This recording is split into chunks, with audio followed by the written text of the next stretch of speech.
Madam. So please kickstart this session. Over to you, Madam. Thank you. Good morning. It has been said time and again that bamboo is the green gold, and we would really like to. That is the we have launched the National Bamboo Mission in 2016-17. It is a restructured bamboo mission that was launched after bamboo was declared as a grass, and felling and transit rules in the country were liberalized, so that bamboo can come into the value chain, can generate employment for our people. So that was the purpose, and with that aim in mind, we are operationalizing the National Bamboo Mission. It is being run in 23 states of the country, and all the northeastern states are a very important part of this mission. Um, so as we go, this workshop is actually very important because we can debate a lot of technical as well as other topics, so that we can take this forward, we can take the mission forward, and also find solutions to some of the problems that the sector is facing, in the sense that the potential is there, but probably realization has not really happened. And what we should look for, apart from traditional uses of bamboo like handicraft, furniture, etc., is big volume items like construction. Like in the construction sector, there can be major uses of bamboo. Also in, say, the paper industry, and also bioethanol, that is emerging as a very important area, where bamboo can be used, biomass can be used for making ethanol. So we have to explore all these avenues so that the consumption of bamboo goes up, and we are able to generate employment, livelihood, and also increase the income of our farmers.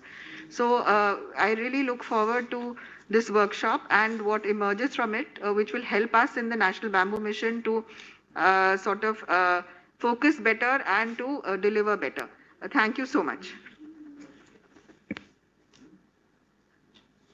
So now, Shabi ma'am, can we start with the session? And the session reporter for the session is Dr. Sanjay. Sir, please start with the session.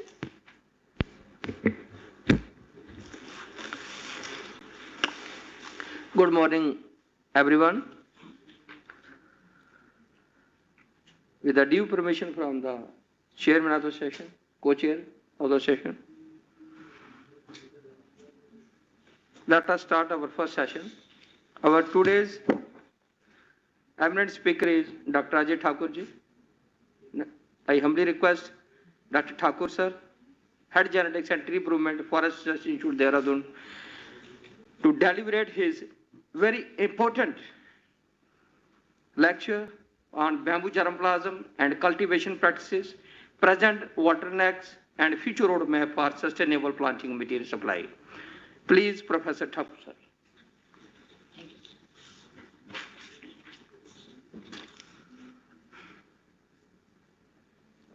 Thank you. Ajay sir is our co-chair also, and he is a very well-known expert on bamboo. Over to you, sir.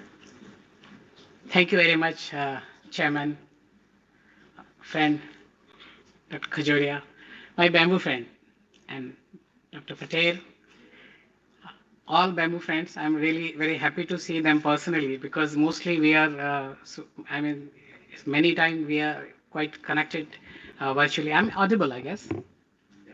Okay. I'm audible. So this is the topic, bamboo germplasm cultivation, present bottlenecks and future roadmap for sustainable planting material. Basically, I prepared so that we can ponder. We have many bamboo. If you see, we have so much. Largest bamboo area. But where is bamboo? 1990, all paper industry, they stopped using bamboo because they were not having bamboo in 1990.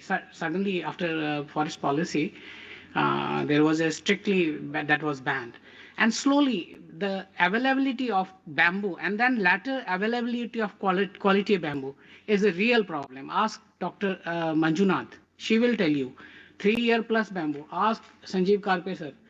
They will tell ki kya scene hai. There is a scene like you are not getting exactly the bamboo you want. So that is the problem. So just I'm coming to this thing.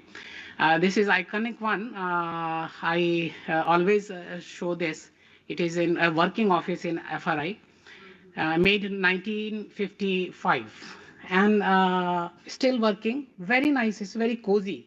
If you go inside, you won't need any AC and any structure. That's why Sanjeev Karpe sir and Manjunath ma'am, they are always saying, "Ki use bamboo. You don't need your energy consumption is going to be quite less."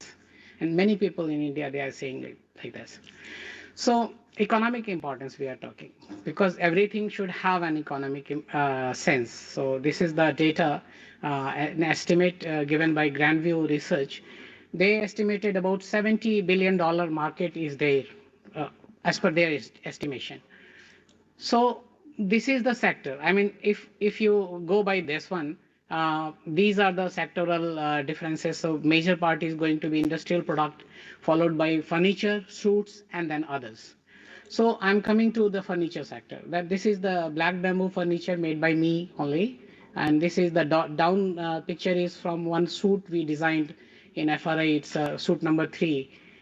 Shama. This is Gigantochloa atrovalicea, cultivar Shama. Very good bamboo. After 9 years, I realized this bamboo is one of the best bamboo. Never, I haven't got any split of my furniture if I am using 3 years. But if I am using 2 years, there is a split. So the sector, I'm just talking about the sector, $10 billion where we are. Wood furniture, including bamboo, the India imports worth 3.5 billion. India exports also 1.65 billion. कहाँ हैं हम? Annually, our global sale is 0.6%, not in bamboo, wood furniture I am talking about. And where is China? It's not like we cannot do, but we can do, but where? How? So these are the things. We don't have real raw material and real price. How can do? I mean, if you have a material getting about 6 to 8 rupees per kg. Well, now it is okay because now all hardwood prices has gone about 10 rupees per kg. Even eucalyptus is selling 1100 rupees per quintal. So this is another sector. Actually, the mainland India don't realize this thing. And interestingly, it's not only some part of India we are not using bamboo, but go it. All northeast, all eastern India I'm talking about, including all Bengal, and then Orissa, then central India. Why we are forgetting the all original people of India? They are using bamboo, shoot bamboo like anything. So this is big market, $10 billion estimated market, and maybe plus. And this is again it's as per shoot I do make. It's an annual ritual I make, and the tea is from tulda leaves. And this is the biggest one. We have only 2 or 3 factory, you name it, Mutha Industry or SS Plywood. Fortunately, we have a representative from Mutha, they will present. So this is one area, cladding. I mean, you name it, OSB, timber. I made one material, some product from Dubai. And it was like, I just sent for bulletproof testing. I mean, the strength was really huge. After some modification, the strength was so huge. So why not I mean, these are sectors are there. But again, कहाँ है bamboo? ये सारा industry, every industry will ask, we are not getting bamboo properly. What the quality bamboo you want, we are not getting. Why cultivation? Yes, I just asked this question and asked this question to all farmer who is coming. Sir, मैं bamboo का खेती करना चाहता हूँ. मैंने क्यों करना चाहते हो भाई? क्या हुआ है? तो नहीं sir, हम करना चाहते. Then I have some questions. Naturally, I realize why. Things are changing, especially in northern India. You are not getting labor. So a lot of farmers, they are coming, sir, we are not able to handle our farm now. It's very difficult to manage rice and wheat thing. So then naturally, so cost of cultivation is quite reasonable. I am just discussing this 50 to 70,000 for 3 years. It is the rate already decided by, almost decided by NBM. And return after 5th year, very conservative. At least, I mean, my data shows we can go get easily 1,40,000 per year, but and after 5th year, not before that. Labor input is very less. You need sometimes, and especially working times, you need some. And value addition scope is quite great at rural level. Just I was discussing Chavija ma'am, like in 50,000 tool set, I am able to employ at least 3% directly on that, and then 1 or 2% in managing things. So 5 people you are engaging in 50,000. 50,000 रुपए में इतना employment कहाँ मिलता है? And this is I'm talking about machine tools I've developed for North India. North East तो वो अपना 1000 रुपए का भी tool नहीं है. They are using अपना tool से बहुत अच्छा बनाते हैं. That they are great. उनका craftsmanship is great. So now I'm coming to bamboo. Well, we all know today like why bamboo is important. Again, I'm repeating quickly. So the reason is 2 year I always say bamboo has a childhood year. From 2 year to 8 year I always say bamboo has a teenage year. From 8 year is early maturity started, and from 15 year it take like what we are in 30s. So bamboo has this type of lifestyle. They follow that, and we have to respect that. And why sustainable? See, if I have a eucalyptus, I have a teak, say anything like this, or any sal, or if I am using anything, I cut the forest, we are zero. कोई पेड़ नहीं दिखेगा. Bamboo, if you are not cutting bamboo after 3 year or even 4 year, after 4 year, if you are not cutting bamboo, it's a criminal. Technically, it is criminal. You are leaving that bamboo in forest, and if there is a going to lightning, and then you are going to face fire. Simple. So why we are doing that? We are doing that. But so after 3 years, mature culm maturity is there. That is the best one for use, especially in construction industry. But then you can use even after 2 years also. But that this industry sector is quite different. Even you can use 1 month shoots. There is a market for shoots. Hardly 1 month, and then you'll get shoots. This is the graph I'm showing. Fourth month, see, fourth month start the growth starts, and by 1 month, 1 or 2 months, you have a complete full height of bamboo. Interestingly, bamboo for 1 year, bamboo take all biomass, and after that, bamboo shrinks. I don't know, many of people must have seen. I have data. Bamboo shrinks. From second year onward, bamboo starts shrinking, and third year, you visibly you can notice the shrinking of bamboo. So biomass, you are going to harvest in first year. Carbon capturing we are talking about, isn't it? 1 year, and you are just use carbon capturing is there. Whatever biomass you get, the biomass divide by 0.5 and then multiply by 3.17, you will get the carbon CO2 capture. Thank you. And then this one is just how it looks. So this is very important for bamboo point of view. Anyway, just I wanted a pointer, but then well, this is like how it looks. Bamboo culm. Bamboo culm, I always say heart and soul, mind and heart and soul of bamboo. This place decides how much shoots will come out. वही decide करता है कितना shoot आएगा, वो मार देता है. If they have more shoots, if you are not going to harvest properly, वो मार देता है. Because वो जानता है कितना वो छोटा परिवार सुखी परिवार रखना है, तो वो अपना फैमिली प्लानिंग बहुत अच्छा जानता है. I use sometimes Hindi phrases. I think you people are okay, ना? ठीक है. So and these, if you see the rhizome, there is a rhizome bud, वहीं से shoot निकलता है, and कितना protective है, like pangolin, वो bamboo shoots निकलता है तो they have sheaths. वो निकलता है ना जमीन से, कुछ भी नहीं होगा उसको, एक शीथ रहता है, शीथ का कवच, एक के ऊपर दूसरा लेयर रहता है, वही शीथ आगे जाके फिर जब वो आता है थोड़ा ऊपर निकलता है तो इतना पतला शीथ, इतना बड़ा शीथ, जब इंटरनोड बढ़ता जाता है शीथ बढ़ता जाता है, और शीथ का साइज इतना होता चला जाता है. Top from the top sheath size is quite height. अभी ऊपर का हम शीथ 10th कलम का ले लेते हैं, और नीचे का तो पीपल कंफ्यूज कर जाते हैं, नहीं स्पेसीज बदल गया है. स्पेसीज आइडेंटिफिकेशन तो बैम्बू में इतना बड़ा झाम है, क्या कह सकते हैं ये, बिकॉज हमारा स्टैंडर्डाइजेशन है ही नहीं इस पे. आई मीन हम काफ़ी closely I am working with too much taxonomist के साथ, वो भी प्रॉब्लम उनको आता है. This is why we are touting it's a future. वही बात है, एक साल काटो अगले साल 2 शूट निकलेगा. You have to harvest. Harvesting is the thing for bamboo. आप हार्वेस्ट करेंगे, उसका क्लीन एयर जाएगा, एयर पासिंग जाएगा, लेकिन हार्वेस्ट सस्टेनेबल करना होगा, वो that is one issue. We all know we have 16 million. Okay. We have 16 million hectare bamboo, and this is the data. I'm not talking about the main thing I'm going to talk. This is very important for me. If you see, this is the data, ISFR data I'm talking about. As per ISFR data, we have about 42 billion culms are around, and out of forest only 7.2% is there. सो हम तो 7.2% is available, forget it जो forest में हो रहा है, because that is protected one.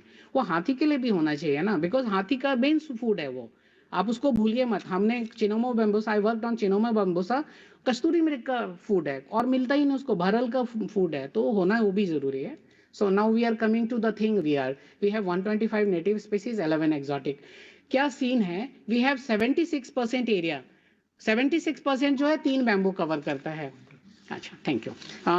76% और ये 4% है, ये रेस्ट ऑफ द 100 अपना 22 स्पीसीज और 122, सॉरी मैं उल्टा दिखा रहा था, 122 स्पीसीज है और बाकी इसमें आता है, इंक्लूडिंग द एक्सोटिक वन.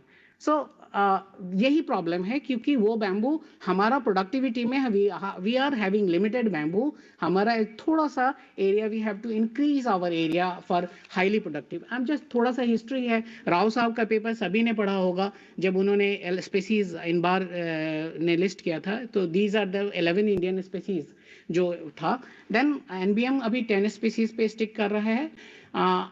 मैं बात कर रहा हूँ, मैं मार्केट से काफ़ी जुड़ा हुआ हूँ, so I am quite, man a lot of people they know me, कि हम जानते हैं. और ये टोटल स्पीसीज में 20 से ज़्यादा स्पीसीज है जो बहुत इंपॉर्टेंट है. वाई वी आर टॉकिंग माउजो, मैं नहीं कहता माउजो 1% एरिया में इंडिया में नहीं हो सकता. अगर करना ही है तो फाइलोस्टेकिस बैम्बूसवाइडिस क्यों नहीं करते, आपाता नहीं बैम्बू. बहुत कम लोग जानते होंगे, बट जो लोग जानते हैं नॉर्थ ईस्ट में जानते हैं कितना इंपॉर्टेंट है. वो उस बैम्बू पे ताला लगाते हैं, अपने घर पे ताला नहीं लगाते हैं. Apatani people never put lock in their house, वो अपने उसी एरिया पे लगाते हैं. So these are the bamboo. अभी थोड़ा सा इसको जल्दी करूंगा, आप लोग यूजेज जानते होंगे. इंपॉर्टेंट इसमें मैंने इंक्लूड किया सेफेलोस्टैकियम परगेसाइल, ये अपना नेटिव बैम्बू है. ये जस्ट अल्टरनेटिव है इसका डुलुआ का. 36 इंचेज इसका जाता है, इंटरनोडल लेंथ चला जाता है, एंड यूजुअल 24 इज कॉमन, और सेंट्रल इंडिया में होता है ये. सेंट्रल इंडिया के बैम्बू को क्यों हम बोल रहे हैं, अगर हमको बढ़ाना है, हमारे न्यूटन्स का बहुत अच्छा जोन है, हम उसको क्यों नहीं कर रहे हैं. Newton's is very good bamboo, white good alternative for tulda. Tulda itself is a very good bamboo of north east, और टुल्डा नॉर्थ में बहुत अच्छा चलता है. सो एंड एक बैम्बू जरूर, 3-4 बैम्बू है, उसमें 2 बैम्बू हमने मिस किया अपने लिस्ट में. स्टॉक्साई के बिना कैसे काम चलेगा. I mean it's a beautiful bamboo. आपसे पूछें तो बताएंगे, संजीव सर बताएंगे कि कितना इंपॉर्टेंट बैम्बू है वो.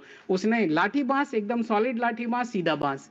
एंड देन मगर, कोई भी हिमाचल में काम किया है जानता है मगर इज हाउ इंपॉर्टेंट, इतना स्ट्रॉन्ग बैम्बू है सोमदेव भाई. So these are the bamboo. ओहो, एक बैम्बू इंपॉर्टेंट था. सो ये देव रिंगाल, इतना प्रोडक्ट बन रहा है, हमने इसको अभी फर्नीचर्स बनाना शुरू किया. It's a cane of hills, cane की तरह है, इतना मजबूत है. इसका छत बनाया हुआ हम बताते हैं कि उस पर भालू कूद जाए ना, if that bear will jump on that, that will take the weight. The older, even 200 years old उनका अभी तक स्ट्रक्चर्स बना हुआ है. So bamboo, how we started, ये एक व्यू है. This was the project I led in north east, जब ये मोली फ्लावरिंग हुआ था, and we already made a hue and cry. So उसका काफ़ी मिनिस्ट्री ने ध्यान दिया, और फॉर्चुनेटली वी इस साल बच गए हम. उससे पहले 60s में, इसके बाद इसकी स्टोरी बहुत लोग जानते होंगे, मिजो नेशनल फ्रंट कैसे बना. सो इस साल कोई ऐसा नहीं हुआ था. Between 2000 to 2010 things were mitigated. Melocanna regeneration भी बहुत अच्छी थी, you can see the down mostly रही है. These are the thing we do in, अपना हमारा जेनेटिक इंप्रूवमेंट प्रोग्राम में कैसे करते हैं. हम सेलेक्ट करते हैं, after selection plus culm selection सर्वे करते हैं, सर्वे करके भी सेलेक्ट प्लस क्लम हम करते हैं यूज के हिसाब से, वो हम एक डाटा बताएंगे. और उसके बाद clonal trial and then mass propagation. So these are the thing we get. अभी ये शिफ्ट देखिएगा, ये स्ट्रिक्टस का है. अगर 5 ज़्यादातर डिस्ट्रीब्यूशन 5 to 15 मीटर के बीच में नॉर्मल पॉपुलेशन का है. And so this after plus culm selection ये 12, ये शिफ्ट कर जाता है 12 मीटर टू अबाउट 24 मीटर के रेंज में. और ये स्ट्रिक्टस है. कैन यू इमेजिन, इतना स्ट्रेट और बढ़िया स्ट्रक्चर्स बहुत कम मिलेगा. ये हमारा वन ऑफ द सेलेक्टेड है. वी हैव सिलेक्शन, हमारा 16 स्टेट से सिलेक्शन है, और we are maintaining that. And these are the work I did when I was in Jorhat. ये काम किया था हमने, पूरे नॉर्थ ईस्ट से सेलेक्ट किया था. ये लाल bambusa bambos, sorry, Very few times. just I think I'll take another 1 to 2 minutes. 2 minutes, okay. So this is the thing, and here you can notice the bambusa tulda. ये 49 इसका जा रहा था टॉप वाला. हम सिलेक्शन में इन्हीं को करते हैं. We normally select from this range. ये पूरा पॉपुलेशन का था, प्लस ट्री इसमें से हमने सेलेक्ट किया. एंड ये जर्म प्लाज्म का आप देख रहे हैं, ये हमने 295 तक किया था. ये है टुल्डा, ये है न्यूटन्स. स्ट्रेटनेस, ये कोई भी जो आर्किटेक्चर है हमारे जो हैं वो कितना इसको देख के खुश हो रहे होंगे, एकदम सीधा सीधा खड़ा खड़ा है तना हुआ. ऐसा बैम्बू तो मजा आ जाता है देख के. So and this is the data. हमने उसको 12 क्लोन्स का 5 स्पीसीज का कराया था. एक एग्जांपल दे रहा हूँ. 3 मिलीमीटर पाइनस में भी नहीं आता है, और हम तभी कहते थे पेपर के लिए 3 मिलीमीटर आता है. और देखिएगा 100% यानी 2 टाइम्स गेन है, और उसका फाइबर डायमीटर भी ऑलमोस्ट डबल है. अगर दोनों को मल्टीप्लाई करें तो 400 टाइम 4, आप सीधे एक क्लोन पे जाते हैं एंड 4 टाइम्स. This great. कम है क्या? क्वालिटी मटेरियल है. ये पूरा हमने सेलेक्ट किया था. देखिए ये स्टेटस का था. मेरा डाटा कह रहा था डिफरेंट डिफरेंट प्रोवेनेंस पे, जो हमारा है 31 से लेके 68 स्पेसिफिक ग्रेविटी. जो specific gravity people are dealing with that they know, ये सीधे सीधे that increase weight biomass. So this is the material available with the ICFRE all different institution हमारा है, and we share these with the forest department also. bottleneck क्या था हमारा? 3 species are sterile: Bambusa balkhua, Bambusa vulgaris, and Dendrocalamus stocksai. We never have seen seeds, live seed of this. Other bamboos are flowering. What happened? एक flowering का event हुआ and we lost all the material जो भी plus select किया. So now I am favouring something else. Only for 3 bamboo I recommend this method. Other I go for this. Whenever flowering incidence is there, we just go there, we try to get candidate plus clump selection, and then from seed we select.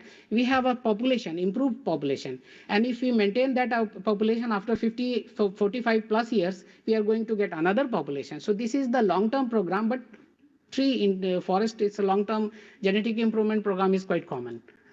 And this is, well, I'll skip because this is the thing. This is मूली बांस.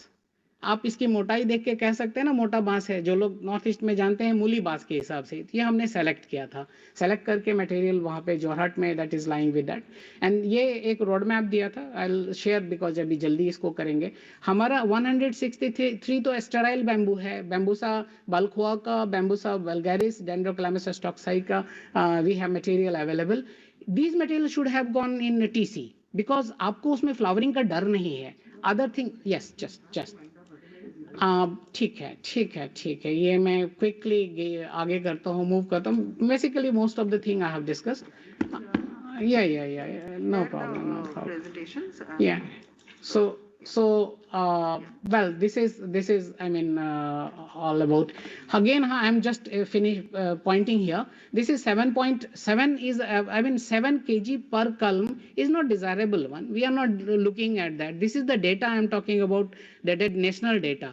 And here I am looking. So if we go for our actually 15 to 20 kg per culm, then we are going to naturally go the productivity by double. Simple. So this is what I am looking for, and this is an estimation from material we are getting. This is about 28 ton for using the medium size bamboo, and big size bamboo about 32 tons per hectare using a standard practice, not the intensive. Intensive even you get better result. Well, this is the data I wanted to share with the vulgaris. I took the data how bamboo growth takes, but then we will share it with the proceedings and other thing. Thank you very much. Thank you. I think I'll finish. Thanks. Call the next speaker, please.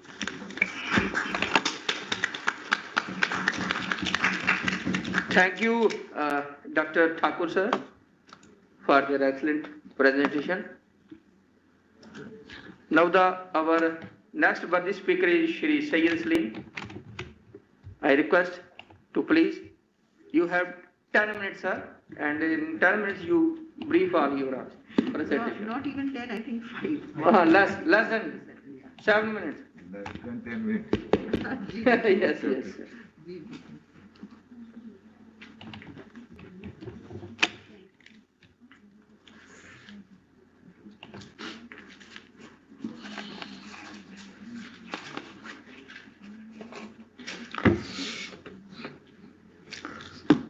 Thanks. देखिए मैं हिंदी में ही करूँगा मेरा demonstration, और time बहुत short है, 10 ही minute है और 10 मिनट के अंदर कवर करना है। खैर 10 भी नहीं है, 7 ही मिनट है। देखिए बहुत ज़्यादा रिड्यूस हो गए हैं इसमें, तो अभी अभी पता नहीं क्या होने पाएगा। चलो ठीक है, हम ज़्यादा टाइम ना लेते हुए तो बाम्बू के बारे में तो अभी आज तो पूरा दिन हमारा डिस्कस होते रहेगा, लेकिन सबसे मेनली ये है कि बाम्बू एक बहुत अच्छी क्रॉप हम जिसको कह सकते हैं है, और जिसको आज ज़रूरत है। एक मैं थोड़े शॉर्ट इसमें बताऊंगा। हम पर्यावरण को लेके जितना चिंतित है, उतना ही अगर हम सोचे बाम्बू को भी लेके उतना चिंतित हो जाए तो बहुत बड़ा फायदा होगा। मैं बताता हूँ कि जैसा आज हम प्लांटिंग कर रहे हैं, हम पेड़ों की प्लांटिंग कर रहे हैं, और प्लांटिंग करने के साथ साथ ये हो रहा है कि पेड़ों की कटाई भी उतनी ही हो रही है जितनी नहीं होना चाहिए, लेकिन मजबूरी है, लकड़े का यूज है और बहुत लोगों की रिक्वायरमेंट है फर्नीचर के लिए, इसके लिए तो क्यों ना हम बाम्बू को कन्वर्ट वुड में कर दें, जिस तरह से मुत्था जी ने अपने मुत्था इंडस्ट्री के अंदर हुआ, इस तरह से अगर होता रहा और हमारे भी ऑल स्टेट के अंदर अगर ये हुआ तो शायद बाम्बू को प्रमोशन ज़्यादा होगा और बाम्बू का यूज़ भी उतना ज़्यादा बढ़ेगा, और जो फार्मर्स कल्टीवेट कर रहे हैं बाम्बू अपने फार्म पे उनको भी सपोर्ट मिलेगा। तो इसी को देखते हुए हम अभी आज जिस तरह से जिस वर्कशॉप में हम ये हैं, commercial bamboo varieties and they are production different state of India. तो इंडिया के हर स्टेट के अंदर हम देखते हैं कि इसमें से जितनी भी स्टेट है वहाँ पर बाम्बू तो है, जनरली हम देखेंगे कम से कम ऐसे 20 से 25 स्टेट है जहाँ बाम्बू ग्रो होता है नेचुरली, और कुछ जगह पर बहुत ही कम होता है। तो इनको देखते हुए ये कहना है कि बाम्बू को हमको ग्रो कैसे करना है और फ्यूचर में हमारा किस तरह से रहेगा, और इसको हम थोड़ा शॉर्ट इसमें ही करेंगे, और कौन कौन सी स्पीसीज को हम ग्रो कर सकते हैं, और ज़रूरी है हमको ऐसी स्पीसीज का सिलेक्शन करना कि जो हमारे लिए बहुत काम की है। कुछ स्पीसीज तो ऐसी है ऑर्नामेंटल है और उसका यूज़ भी उसी हिसाब से होता है, शो के हिसाब से भी होता है। हम उसको हमारे इसके अंदर गार्डन, किचन गार्डन और दूसरे गार्डन में यूज़ करते हैं, लेकिन कुछ स्पीसीज ऐसे हैं कि जिसके बिना हम आगे नहीं बढ़ सकते हैं। वो स्पीसीज के ऊपर मैं खासतौर से फोकस करूँगा। जैसा पहले तो ये साफ है कि बाम्बू को 2 टाइप में डिवाइड किया गया है। एक तो होता है सिम्पोडियल बाम्बू और दूसरा होता है मोनोपोडियल बाम्बू। सिम्पोडियल बाम्बू की जो शेप होती है वो क्लब के इसमें होती है, और ज्यादातर हमारे इंडिया में सिम्पोडियल बाम्बू बहुत है, मोनोपोडियल बाम्बू बहुत नहीं के बराबर है। ये सब कुछ जो है सभी को पता है कि चाइना सबसे बड़ा लार्ज बाम्बू उत्पादक देश है, वहाँ पर मोनोपोडियल बाम्बू स्पीसीज बहुत ज़्यादा हैं। तो हमारे यहाँ जो है वो बहुत ही कम है, और उसका हम यूज़ कर सकते हैं। जैसा हम आज जिस तरह से ऑक्सीजन के लिए सोर्सेस ढूंढ रहे हैं, उसमें एक बाम्बू काफ़ी अच्छा अपना कैरेक्टर निभा सकता है अगर हम रोड के डिवाइडर पे अगर इसको लगा दें मोनोपोडियल बाम्बू को। तो खैर इसमें भी हम ज़्यादा ये नहीं करेंगे। और ये तो पता है ग्लोबली 110 जनरा और 136 और 1500 स्पेसीज जो है ये ऑल ओवर इंडिया के अंदर है, लेकिन हम भी कुछ पीछे नहीं है। इंडिया में भी हमारे पास काफ़ी स्पेसीज है। देखिए 23 जनरा है और 136 स्पेसीज है। अब 136 स्पेसीज है और 136 स्पेसीज का यूज और उसको हम कहाँ से ढूंढ ढूंढ के निकाले, उसमें से हमने कोशिश की है कि इसको ढूंढने की। और आज हमारे पास, मैं एक्चुअल फॉरेस्ट डिपार्टमेंट में था और रिटायर्ड हो गया हूँ, बस 1 साल हो रहे हैं। तो वहाँ हमने एक कलेक्शन किया हमारे साथ में, मैं एक परिचय देना भूल गया हूँ। हमारे साथ में अजय डोल के जो है वो हमारे साथ में थे, और ये कलेक्शन में उनका बहुत बड़ा हमारे साथ में सपोर्ट रहा है। आज वो भी यहाँ हमारे साथ आए हैं यहाँ पर। तो देखिए हमने ये सारी स्पीसीज को कलेक्शन शुरू किए और एक प्लेटफॉर्म बनाए हैं अमरावती के अंदर। तो ये जो है bamboo species forest department, bamboo garden Amravati, Maharashtra. और इसमें हमारा जो सपोर्ट दिया, आज हमारे साथ में है हेमंत मीना साहब, जो DYCF अमरावती थे, आज यहीं पर हमारे नीति आयोग के अंदर ही है और आज यहाँ प्रेजेंट भी हैं। तो इन्होंने भी काफ़ी हमको सपोर्ट किए हैं। तो देखिए ये एक स्पेसीज का मैं एक थोड़ा शॉर्ट में ये कर दूं। ये इस तरह से हमने उसके जो जनरा वाइज ऐसा है किया है, और एक प्लेटफॉर्म तैयार करके हमने एक ही जगह पर 74 स्पेसीज को कलेक्ट किए हैं। ये अपने आप में एक बड़ा प्लेटफॉर्म है जहाँ इतनी स्पेस है। शायद हो सकता है उसमें से कुछ कम भी हो जाए जब एक्सपर्ट उस चीज़ को देखेंगे तो, लेकिन हमने जहाँ जहाँ जिस इससे कलेक्ट किया, तो ये मैं थोड़ा सा आपके सामने प्रेजेंट किया हूँ। लेकिन देखिए इसमें से होता यह है कि हम कमर्शियल बाम्बू, जिसको कमर्शियल मानते हैं, जिससे हमको फ़ायदा होता है, हम कुछ कर सकते हैं, तो उसमें ख़ास तौर से मैं बाम्बूस को भी एक वैल्यू देता हूँ। शायद जो लोग इसमें वर्क करते हैं वो शायद कम देते हो, लेकिन मैं देता हूँ इसको वैल्यू, क्योंकि मैंने जब भी देखा हूँ हमारे यहाँ पर जो हमने ग्रो किए तो ये कलम से काफ़ी बड़ा फायदा हुआ है। इसका मैं शॉर्ट में बताऊंगा, बाकी तो डिस्क्रिप्शन में दिया है।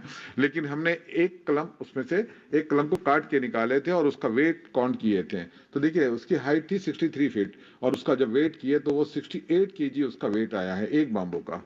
तो एक हिसाब से तो हम अगर इसका ये करें तो ये हमको फ्यूचर में काफ़ी ज़्यादा बायोमास हमको दे सकता है। मेजर प्रॉब्लम है जो फार्मर्स अभी जैसे ये होते हैं, इससे मेजर प्रॉब्लम ये है कि ये हार्वेस्टिंग में बड़ी दिक्कत होती है। लेकिन मैंने ये देखा हूँ, मेरा ऑब्जर्वेशन ये रहा है कि जो एक बार हार्वेस्ट हो जाए, एक पहली हार्वेस्टिंग हो जाएगी ना, तो उसके बाद में हार्वेस्टिंग में प्रॉब्लम नहीं आता है। हमने सारे कलम जैसे ओपन करके उससे बाम्बू को निकाले हैं। दूसरा अभी चल रहा है बाम्बू सा बालकुआ। ये बालकुआ एक्चुअल है तो नॉर्थ ईस्ट का, बाकी तो सब ये है, लेकिन हम सेंट्रल इंडिया में भी इसको काफ़ी अच्छी तरह से ग्रो कर रहे हैं। अब ये बाम्बू के अंदर कैसा है कि जहाँ बायोमास की जरूरत है या और दूसरी ऐसी रिक्वायरमेंट है, जहाँ फर्नीचर में बोलो या फिर हाउसिंग में बोलो, इसको यूज कर सकते हैं हम। तो और दूसरा ये है, थोड़ा एक लगता है कि एक बात मैं आपको और थोड़ा कहना, जैसे हमने टीक के ऊपर भी देखेंगे, टीक में भी होता है जैसा जो फॉरेस्ट्री का जो टीक है और जो फार्मर्स के इसका है, दोनों में फर्क होता है। ये होता है कि फॉरेस्ट्री वाला जो टीक है फॉरेस्ट के अंदर जो है वो ड्राई वाला होता है, तो उसमें शाइनिंग और ये बहुत ज़्यादा रहती है, ग्रेन्स बहुत नज़दीक नज़दीक होती है। और जो फार्मर्स के फॉर्म वाला है उसमें सॉफ्टनेस और उसके अंदर ग्रेन्स कम होती है। तो यही चीज़ हमने देखे है कि बाम्बू भी जो नेचुरली जो फॉरेस्ट के अंदर है, जहाँ पर कल्टीवेट किया हुआ नहीं है, जो नेचुरली है उसमें, और जो फार्मर्स ने जो कल्टीवेट किया उसमें थोड़ा फर्क सॉफ्टनेस और हार्डनेस का आएगा। तो Pardon me, sir. 1 minute left only. जी, Only 1 minute. Okay okay okay, thank you sir. तो देखिए इस तरह से बाम्बू सा न्यूटेंस, मैं अभी ज़्यादा ये नहीं करूँगा, सिर्फ एक ही मिनट है। न्यूटेंस भी बहुत अच्छा बाम्बू है। अब इसके बारे में तो सर ने बताया। नेक्स्ट वल्गरिस ग्रीन, हाँ वल्गरिस ग्रीन के बारे में हम थोड़ा कंफ्यूज थे, लेकिन वल्गरिस ग्रीन भी एक बहुत अच्छा है। मैंने उसको ट्रायल किया हूँ और करपे साहब ने मुझे किए थे कि आप ग्रीन को इस्तेमाल करके देखिए, तो बहुत अच्छा बाम्बू है। मैं ज़्यादा नहीं, डेंड्रोक्ला एस्पर इडिबल बाम्बू है। हैमिल्टोनी एक काफ़ी अच्छा बाम्बू। डेंटोका जैजेंटियस जाइंट बाम्बू है। ब्रांडीसी ये भी सिर्फ ये है, मैं गाँव स्ट्रिक्टस एक मेम्ब्रेनेसियस बहुत अच्छा बाम्बू है, बहुत स्ट्रांग और बहुत ही अच्छा है। मैं उसको कहता हूँ कि इसको भी हमने प्रमोट करना चाहिए। टुल्ला तो आपने अभी सुने हैं, ठाकुर साहब ने बताया टुल्ला। और ट्राइसोस्टिस ऑलिवेरी, ऑलिवेरी एक अच्छा बाम्बू है जो स्ट्रेट है, जिसको कनकाइज भी कहते हैं और बाम्बू साफिनिस के भी नाम से हमने इसको दोनों डिफरेंट करके रखे हैं। तो ये काफ़ी स्ट्रेट और सीधा है। और इसके जो ये है डॉक्टर कान साहब जो है ना, इसके अंदर काफ़ी फर्नीचर वगैरह का काम कर रहे हैं। और देखिए टॉक्साई, ये हाँ अभी जैसा ठाकुर साहब बताया कि हमारे महाराष्ट्र की कुछ स्पेसीज हैं। अब महाराष्ट्र के अंदर 3-4 स्पेसीज में से हमारा सबसे अच्छा बाम्बू यही माना जाता है, बहुत अच्छा है और सारे इसमें इसका यूज होता है। चलिए, मेलाकोना बेसीफेरा ये काफ़ी अच्छा बाम्बू है। मैं एक शॉर्ट में सिर्फ लॉन्गेस्ट पेथस, ये हम लॉन्गेस्ट पेथस को भी हमने ग्रो किया Sir, हमारे your यहाँ पर। time is over, sir. Please. Okay, thank you sir, thank you. Okay, thanks. मैं बाकी बहुत सारी स्पेसीज है, हम यहाँ से कलेक्ट कर सकते हैं PPT. Okay, thank you sir, Thank you very much thanks. for the lecture on commercial bamboo varieties. Now I invite our next speaker, Dr. Abhinav Kanji. Sir, you have very few minutes. Yes. You have gone through the situation. So please, brief. Thank you. So today I'm going to talk on bamboo propagation, but I was thinking that why on propagation? But it is about the history. I started my career initial 6 years in propagation, and that too from the same lab where Dr. Ajay Thakur is now head. So there is a right now I am carrying two legacy. Bamboo and Cane Development Institute is one of the oldest institute in the country, providing a skill development training program to the artisan. And at present, the running and management is with Nectar, and Nectar is also a very important organization under DST, Department of Science and Technology. And it is basically a merger of National Mission on Bamboo Application. So NMBA was the first mission in our country. So this MOU will definitely bring fruits. Now coming towards the activity, We are working in skill development, design and product development, innovation and incubation, which is very important. Incubation in bamboo sector is a need of our providing technical services and education and R&D activities. So developing a bamboo sector, we need these 5M to be developed. Right from material, that is bamboo, manpower, who is associated to convert that bamboo in a value-added product, the technology, the machines, what we are going to use, and the market, what we are focusing on. And all this will be managed with a system. Now coming to the resources, we have the largest bamboo growing area that is much higher than China also, 16 million hectare. But productivity is very less since it is a forest-based commodity at present. And bamboo has a great variation, right from the bottom to the top. Now this is a very good photograph of farmer, proud farmer having a very good bamboo. This is from China. This is Mozo bamboo. And if we are bringing that same bamboo in India, it will not grow like this, having a different edaphic factors and climatic activities. But we do have our own resources, indigenous bamboo resources, and we have to find out those resources. And these are the resources. What industry need is straight bamboo, clear bamboo, clean nodes. So that is the thing, because from last 12 years, I am working more for industry and value addition. So you can see these are the straight bamboos in our processing area. So raising these bamboos, these types of species is the need of our, and we have to start working on this. And still few species are not documented yet. And we are the youngest country. Every second Indian is below 29. So we have to provide some livelihood opportunity. And bamboo is one of a huge resource available where we can indulge our youth. There are different types of skill modules we have developed, right from furniture, basketry, jewelry, turning, utility. These are all about providing skills as per the trade requirement, and all our training programs are on production mode. It is not on prototype or taking photographs and something like that. It is more on production mode. These are the designs by material estimation, and then these are uniform production. This is by raw hand. When the artisan came, they do not know anything about making furniture. So these are uniform production during the training programs. Now showing the bendability, bamboo has a great flexibility also, at the same time having a great strength. This is a 100% bamboo made furniture products. And bringing colors will also change the taste.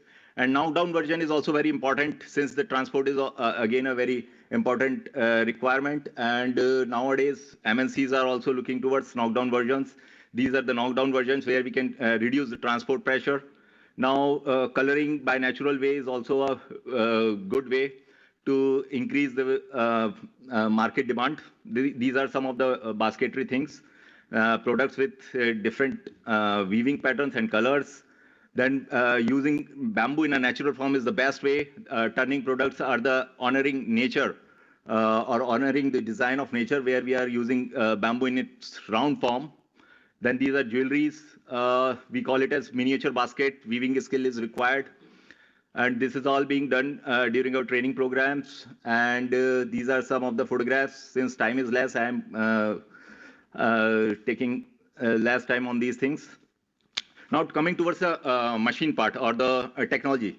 These are the machines available in the market. And there is some artifacts and misconceptions, like Chinese machines or imported machines are not working on Indian bamboo. But machines do not discriminate in bamboo. They know their work is to cut. They don't discriminate it as an Indian bamboo or a Chinese bamboo. The only thing is we have to modify it, and we have to work on the cutters. So these are the processes, splitting. And so when we use machines, these are the 5 forms we can make. Machine can process only these 5 forms. Either we can get whole bamboo, we can make rings, we can make slats, slivers, or a stick. So these are the 5 products we are getting from machine. And the assembly work, we have to. Your time is over. Just conclude. So, yeah, so I'll conclude. So, this is all about skills. There are certain products which is required for market, and functional products are the need, and we have to work on those types of products. And Since time is less, so I'll take. I'll stop here and sorry for that. Just yeah. Thank you. Thank you very much, Dr. Avnav Khanji, for enlightening all of us regarding the bamboo plantation and its various production and various skilling, which is very important. Now, there will be a presentation through online. Shri Anand Fiske, Bamboo Board, Nagpur. Good morning, everyone. Sir, you have 6 minutes only. Yeah, Accordingly, you deliberate your delegations. yes, surely. I'm just putting on my presentation. Just a second, it will take some time. Okay, there we go.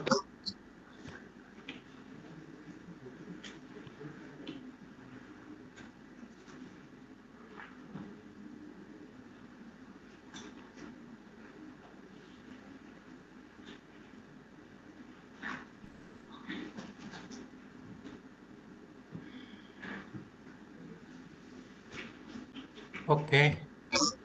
I don't know why my file is not getting open, but I'm trying my best. See the screen? Can you see my screen? Yes, you are audible. I'm audible, but can you see my presentation? Not yet. Not yet. Okay, I think there's some technical glitch, so I'll just read it and then I'll submit it to you. Since there's less time, I don't want to make any new interventions. Yeah, There fine, has to fine. be a long. I'll just go ahead with it. There has to be a long-term strategy for plantations. You know, like right now, whatever strategy we have in India is completely unmandated by the various organizations that are working on bamboo, the corporations and the missions. So, you know, we had plantations model in Maharashtra, which we segregated into 5 different grids. One was for medium-sized bamboo, in which we advocated plantation of 330 plants per acre at a distance of 4 by 3 meters. It was good for furniture-grade bamboo. Then we had a dense plantation of 500 plants per acre at 3 by 3 meters. This was meant only for biomass. The third was for larger species, in which we advocated 160 to 200 plants per acre at a distance of 5 by 6 or 5 by 5 meters.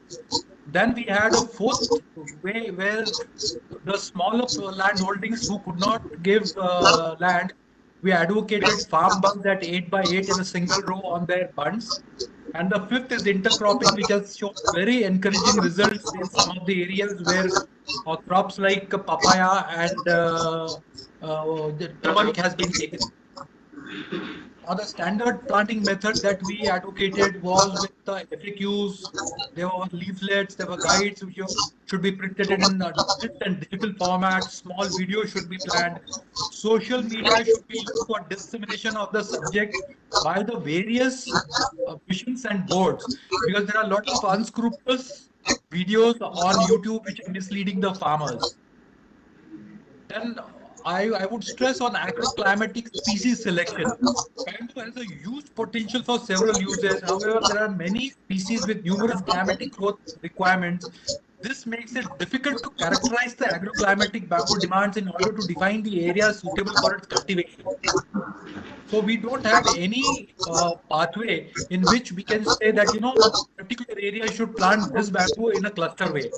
There is a urgent need to set up a study which would work on the aspect of selection of the right species based on agroclimatic regions for bamboo plantations, and this should give the planter the best yields. Then we need to monetize the existing bamboo. There are a lot of farmers who already have bamboo on their farms, which was earlier like initiated by the various forest department and the social forestries. This bamboo is still yet to be monetized. And when we reach the farmers, they say that when our old bamboo is not being sold, why should we plant new bamboo? So this is an issue which should be done by the various missions and the corporations. Then we have a lot of bamboo schemes, but the awareness of these bamboo schemes do not go to the farmers. Like we have Narega for BPL, like scheduled caste, scheduled tribes. Then in Maharashtra we have got Pokra. Then we have got the NBM schemes. And recently, State Bank of India has also floated a loan scheme for farmers, which should be taken into account. And other banks should be encouraged to take up finance for bamboo plantation because it is not a cheap crop to be planted. Then we need to use all Krishi publications and magazines to reach to the farmer, right? So whatever material is reaching the farmer is via SM, which is not of the right context. And the NBM and the state mission should publish newsletters, quarterly and articles, and call experts and achievers to opine upon it. We have a lot of bamboo setups all across Maharashtra and other states, but these have not been erected in the right manner. Rather than having many species, we have planted more of the same species, and we have not been able to give a real understanding to the farmer about setums. And this setum should be used for fortnightly workshops that can be held at these setums, and where farmer planting techniques and development can be taught. The most important thing is taxonomy studies. Till now, there are various bamboo species in India which have been unidentified botanically. Appointment of a committee to study the bamboos of India vis-a-vis even Maharashtra should be done. The appointed committee should employ local scholars in every major town and city so that the information is also disseminated at the local level. Then we don't have seed banks. We should have seed bank and a study on that, that when a particular species has seeded, so that we can have a approximation that when it's going to seed the next time. We should have a seed bank. We need more studies on this important aspect of bamboo ecology. Nursery certification is another very important area. If you really want to have good crops and good bamboo, then the certification of the existing nurseries and the laboratories has to be done. Maharashtra, to my knowledge, we don't have a single certified nursery till date. Pardon me, you have only 30 seconds now. Then we need a mobile app in which we can also give all the information to the farmers, because every farmer now has a smartphone. So thank you so much. I will just submit my presentation on the email since I could not show it to you. Thank you. Thank you very much, sir, for your very good presentation, mainly focusing on the plantation of bamboo through social forestry as a approach and formation of the various committee to identify the various bamboo potential areas. Our next worthy speaker is also on through virtual mode, Dr. E.M. Muralidharan, coordinator of the Bamboo Technical Support Group. Sir, am I audible? Dr. Muralidharan, sir. Am I audible? Sir, you have 6 minutes for your deliberations to enlighten us about your presentation on tissue culture and micropropagation. Sir, please.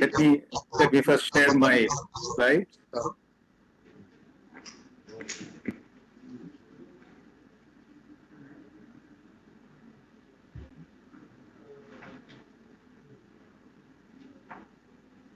Is my presentation available? Are you able to see my presentation? It is now. Yeah. Okay. Please okay. do full screen, sir. Okay. There is short.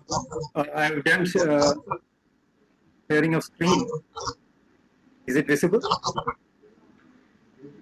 Yes, sir. It is visible. Only Okay. share full screen, then you will get the complete. Yeah. There seems to be some delay. Okay. Is it visible now? Yeah. Okay, I'll not waste time because of the shortage of time. Let me thank the organizers for calling me here. I was a senior principal scientist in the Kerala Forest Research Institute until January. I am now a consultant at INBAR. So let me speak about the large-scale propagation of bamboo, because this is going to be a big issue when plantations come across the country. You all know that the increased acreage and productivity of bamboo is an important mandate of National Bamboo Mission being implemented in all states. There is potential not just for increase in area, but also the number of species, including the native species as well as the exotic species, so that it can be adapted well to different agroclimatic zones. There is a huge capability required for generating this planting material, and only that can ensure that the expansion in area is possible. It's not just numbers that is needed, but quality too. So we need to streamline the mass propagation techniques, and we all know that there are an array of methods available for propagation in bamboo, starting with germination of seeds and vegetative propagation. And you all know about tissue culture, which is the subject of my talk today. Poor multiplication rates in all the methods, including seeds and macro, like vegetative propagation, is going to be a big constraint. That is why the importance given to my tissue culture. I will not go into the details of the technique because many of you may be familiar, but it's a technique very different from the other methods because of the need for maintaining sterile techniques. And tissue culture is a set of techniques and tools, and micropropagation is the application of the technique for large-scale propagation. So there are a few essentials for tissue culture. One is the sterile environment required, and a lot of equipment and special facilities required for that. We need a plant tissue culture medium. A lot of research goes into developing this medium, and we need suitable tissues to initiate culture, even though theoretically any type of live tissue is enough for propagation. And I will skip these things because it's not, we don't have the time. The plant tissue culture medium is required. So let's go to the applications of plant tissue culture, of which mass clonal propagation is our subject today. Let me highlight the advantages over conventional methods. It is very high multiplication rate in comparison to the other methods. Dr. Muralidharan, please, I'm sorry, very sorry to interrupt, but the minister is here. So we will continue the session in the second technical session. Okay? Please, Okay. I'm very All sorry right. for the. Quite fine. I'll stop here. Thank you. Thank you very much, Abhi ma'am. Thank you, Ajay sir. Thank you, Sanjay. So we will be starting our inaugural session shortly. Our guest has arrived. So please be seated. I will once again request everyone here to please follow the COVID-19 protocol. Please wear masks and use sanitizers. Thank you.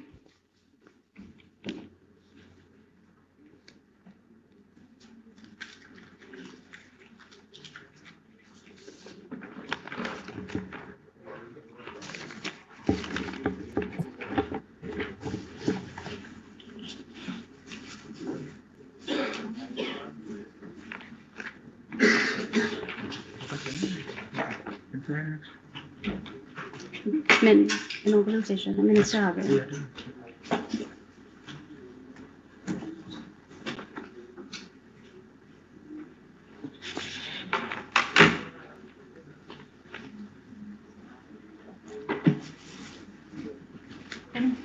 Sequence लगा लो वैसे building हाँ वो देख रही हूँ नहीं sequence देखो हाँ वीसी सर लास्ट में वीसी सर होंगे फिर आज के दिन में होंगे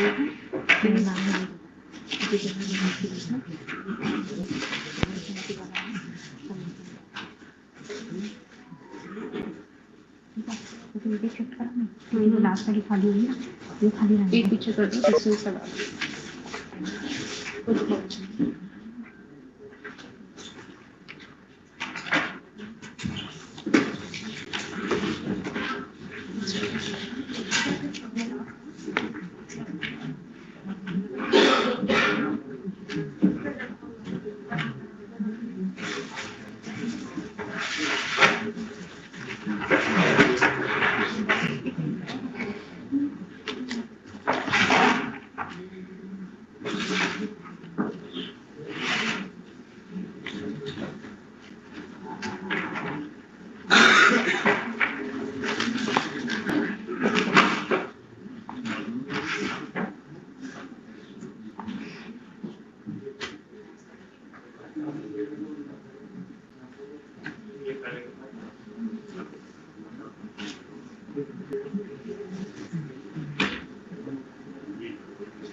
Please be seated at your places.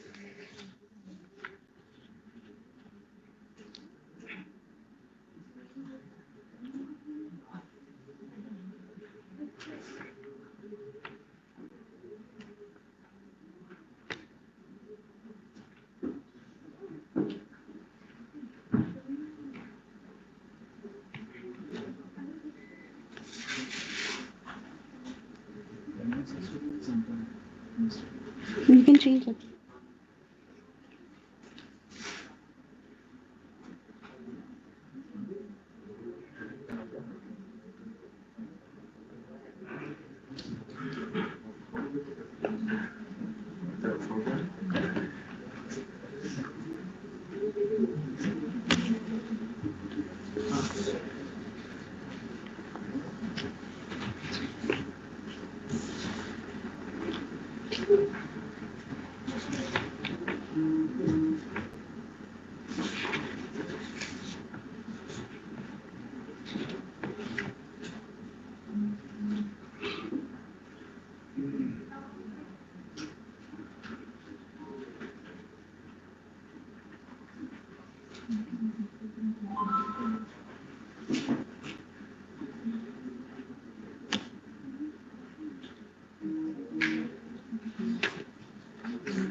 Change कर लो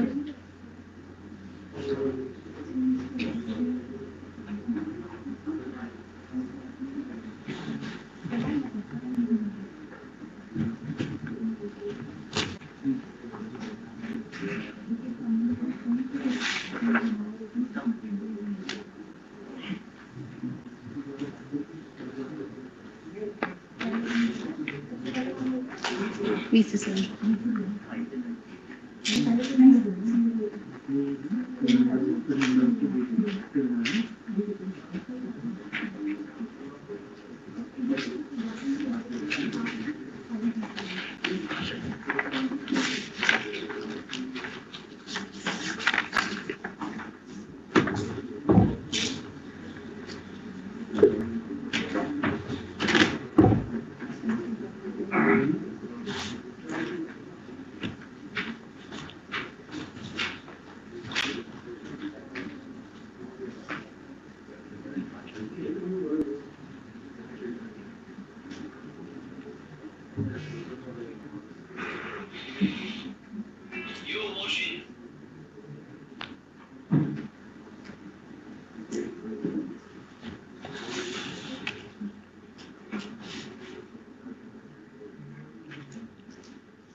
Yeah, thank you for maintaining the decorum, sir, and the COVID-19 preventive measures. We will begin with the inaugural session.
I will request you to please just stand on your seats, please, so we can welcome our dignitaries for the inaugural session.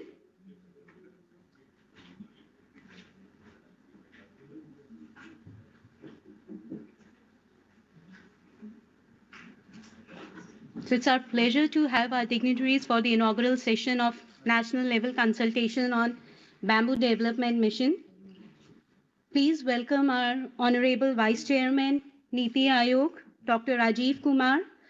Please welcome Dr. Jitendra Singh, Honorable Union Minister of State Independent Charge of the Ministry of Science and Technology, Minister of State Independent Charge of the Ministry of Earth Sciences, Minister of States in Prime Minister's Office, Minister of State in Ministry of Personal Public Grievance and Pension, Minister of State in the Department of Atomic Energy, and Minister of State in Department of Space. Welcome, sir. I will welcome Dr. V.K. Saraswat, Member, Science and Technology, Niti Aayog.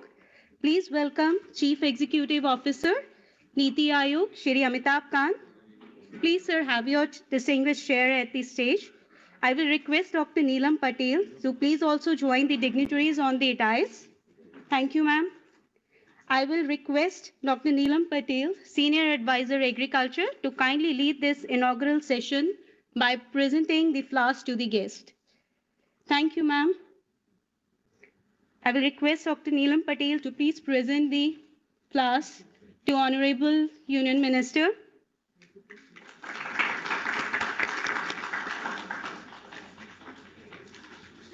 Please, ma'am, present the flowers.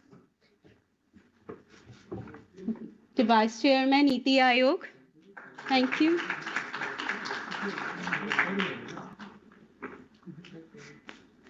Ma'am, please present the flowers to Dr. Saraswat, CEO. Please welcome.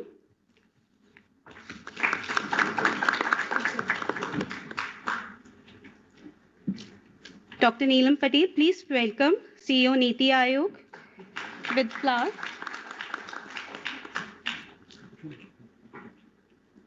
Thank you, ma'am. I will once again request Dr. Neelam Patel to please take your seat at the dais and share the welcome remarks.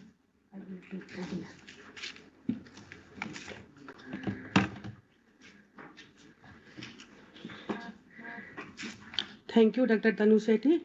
Good morning, Honorable Vice Chairman Niti Aayog, Dr. Rajiv Kumar sir, Dr. Jitendra Singh, Honorable Union Minister of State, Independent Charge, Ministry of Science and Technology, and Minister of State, Independent Charge, Earth Science, Minister of State, Prime Minister Office, Minister of State, Ministry of Personal, Public Grievances and Pensions, Minister of State, Department of Atomic Energy, and Minister of State, Department of Space. Honorable Dr. V.K. Saraswat sir, Member Science and Technology Niti Aayog, and CEO Niti Aayog, Shri Amitabh Kant sir, senior officers from the ministry, department from state government, industry representative, researchers and experts from ITs, ICR, CSIR, DST, NGO, FRI, entrepreneurs, my colleagues from the Niti Aayog, and media persons, ladies and gentlemen. And sir, we are having about 160 delegates online, so I welcome you all. Sir, I welcome on my own behalf and the behalf of Niti Aayog for sparing the time to be with us and be the part of this workshop in such hard times. And sir, this particular workshop on Bamboo Development Mission 2021 has been planned to address the various challenges of the total ecosystem and value chain of the bamboo. Sir, here we are having several challenges in the bamboo sector, like the production and productivity. We are number one in the area coverage, having 16 million hectare under bamboo with 14.6 million tons, and the maximum yield is 10 to 15 ton per hectare, while the potential is there of 50 ton per hectare. Sir, the availability of the quality planting material and the production technologies are with the growers are the missing, and there is no linkage with the industry also. So, and besides our best efforts, we are net importer of bamboo, and all the associated industries, small industries like agarbatti, charcoal, energy pellets units, mat making unit, these becomes unviable as their yield is not more than 15 to 20%. And sir, so therefore there is need to develop the backward and forward linkage, linking with the farmers, those who are responsible for the production, and the linkage with the industry for making using the product which is available with the farmer and ultimately to the market. And sir, this is a high time to bring the concept of circular economy in the bamboo sector.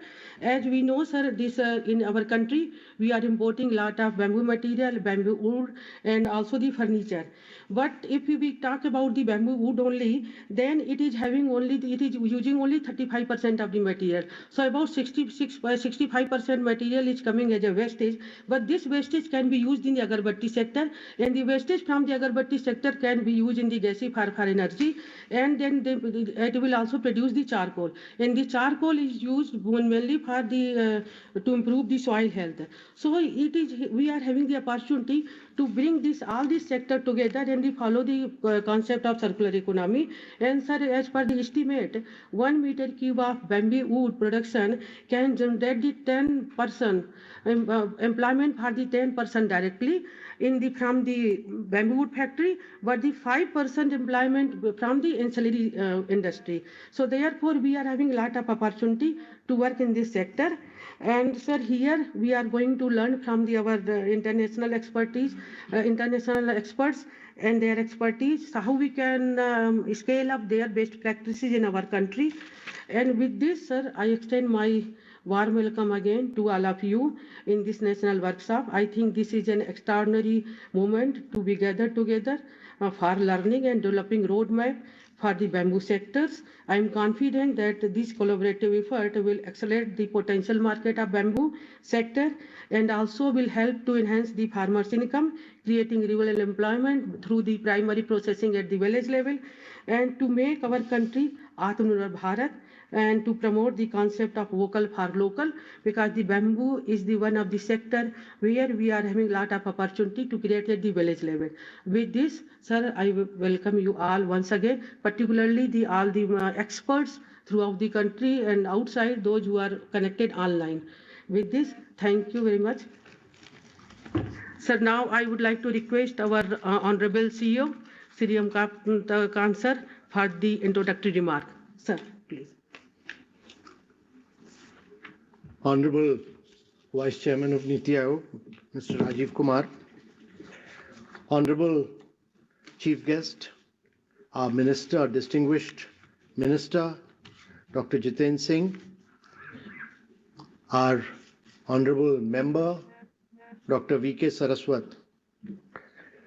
This national workshop on bamboo development mission, to my mind, is very critical from the viewpoint of job creation, from the viewpoint of economic and ecological development in India, and India's big market for bamboo actually opens up an enormous potential to enhance the quality of life of both urban and rural communities. Bamboo is a natural indigenous raw material, and therefore it can play a key role in the rejuvenation of our rural economy, and it is a zero waste commodity and has a vast variety of application. Actually, the full utilization of bamboo can help us to achieve our UN Sustainable Development Goal, and it can actually be the best means to push for sustainable development. To my mind, there are some key issues which we need to push for, because we need to open up new markets for bamboo.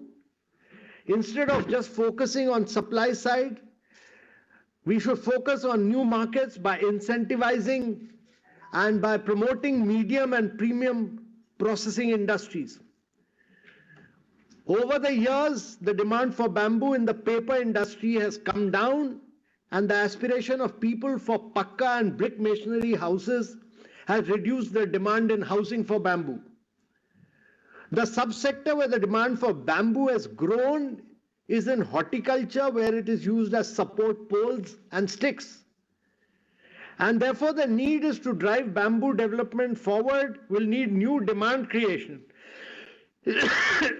And this will require us to develop medium and premium processing industries such as mats, blinds, flooring, tiles, plyboard. And this will create vast number of jobs as well as enhance farmers' income. We need to have bamboo clusters which can be developed as hub and spoke models. with new technology enabled and high skilled processes being undertaken. And the dispersed model of production can lead to exponential employment opportunities in the rural communities. Many state governments like Maharashtra, Kerala, Northeast and other state-run, they run their program related to the growth of bamboo, and they have played a major role in developing the markets for bamboo and its products. There are quite a few startups in the Northeast who are working on bamboo industry, and a huge market is available for the bamboo products, not merely in India but across the world. The Indian government has modified the act related to bamboo farming and removed a huge range of restrictions for bamboo, and it is committed to the growth and development of bamboo. And to my mind, the bright future of the Indian bamboo industry and the people who depend on bamboo, especially farmers and artisans, the central government has now taken a vast number of decisions and has also pushed for the National Bamboo Mission. And to my mind, this is an ecological product, this is a natural product, this will help us achieve sustainable development goals, and we need to create value-added products out of bamboo so that we are able to grow progress in a sustainable manner, not merely in India, but for the sake of the planet. Thank you very much, ladies and gentlemen.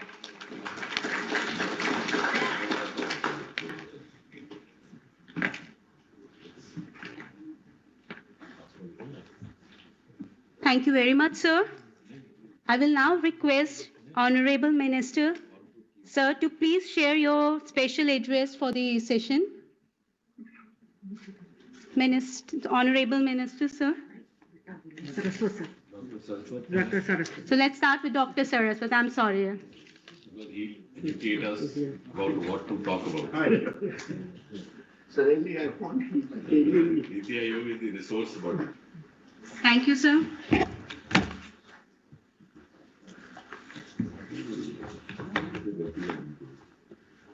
Yes. The order will have. You have to follow this order. But she was very kind to me. She चाहती थी कि जल्दी मालूम हो जाए.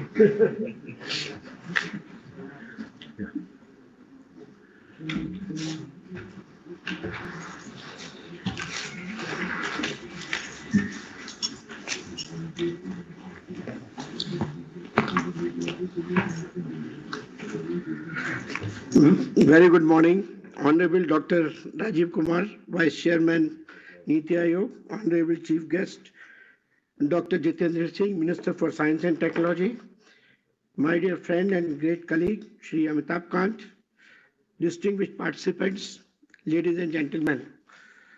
It's a great occasion today that we are discussing Bamboo Development Mission. We should start from a very basic question, why we are talking about bamboo. Because bamboo is considered as a renewable source which matures quickly in as little as 3 to 5 years, much faster than hardwood trees which can take 20 years or more to reach maturity. Bamboo sends out new shoots after each harvest, and hence there is no need for additional planting or cultivation. Bamboo addresses 3 major national concerns, that is ecological security, sustainable food security, and the livelihood security. Bamboo has unrivaled capacity to capture carbon, and it releases 35% more oxygen into the atmosphere than an equivalent stand of hardwood trees. Thus, bamboo forms an ideal carbon sink, storing the carbon in its complex network of rhizome roots beneath the ground. Unlike most cash crops, bamboo requires no agriculture chemicals to thrive. Moreover, it requires less energy and water to grow. Bamboo can replace the use of wood for nearly every application. Paper, flooring, furniture, charcoal, building materials, and much more can be made from bamboo. Almost 1 million acres of forests are lost each week worldwide to deforestation. Bamboo's versatility as a substitute for hardwoods offers a chance to drastically reduce that figure and perfect the forest that we have left. Most importantly, bamboo has immense economic potential. Hailed as the new super material, bamboo has immense business potential. It holds great promise in generating income and employment, especially in the rural areas. Bamboo has a potential to transform the country's rural economy and contribute to sustainable development efforts of the country. There are various reasons production of bamboo if we compare. If you take 2017, the total number of culms, as we call it in millions, was 2,868. In 2019, it has become 3,046. Green weight, as we call it in million tons. Earlier, it was 17.41. Today, it is 19.73. Total number of columns bamboo in the reserve forest, if you take, it was about 28,009. Today, it is 39,000. So that is the kind of growth which is taking place today. What is the global status of bamboo? We should also look at how it is figuring in the global scenario. According to United Nations Food and Agriculture Organization, bamboo covers about 35 million hectares of land across Africa, Asia, and America. The main centers for bamboo production is Asia Pacific region with 45% of the world's bamboo production. The International Bamboo and Rattan Organization estimates the total annual output value of the global bamboo and rattan sector around $60 billion. What is the status of bamboo in India? India holds the position for having the largest area under bamboo cultivation for more than 15.7 million hectares and the second largest diversity in species with about 136 types of bamboo. India's annual bamboo production is about 4.6 million tons. The top 5 bearing states are Madhya Pradesh, Maharashtra, Arunachal Pradesh, Odisha, and Chhattisgarh. However, the poor yield of the bamboo in India is one of the perennial problems. In contrast to China's average yield of about 50 metric tons per hectare, the maximum yield range in India lies in the region of 10 to 15 metric tons per hectare. India is the largest importer of bamboo raw material. We actually import about 17% of the world's imports, followed by the US and the Netherlands. Despite being the second largest cultivator of bamboo in the world, India's share in the global bamboo trade and commerce is as low as 4%. Bamboos cover, now let us look at the northeastern states. Bamboos cover almost about 3.1 million hectare of the area in northeastern and provide employment to about 1.2 lakh people with potential of generating 80 million % days of employment in the region. Over 50% of the bamboo species in India are found in northeastern region and a major contributor of around 65% to the industry. What are the specific advantages of using bamboo as a construction material? The other day I was explaining to our Honorable Vice Chairman that how much transformation is now taken place with respect to the utilization of bamboo for construction activity. Since bamboo is light in weight, it is easy to work with, store and transport. Also as a construction material, it has a lifespan of 30 to 40 years. The natural surface of bamboo is smooth, clean and an attractive light yellow and does not require painting or polishing. Different techniques can be applied on bamboo to create different shapes such as curved, arc or square. Bamboo is cost effective, which makes it an affordable building material. When was the engineering of the bamboo started? Engineered bamboo was first developed in India in 2016 at the Indian Plywood Industries Research and Training Institute.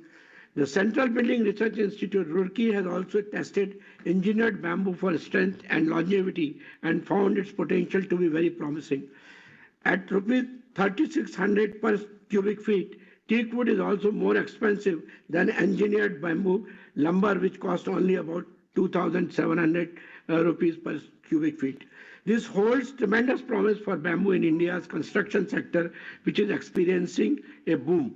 With a CAGR of almost 15.7%, it is expected to reach almost $738.5 billion by about 2022. Comparatively, if you look at it in the terms of energy requirement for production of various building material, it confirmed that bamboo is a material with lowest embedded gray and induced energy requirement. For example, energy for production in terms of megajoules per kg.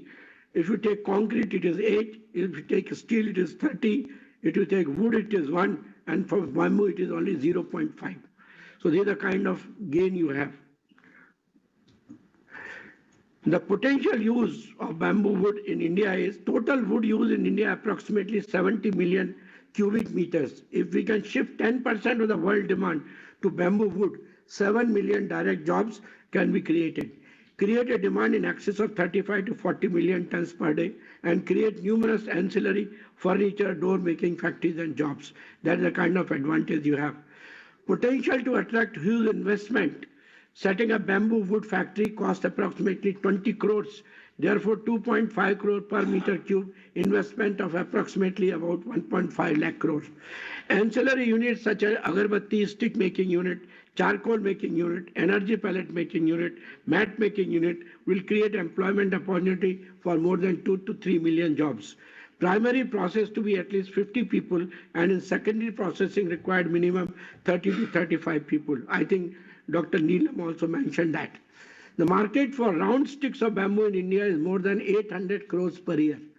The round sticks for incense sticks are scarce. There's a demand of 400 metric tons per day, while domestic supply is only 200 metric tons per day. Cycle brand, which is our matchstick brand, has entered into an agreement with Assam Bamboo Mission. Bamboo can be very readily used for development of charcoal, and this morning we were just discussing bamboo for bioethanol. Annual production of bamboo charcoal in India is about 1,000 to 3,000 metric tons per year. The global biochar market reached a value of US dollars 436.4 million in 2018 and is projected to reach a value of 870 million by 2024.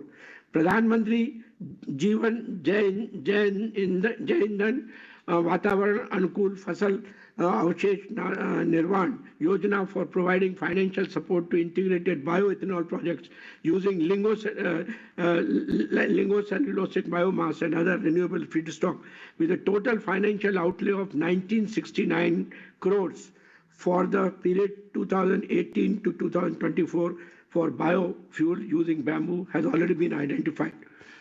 We have a bamboo mission in our country with the objectives to produce more of planting material, increase the area of under bamboo cultivation, improve the existing stock, technology transfer and HRD development, pest and disease management, and creation of water resources, and a lot of innovation and establishment of a marketing infrastructure.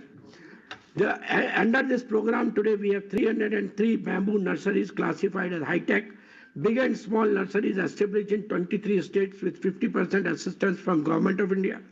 11,240 hectares of bamboo plantation with use of quality planting material, 240 units of operational for manufacture of diversified value-added product, and 6,900 farmers, artisans, entrepreneurs, extension and technical functionaries have been trained. So there are constraints as far as the bamboo sector is concerned. There is a supply side constraint. While a lot of impetus was and is being given on the propagation and cultivation of bamboo, meager attention is directed towards the processing and value chain addition of bamboo product, resulting in the lack of holistic development of the bamboo sector. Similarly, there's a demand side constraint in which the industry like paper, the consumption of bamboo declined substantially with the advancement of the technology and changes in the raw material composition. In the construction industry, the share of bamboo declined with the introduction of new age materials like brick, masonry, concrete, and steel. So there is a way forward. The bamboo industry's unique feature need to be fully explored and its economic benefits raised to provide more job opportunities for farmers with increased income to boost regional development. We should have a regional comparative advantage should be fully triggered and the regional industry layout should be optimized. Industry development key points should be highlighted to explore new strengths and regional development in accordance with the local conditions with rational layout under a target classified guideline. Intensive management and in-depth processes should be underlined through technological innovation and improved utilization rate. Quality should be prioritized and strict routine management procedure should be implemented to push organic, green, pollution-free and standard production that will substantially improve the quality of bamboo. Scientific support on variety selection, breeding, intensive management, scientific cultivation, technology innovation, and product R&D should be prioritized to promote scientific outreach and training. The government should formulate supporting policies in terms of scientific progress and policy preferences to ensure sector development. Given the market a fundamental role in resource allocation and motivate society's enthusiasm and initiatives to engage with the bamboo industry.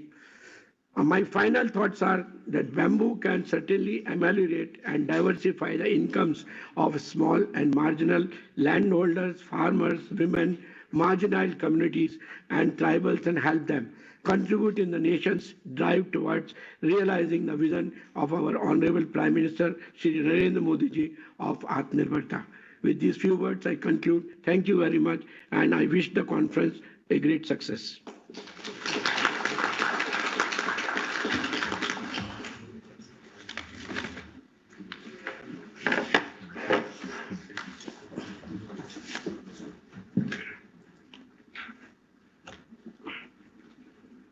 Thank you very much, sir. May I now request Honorable Vice Chairman Niti Aayog, Dr. Rajiv Kumar, for the sharing their views and remarks. Sir.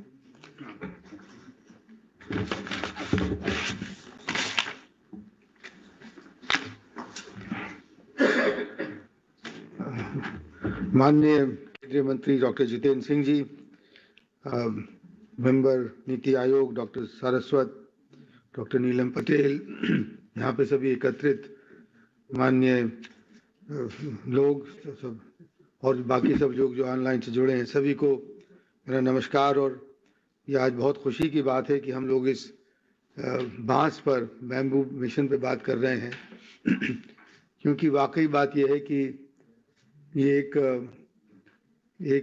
एक miracle natural product है। सच बात यह है कि miracle natural product है और ये बहुत एक तरह से सरकार ने जो इतने कदम उठाए हैं कि इसको फॉरेस्ट एक्ट से दूर कर दिया, फिर इसको एग्रीकल्चर प्रोडक्ट में इंक्लूड कर लिया, और उसके पहले तो इसमें बहुत उदासीनता थी। एक तरह से एक बैम्बू जो था, बांस, एक बड़ा ही इंफीरियर प्रोडक्ट माना जाता था और इन नॉर्थ ईस्ट में कहीं होता है वगैरह, इसकी लाठी और वगैरह ये सब बनती है, इसके कोई प्रोडक्ट इस्तेमाल नहीं होते थे। मगर मेरे ख्याल में वो समय आ गया है और पहले भी आ जाना चाहिए था कि इससे ये उदासीनता से उठकर एक बिल्कुल हमें एक नई आशा की किरण हमारे मन में जगा सकता है। क्योंकि मैं इसको वाकई समझता हूँ, क्योंकि लोग कहते हैं कि बांस एक ऐसी चीज़ है जिसको कि आप उगते हुए आंखों से देख सकते हैं, इतनी तेज़ी से उगता है ये। और मैंने ये खुद देखा है कि मेरा एक छोटा सा फार्म है, हम लोगों ने वहाँ पर बांस, we tried to grow bamboos there. We not tried, we had 1 acre, actually 1.5 acres of bamboos on that, and there are 5 varieties of it, and one of them is called Gigantics, which grows to about 70 feet in almost within a year's time. And we grew it because we wanted to develop vermicompost underneath it, because bamboo leaves have the biggest use for the earthworms, and you can create a lot of vermicompost. So I have seen it with my own eyes. And the other part, so therefore it's something that it's high time that we developed it to the full extent possible and the potential possible. Dr. Saraswat has explained in great detail what the advantages of bamboo are, what we can achieve with it. So I don't want to go into those details, don't want to repeat it. Just to say that I was surprised to find out that 1,500 uses of bamboos have already been documented. I mean, this is there. So I mean, therefore, the demand is not a problem. The world, the world market for bamboos is $68 billion, and growing at 5% per annum, which is a huge growth at this point of time. तो अपनी जो आंतरिक हमारी जो मांग है और जो हमारी वैश्विक बाजार में मांग है, उसकी कोई कमी नहीं है। और इसलिए हम इस बात से बिल्कुल भी हम बिल्कुल चिंता ही नहीं करनी चाहिए कि अगर और ज़्यादा बैम्बू उगे, बांस उगेगा तो उसका हम करेंगे क्या, ये बिल्कुल चीज़ नहीं। तो इसलिए जैसा कि डॉक्टर सरस्वत ने कहा, मैं इस बात को दोहराना चाहता हूँ अपने संक्षिप्त रिमार्क्स में कि सप्लाई साइड की प्रॉब्लम है। और सप्लाई साइड की प्रॉब्लम क्यों है, ये भी बात इतने बड़े मिशन बनने के बाद और जितना सरकार ने कदम उठाया वो मेरे ख्याल में एक सोचने की बात है, क्यों नहीं हो रहा है। और दूसरी चीज़ ये है कि अब ये भी पता लगे कि किसी भी ज्योग्राफी में बैम्बू उग सकता है। अभी ऑलरेडी मेरे ख्याल में 12 राज्यों में बैम्बू उग रहा है, आंध्रा से लेके कर्नाटक से लेके और मिजोरम तक। और मैंने जैसे कहा कि मेरा फार्म तो हापुड़ के पास है, तो यूपी में भी उग ही सकता है, सब जगह। और इतनी और इससे अच्छा नेचुरल प्रोडक्ट आपके बायो एथेनॉल के लिए और कोई है ही हो ही नहीं सकता। और जब 1500 इस्तेमाल है इसके कंस्ट्रक्शन इंडस्ट्री में, और अभी आपने आज हाल में आर्टिकल पढ़ा होगा, मुझे कुछ लोग बता रहे थे कि लकड़ी का इस्तेमाल अब धीरे धीरे स्टील की जगह होने लगा है। ये मतलब हाई राइज बिल्डिंग्स भी अब लकड़ी की से बनने लगी हैं, उसकी जो, और ज़रूर उसमें बांस का भी प्रयोग अब जल्दी होने लगेगा। तो इस सप्लाई को हम कैसे बढ़ाएं, इसके बारे में हमें सोचना चाहिए। और जैसा कि डॉक्टर सरस्वत ने कहा कि हमारी यील्ड अभी भी कोई 15 मेट्रिक टन पर एकड़ है, जबकि चाइना में जो है वो 50 है। और चाइना उम्मीद करता है कि 2023 में वो 18 बिलियन डॉलर का एक्सपोर्ट करेगा सिर्फ यूएसए को। और उसमें जो है वो, और उसके जो फ्लोरिंग है बैम्बू से जो बनी हुई है, 116 million square metres per annum bamboo flooring को वो एक्सपोर्ट करेगा, जबकि हमारा कुल अभी हमारा इस्तेमाल 1 लाख square meter है. So there is huge scope for bamboo, and I think this time has come to give this a real push going forward. इसमें we can create bamboo economic zones. We should have bamboo processing parks. We should give much more addition, which would grow to have the sort of national level bamboo missions for refineries, for bamboo products, for bamboo ethanol. So I think there's a massive scope, and now we should have to focus now on the supply side. It doesn't require fertilizers. It doesn't require water. It's a huge carbon sequestration, product. If you grow bamboo, it's like a carbon sink. So I think there are multiple advantages of this product, and I hope, therefore, that onwards today with this workshop and otherwise, the bamboo mission will get a huge spurt forward, and I expect that all the state governments will participate in it. And I think that's the key. हम लोगों को इस बातचीत को दिल्ली से बाहर जाकर सारे राज्यों की जो राजधानियां हैं उनमें बात करना चाहिए। और मैं नीलम से और जो बैम्बू मिशन के जो अगर यहाँ पे कोई लोग मौजूद हों, पहले तो मैं जानता था उनको, जो वापस असम चली गई, जो बैम्बू मिशन की हेड थी, मैंने उनसे भी कहा था एक बार कि अब हमें ये वर्कशॉप सारी राज्य की राजधानियों में करना चाहिए, क्योंकि वहाँ पर इसकी जागरूकता होना चाहिए और किसानों के समूह में करना चाहिए। इसके लिए FPOs बन सकते हैं। So I hope you will give much more attention to this miracle product than what we've done so far, and I'm sure with that bamboo will emerge as one of the best employment generators and export earners for our country. Thank you all very much, and I wish the conference all the very best. Thank you. Chavi Jha is here. She is Mission Director. Mask, sorry. Thank you very much, sir.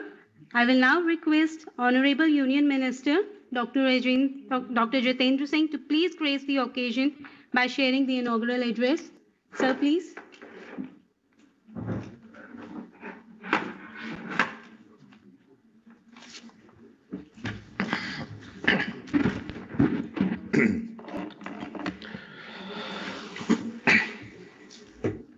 Vice chairman Niti Aayog doctor Rajiv Kumar ji, doctor Saraswat, member of Niti Ayog, also fellow member of the scientific fraternity, Dr. Neelam Patel, members of the Niti Ayog, members of the different departments and the ministries connected or associated with various bamboo programs. At the outset, I wish to compliment Dr. Rajiv ji and the entire team for having organized this program under the aegis of the National Bamboo Mission. Also because, and I'm not saying just to be very kind or courteous to them, because this is a subject which is very seldom discussed. You hardly come across occasions where you have any interactive session or any think tank activity related to bamboo. And I think one of the good things that has happened under Prime Minister Narendra Modi since he took over in 2014, that he has driven us to become aware, conscious of all the assets around us, which were not being hitherto discussed or not being adequately discussed. And I think that is one of the outcomes of that. But I think still lots needs to be done in order to raise it to the level of public awareness. The most recent evidence of this I experienced when I was entering into the gate of the Vigyan Bhawan about half an hour back. The car was stopped by a fleet of media reporters, about 24 of them. So they were very excited. They said, what is all going to be discussed? What are the states going to ask for? I said, no, I'm not one of that clan. I'm going for an activity which is not to your taste. So they looked back and I said, bamboo, oh, bamboo. They got disappointed because they were actually hunting for the participants of the finance-related meeting which is happening in the adjoining room. So what I'm trying to say is, on a serious note, that this is not a priority even at the level of social consciousness or even in the level of the media reporting. And that, I think, needs to be changed. But I'm glad that we are moving in that direction with this code, the Niti Aayog. Because all these years we were only confining ourselves to bamboo as a product which was dispensable. You talked, it doesn't matter. You don't talk, it doesn't matter still more. Just बांस की बात है कि उल्टे बांस बरेली को तो it doesn't figure much in your choice of subjects. But now is the time when actually bass from Bareilly is going all over the world. So if we are not able to avail of this changing scenario, then we will be at disadvantage.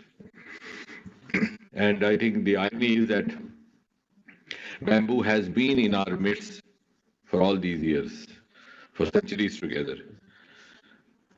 But we didn't know about it because, as they say, the eye see what the mind knows. The mind didn't know the priorities associated with the bamboo, the value of bamboo. And then, as was being rightly mentioned by Dr. Rajiv, somewhere somebody would come from northeast and then would say, oh, acha, wahan bamboo bhi hota hai, without realizing that you have huge reserves of bamboo outside northeast.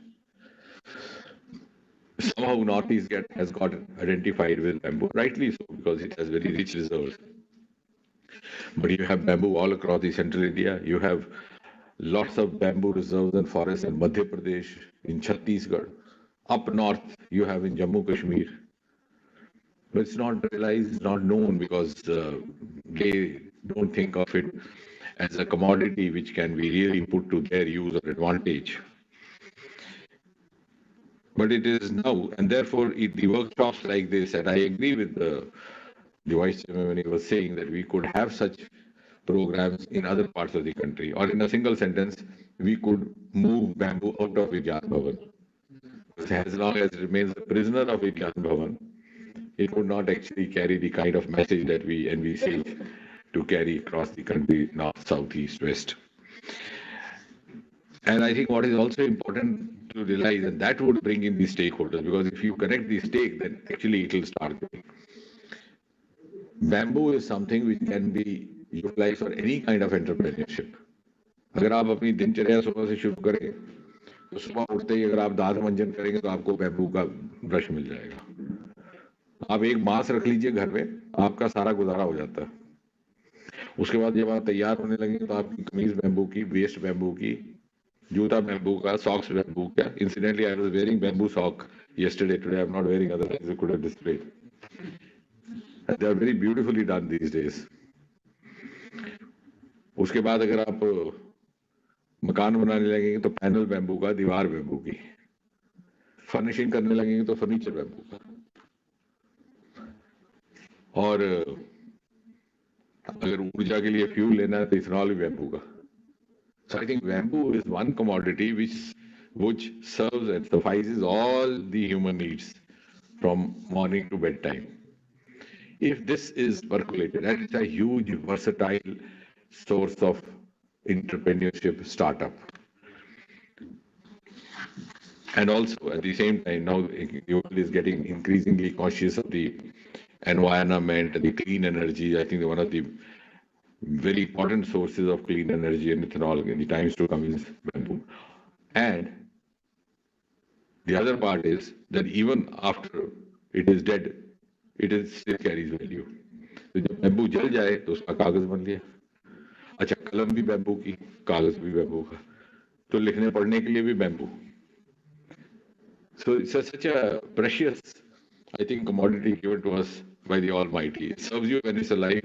It continues to serve you when it is no more. And it serves virtually every activity of yours. And therefore, the irony is that maybe we were not made that conscious, or we didn't try to that conscious, the other countries of the world became conscious of the huge properties of bamboo. And they could also discover that India was a country which had huge reserves, rich reserves, and they made use of our ignorance. So our ignorance became a bliss for them, not for us.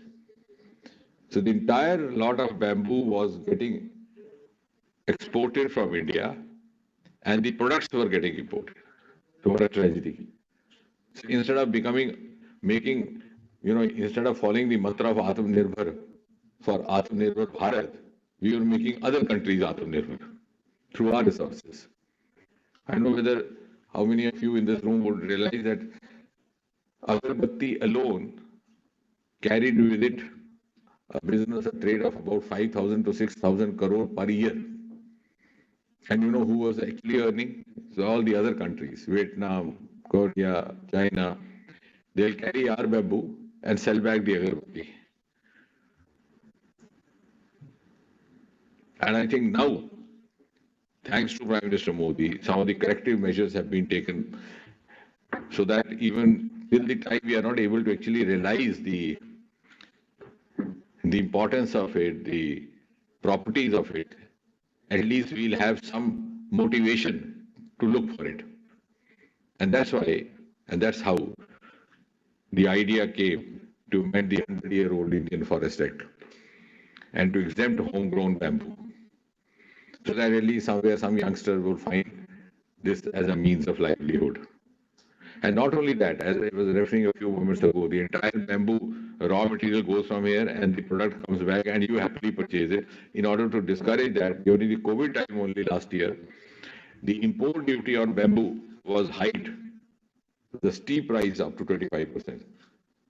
And we must make people understand, particularly youngsters understand, the startups understand, this has been done in their interest, so that the countries which are selling our bamboo to us are discouraged from, or our own traders who would happily purchase agarbatti from other countries and sell it. So they will then think that, no, this is not a very profitable or viable business activity. So instead of purchasing bamboo from there, in order to avoid that 25% hike, they would encourage our own local entrepreneurs.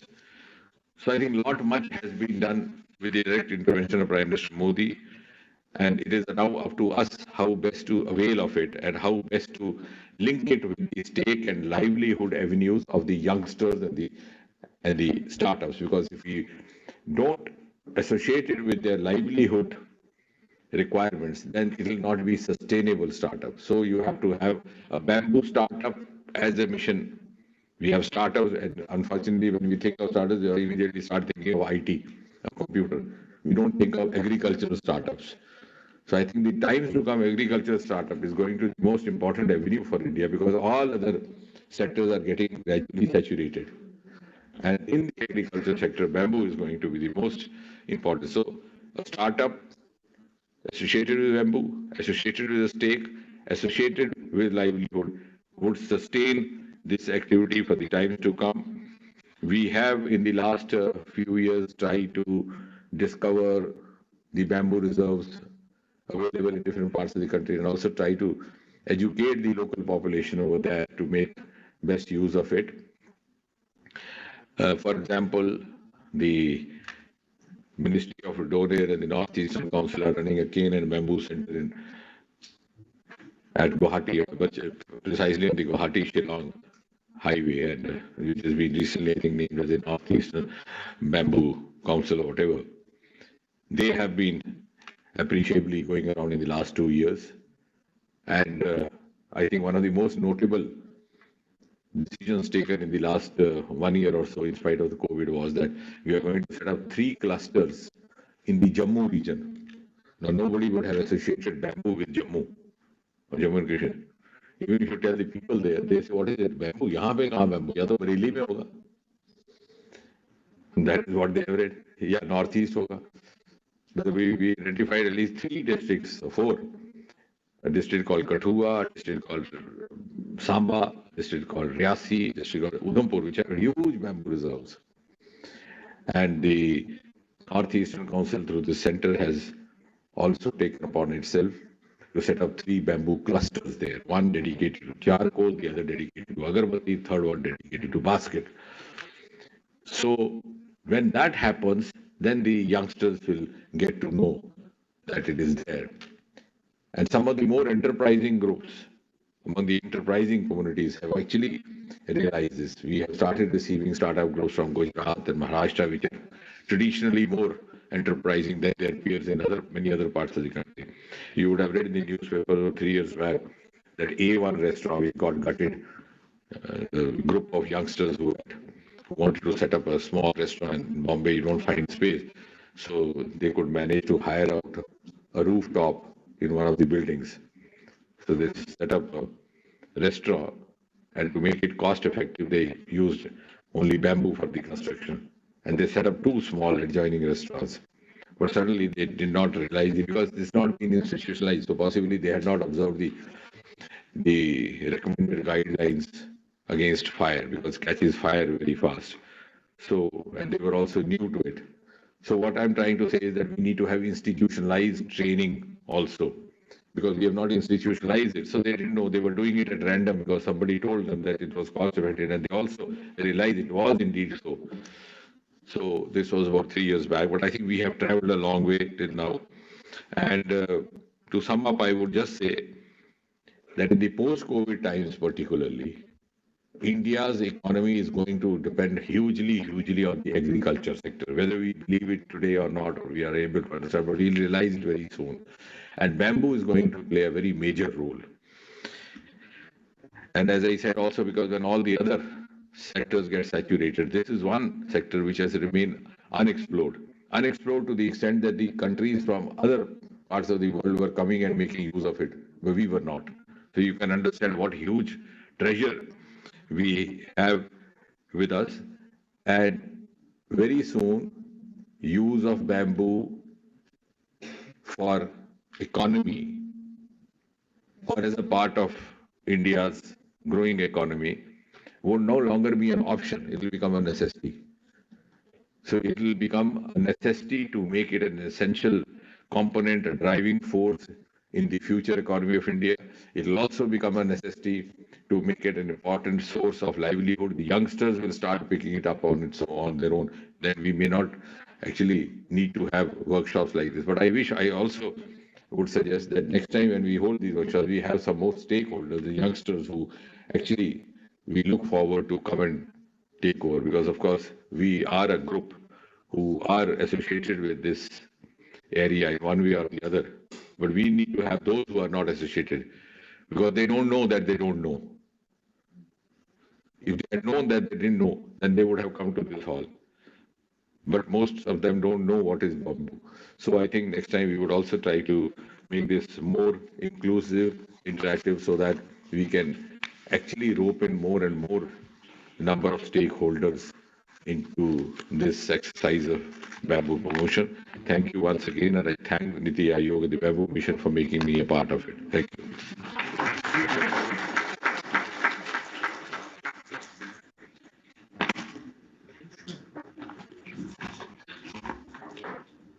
Thank you very much, sir.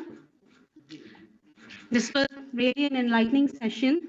We come across the plethora of remarkable bamboo benefits covering social, economic, and environment aspects, all leading towards the growth and prosperity. I would really like to extend the sincere thanks to the distinguished dignitaries on the stage for these real encouraging words and creating momentum for expediting the bamboo development mission. After the knowledge and rich session on bamboo, may I now request Dr. Neelam Patel, Senior Advisor Agriculture, Niti Aayog, to please present the bamboo plant as a memento to the guest as a gratitude.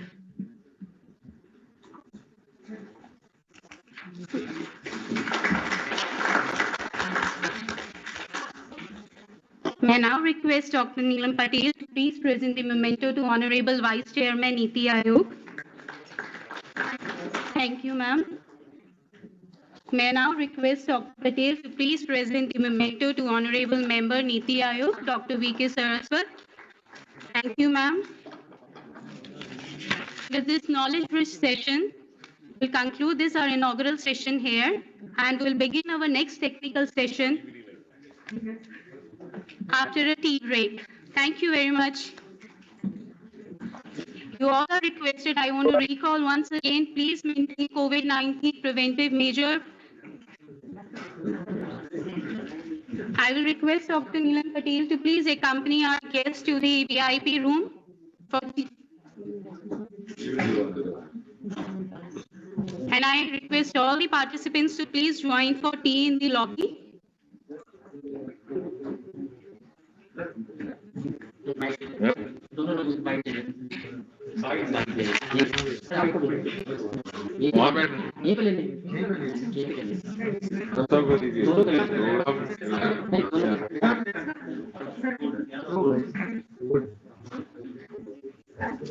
Thank you very much.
Thank you, ma'am.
Thank you very much. Please, I request everyone to please be seated.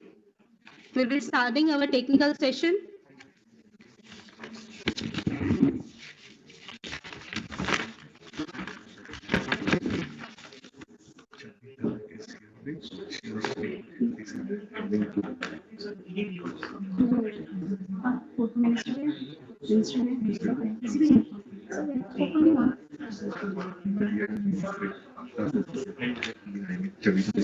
Madam is fine.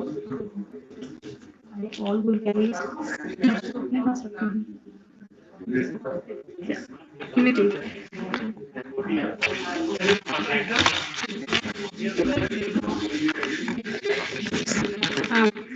The technical session 2 will have the speakers. I will request, I hope all the speakers have shared their presentation. In case if not, please give me your presentation.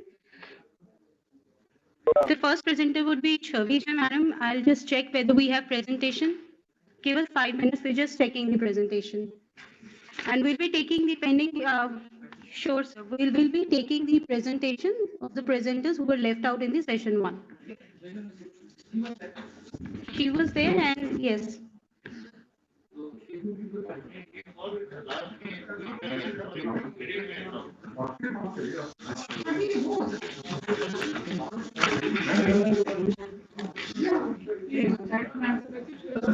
So for technical session 3, please welcome back and please be seated.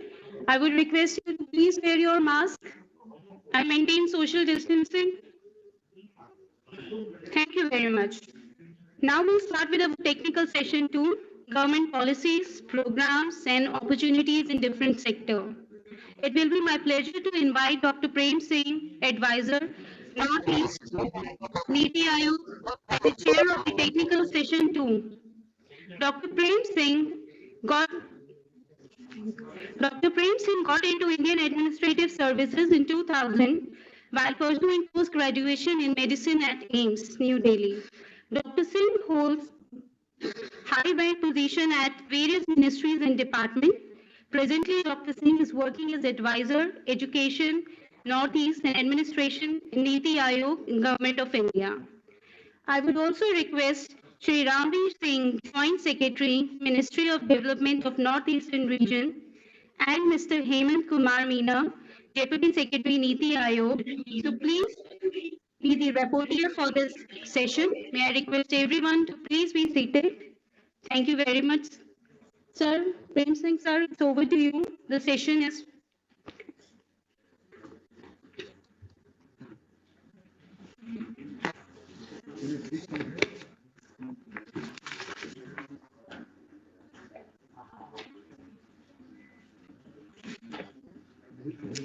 Can you hear us? Okay.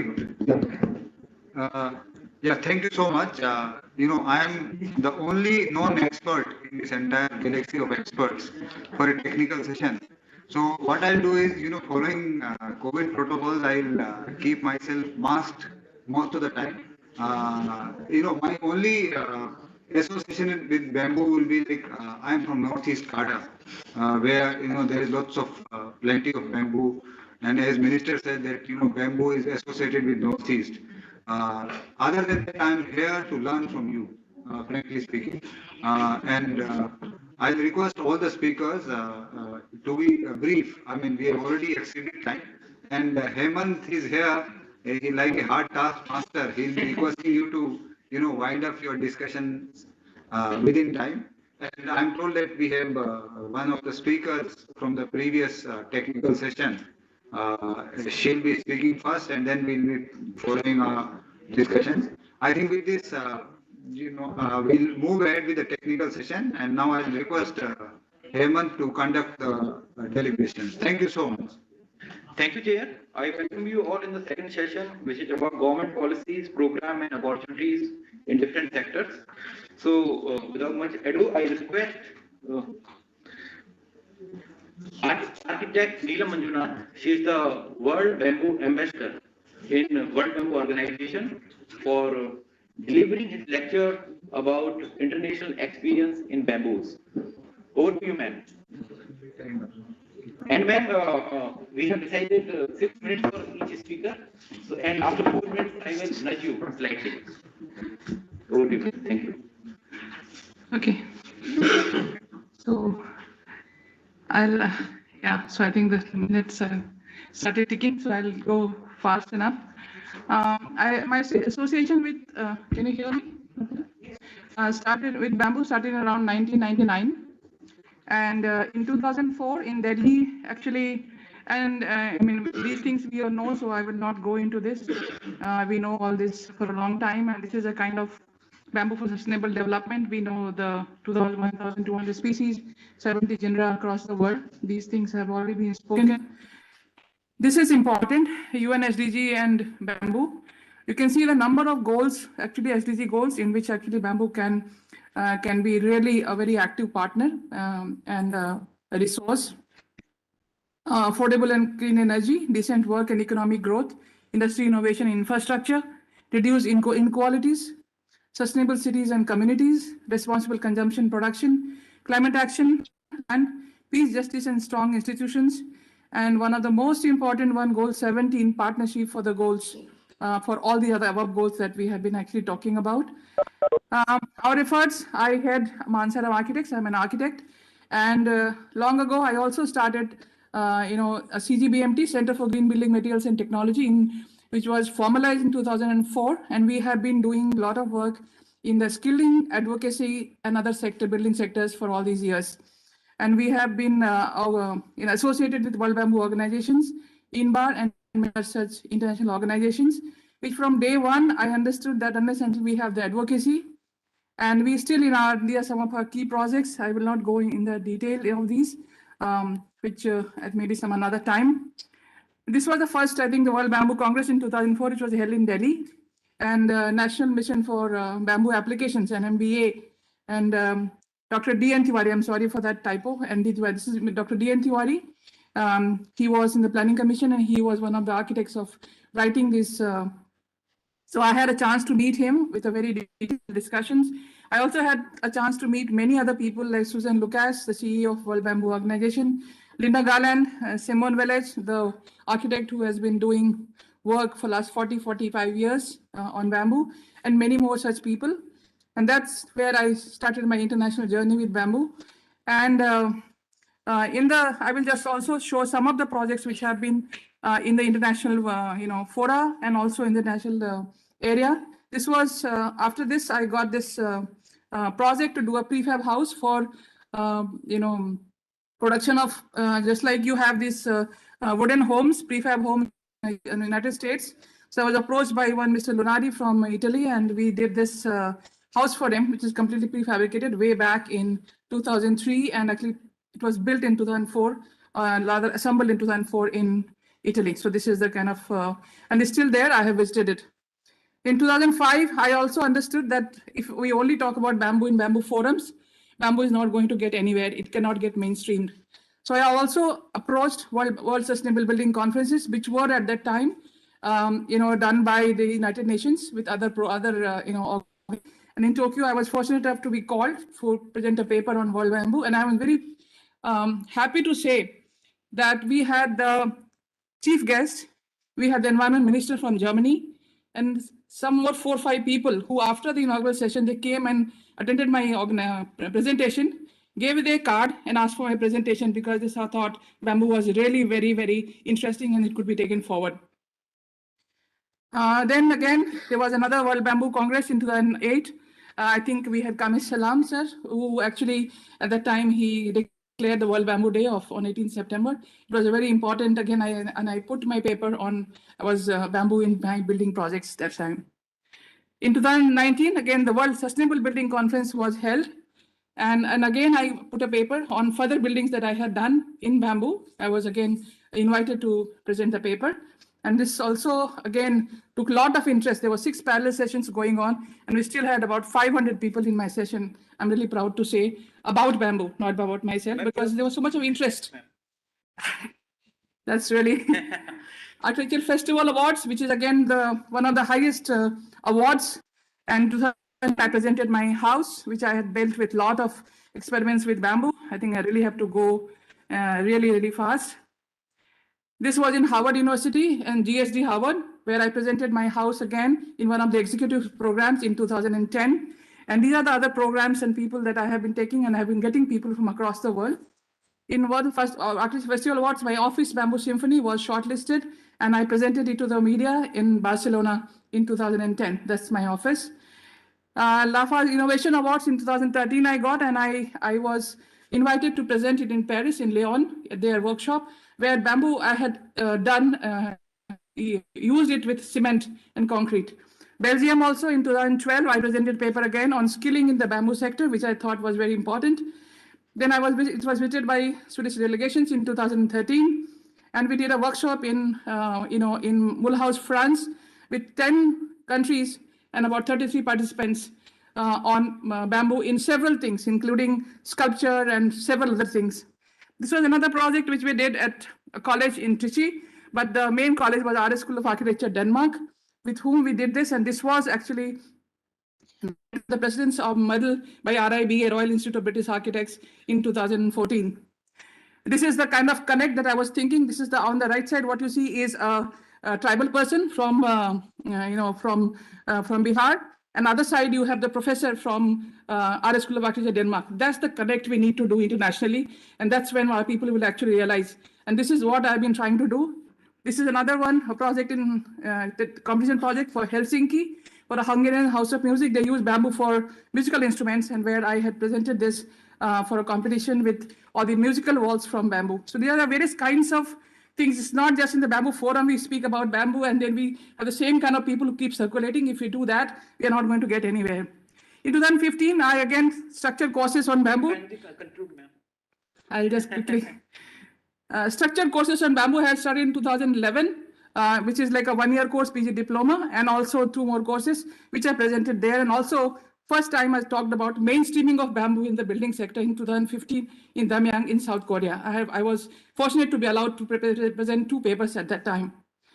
Then I visited, after coming back, I visited Green School Bali, interacted with all the people out there, have been released. And then in 2016, I was invited to put up an exhibition for 6 months at the Architecture Venice Biennale, and I presented this bamboo to them. And these are the different kinds of comments. If you see, I think you can't see here.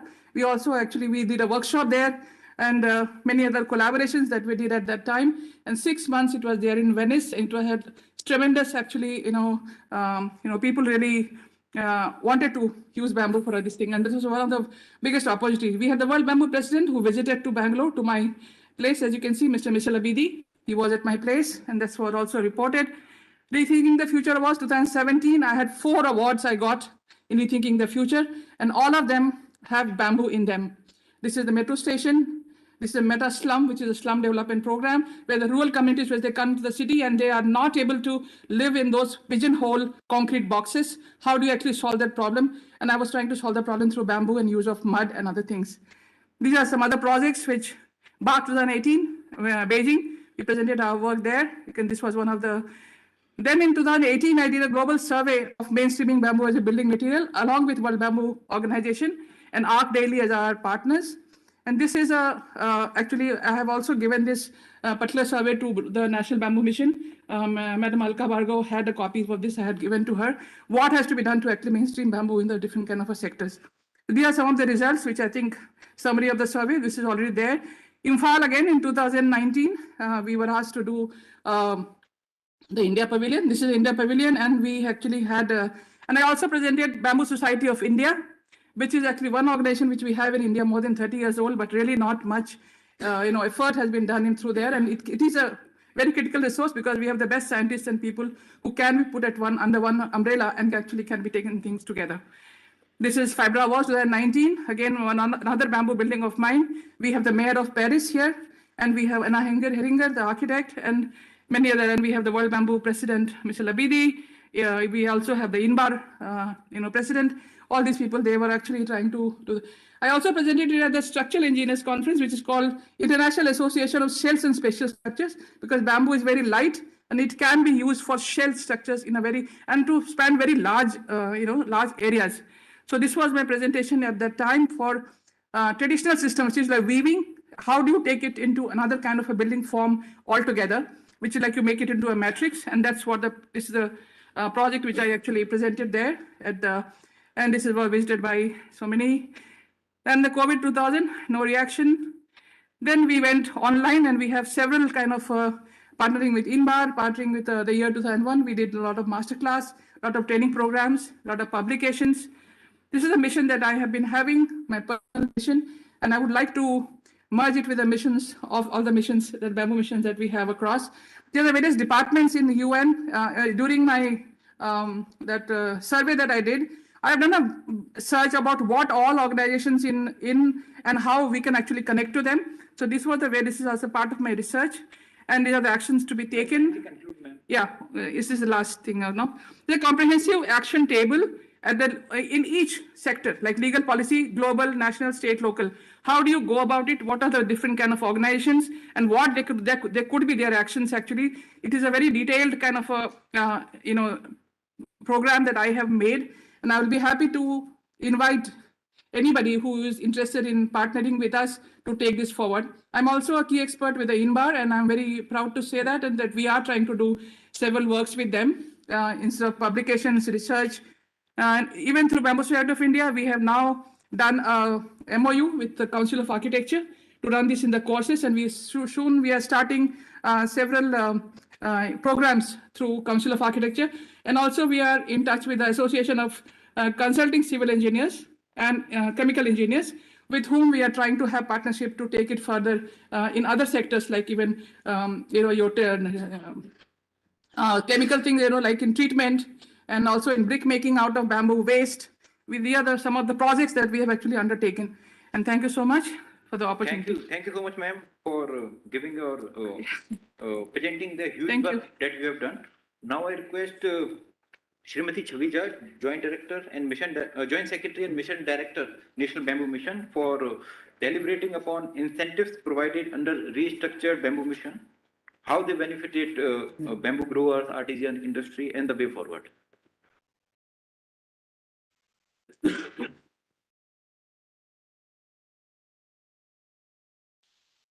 Yeah, thank you very much. So that was a perspective of what somebody in the private sector is doing. Now I will come to government policies. I'm the mission director for the National Bamboo Mission. Earlier, the Bamboo Mission was launched in 2006. However, we have restructured it in 2018. I'll really run through it very quickly. I have already said, that we have restructured the mission in 2018, where bamboo was declared a grass. So there was an amendment to the Indian Forest Act, and we have said that all the states that have liberalized their felling and transit rules would be eligible to sort of participate in the mission. So these were the changes that were made, and after that, the bamboo mission has taken off. And the main change that we have made is that earlier there was an emphasis on plantation. Now we are laying a lot of emphasis on post-harvest infrastructure and processing infrastructure. So the scheme is being implemented in 23 states in the UT of Jammu and Kashmir. These are some statistics regarding this scheme. We have released 324 crores to states, and a lot of statistics are given about what has been achieved in all this time.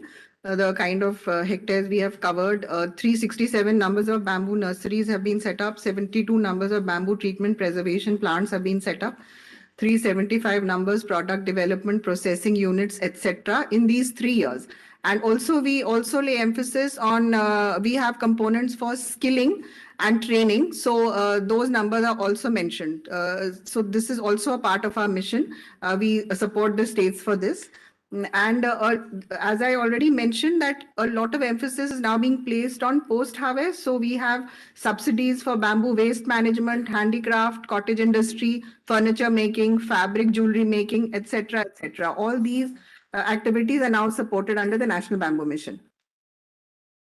This I will just skip. We have already heard enough. There are a lot of industries that are dependent on bamboo and that can take benefit from our subsidy schemes. These are listed over here. And there are some new ones that are coming up. As I said, bioethanol is going to be big in the future. So we would urge everybody to take advantage of all the subsidy schemes that are available from the government side to take up these activities. The National Bamboo Mission actually focuses on 10 industrially important species for plantation on non-forest land. And we have a cluster-based approach recently, I think the minister, honorable minister, mentioned that FPO should be formed. So we have recently got into this activity. We are promoting FPOs also under the National Bamboo Mission. We would like to support the zero waste concept and also lay emphasis on capacity building and training. This I would skip. These are the physical achievements of the mission in the 3 years. I have already given a gist of the achievements that we have made under various components of the mission. Again, these are the, as I mentioned, the post-harvest infrastructure that has been set up. Yeah, this is very important that we have already set up 22 bamboo-based clusters, of which 9 are in the northeastern states, and many of them are very successful in the kind of models that they are developing. We have mentioned the numbers, and these are some good examples of what can be done. 40 FPOs are to be formed for bamboo, and in 5 years. We have the implementing agencies for these FPOs are NAFED, Neramac, and NABARD. These FPOs are going to come up in Madhya Pradesh, Maharashtra, Assam, and Odisha. And 29 FPOs we have already registered, and the remaining are in progress. So this is a new development. So we feel that clusterization and farmer producers organizations could be a way forward for the sector to do well. Then we also have, because the focus of this discussion is what we are planning to do in future. So we are in talks. Of course, this is only talks right now, but we are hoping that a big ADB project for the Northeast will come up soon, which could be a game changer in the Northeast, under which integrated bamboo parks, aggregation primary processing centers will be set up in the northeastern states. So this we are hoping will work out. Then similarly with JICA, we are in talks for a smaller TCP project, which will be more for technical cooperation and design-based collaboration with the Japanese side. This is again for the Northeast. So we are in talks with them, and I hope it works out. So that could also help the sector grow in the Northeast. Ma'am, kindly conclude, ma'am. Yeah, okay. So this I have already have focused on this, and okay, this is also, I think, more or less a repetition. But again, like madam, you mentioned, so like CPWD, we have been in talks with them. Bamboo has been included in the Delhi schedule of rates. But further, what can we do to actually promote it in the construction industry? We have to see. Maybe we can, get some ideas from you. Because as I said, we want to take it big scale. I mean, we don't want to be confined to handicrafts. We should move into construction and bioethanol and big uses of the product. So these are, I have already mentioned. If there is any, if a project is in the government sector, then 100% funding. But if it is in the private sector, 50% credit link back-ended subsidy is given. So we urge everybody to examine these guidelines and to apply for this kind of assistance from the program. And it's available for all kinds of components, as you can see: furniture, jewelry making, bamboo shoots processing, etc. And now we are in the process of finalizing a CCA note, the cabinet vote note for the next 5 years, where we have included a lot more industries. So that, of course, will be in the future. I'll skip all this. So way forward, these are the problems that we are facing, like with the state governments right now. We find that funds are not being taken by the state. So that is one issue that we have to internally sort out. That will sort of help the sector develop. And apart from that, like I said, bioethanol could be one big area. And the other thing I would like to mention is that the Ministry of Agriculture has launched the Agri Infrastructure Fund. So there also we have asked for the introduction of, for the inclusion of bamboo-based industries there, and that also has been done. So that also, I would urge everybody to take advantage of that, because funding up to 2 crores is available under that. So, industry and everybody else can look at that. So these are some of our thoughts on the bamboo mission, and we would look forward to suggestions from all stakeholders on how we can make this better and take it forward. Thank you so much. Thank you so much, ma'am, for painting a picture of National Bamboo Mission for the benefit of the audience. And now I request Dr. Suresh Balla to I invite Dr. Suresh Valla on dais, and he will deliver how engineered bamboo structures can meet low cost, durable, long lasting housing needs in the rural areas, especially in hilly and earthquake prone zones of India. Over to you, sir.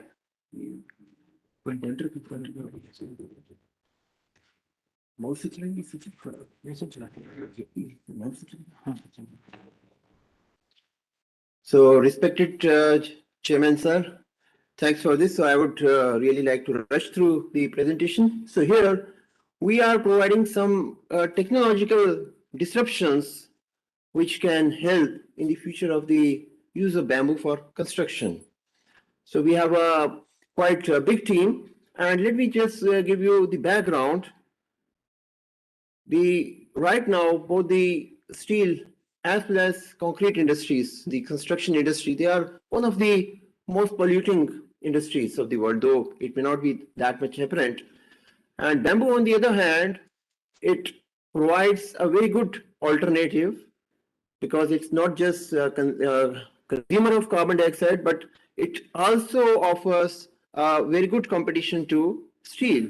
Now here, from the technical point of view, if mild steel has a strength of 250 megapascal, then good species of bamboo in India, they have strength of up to 120 megapascal. So not bad. And then the most competitive edge of bamboo is that its density is 1/10 that of steel. So it offers a very good strength to weight ratio. Now what is the main fundamental feature of bamboo is that it has these fibers that are extremely strong, and these impart it very high tensile strength. So basically, bamboo construction is it is an integral part of our heritage or cultural heritage for years, nothing new. For thousands of years, bamboo has been part of the construction. But what we need is we need to go further. Now, it has been part of our ancient scriptures. We Indians, we are very fond of associating spiritual values with bamboo. But then when it comes to technology, we need to combine. We need to add technology interventions so that we come to a level of competition with the world. And that's what our group is attempting to do. So we completed this project as part of the funding from the National Agricultural Innovation Program in 2013. And as part of this, we came up one technology disruption, that is layered batten bamboo system. So it was here that we proposed this kind of system, which is very efficiently which is very efficient for construction, and at the same time the project involved very thorough characterization of bamboo, its testing, its entire way of doing the design, and making sure that it's efficient in terms of the strength. So with this, we came up with something like we combined it with steel, and this led to something called as like pre-engineered construction. So I'll just quickly show you because we don't have much time, and I'll get a reminder. So I thought, let me just show you the video that how using the pre-engineered technology this can be done. So it's just like the pre-engineered steel construction today, that the actual fabrication is done elsewhere and the things are brought to the site within hours, they are assembled. So like this, we can have a number of structures like for different uses. It ensures speedy construction, suitable for warehouses, cowsheds, cottage industries. We have given our designs to several NGOs who are in fact making these for their different uses. So most importantly, it's wind resistant in any part of India. And of course, it's affordable because here, like in the background steel construction, we are replacing steel members by simple bamboo. Now then, after the project ended, then we went for the other task that if we want to go multi-story, then we need to address another problem. That bamboo is very sleek member, very sleek member. So it has very high slenderness ratio. So before it reaches its strength, it fails, it buckles. So to address this problem, we have come up with this invention as part of the PhD thesis of Dr. Diwakar Bhagat. So this is a proprietary product of IIT Delhi, and we have applied for, we are in the process of filing the patent. So this technology, it ensures that we have the capacity just like in comparison to the concrete and steel. So if you see here, the shape of the member is just like normal beams and columns. So the important thing is that we are able to achieve a composite action here, so that the structure, it has its moment capacity comparable to what is desired in the normal construction.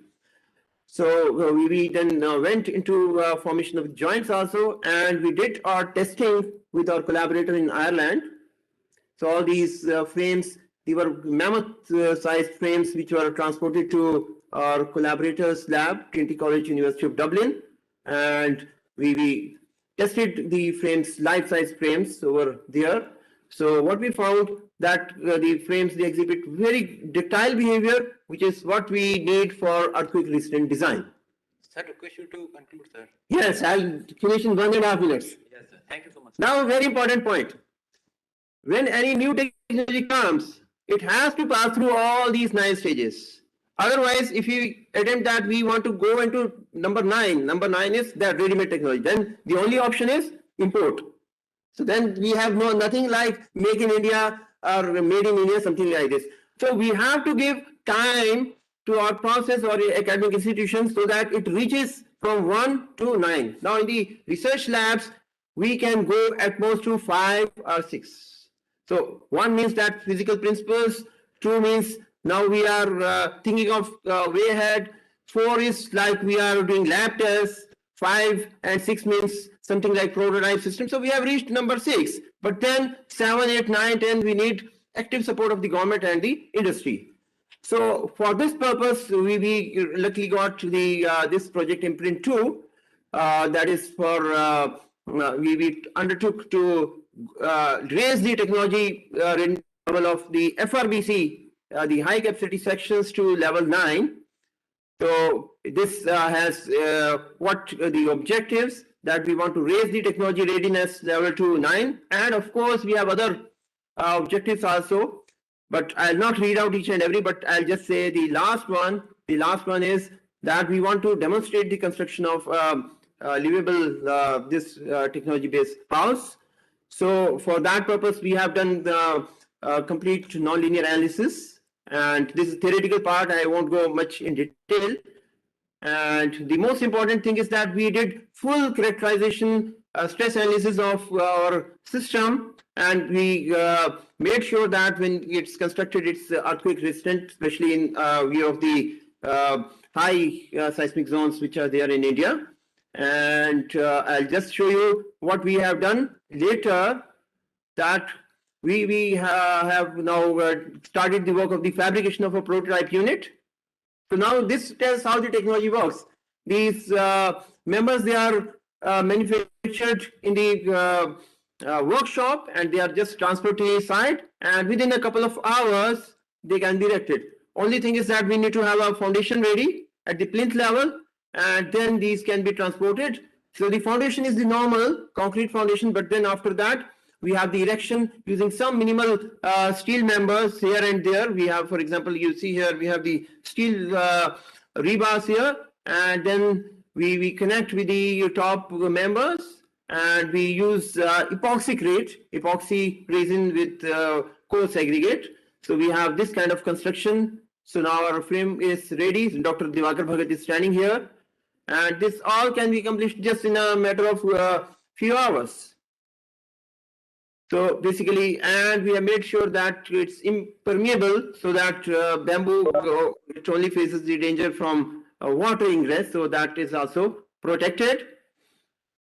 And then we want to go further. So after from outside, this is what would appear. So we have designed the structure suitable for 2-story. Of course, it's a modular construction.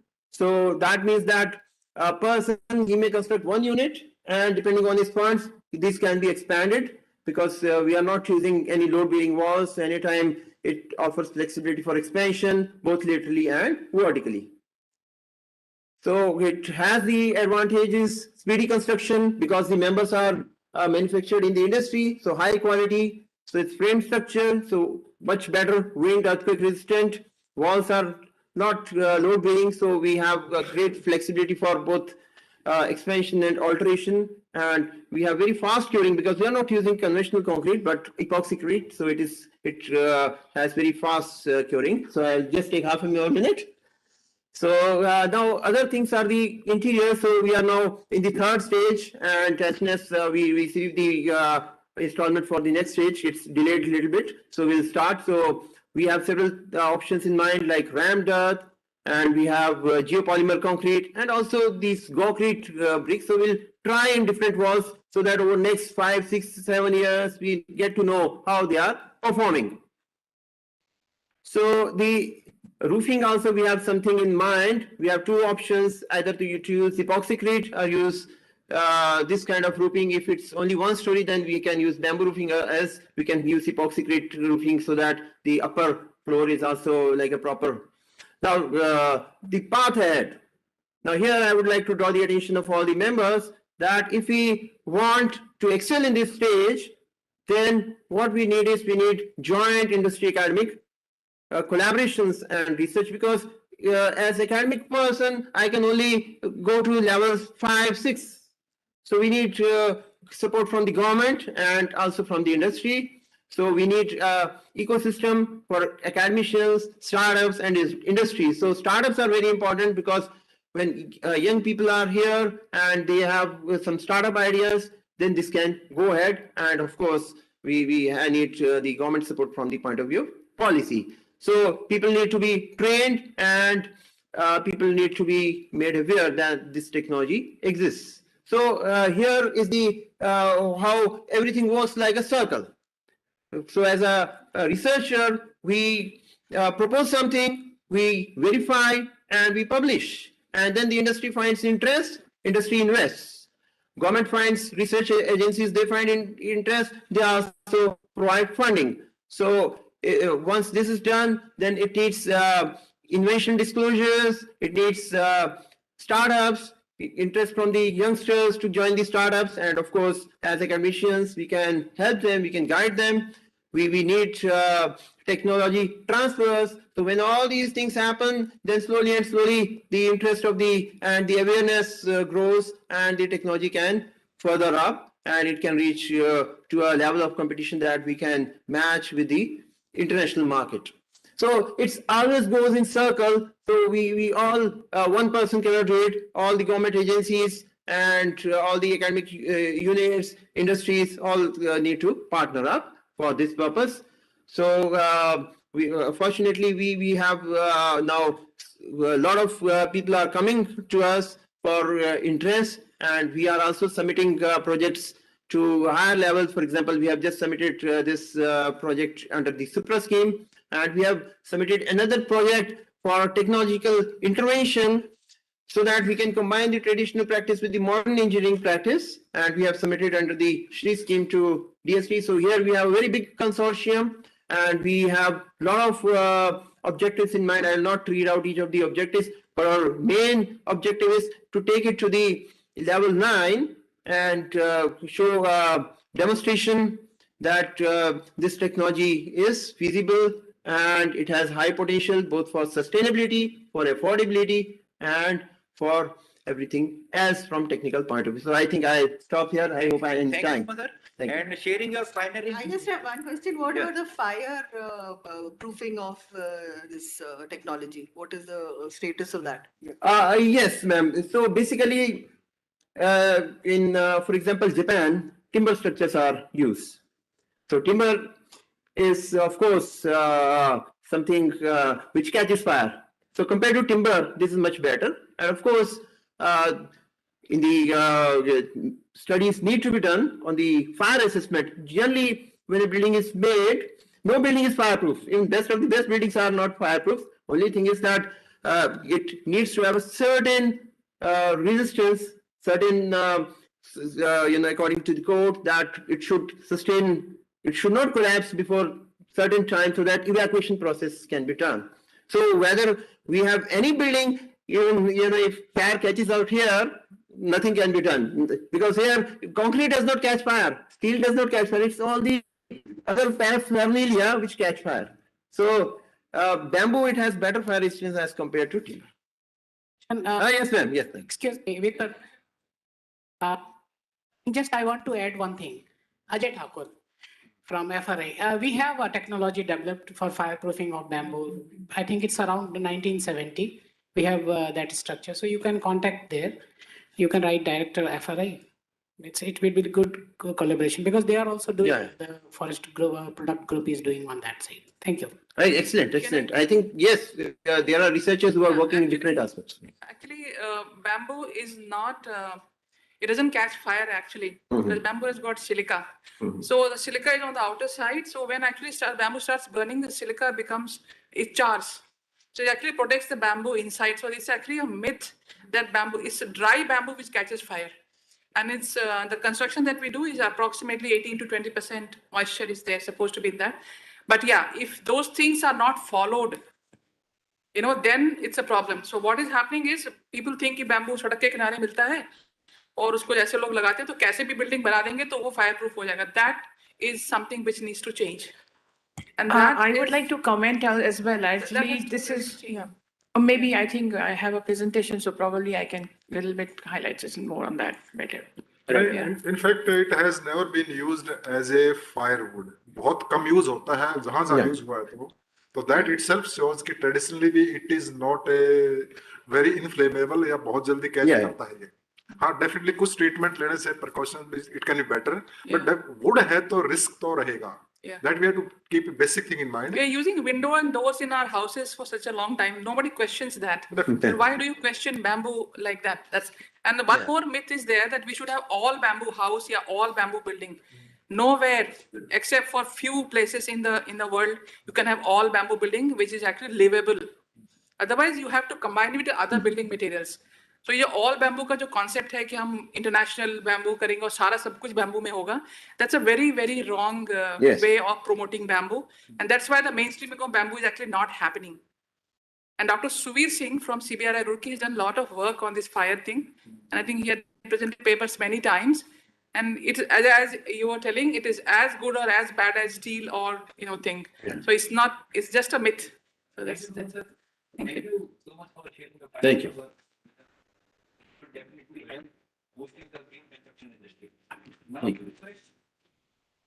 Professor Supratik Gupta.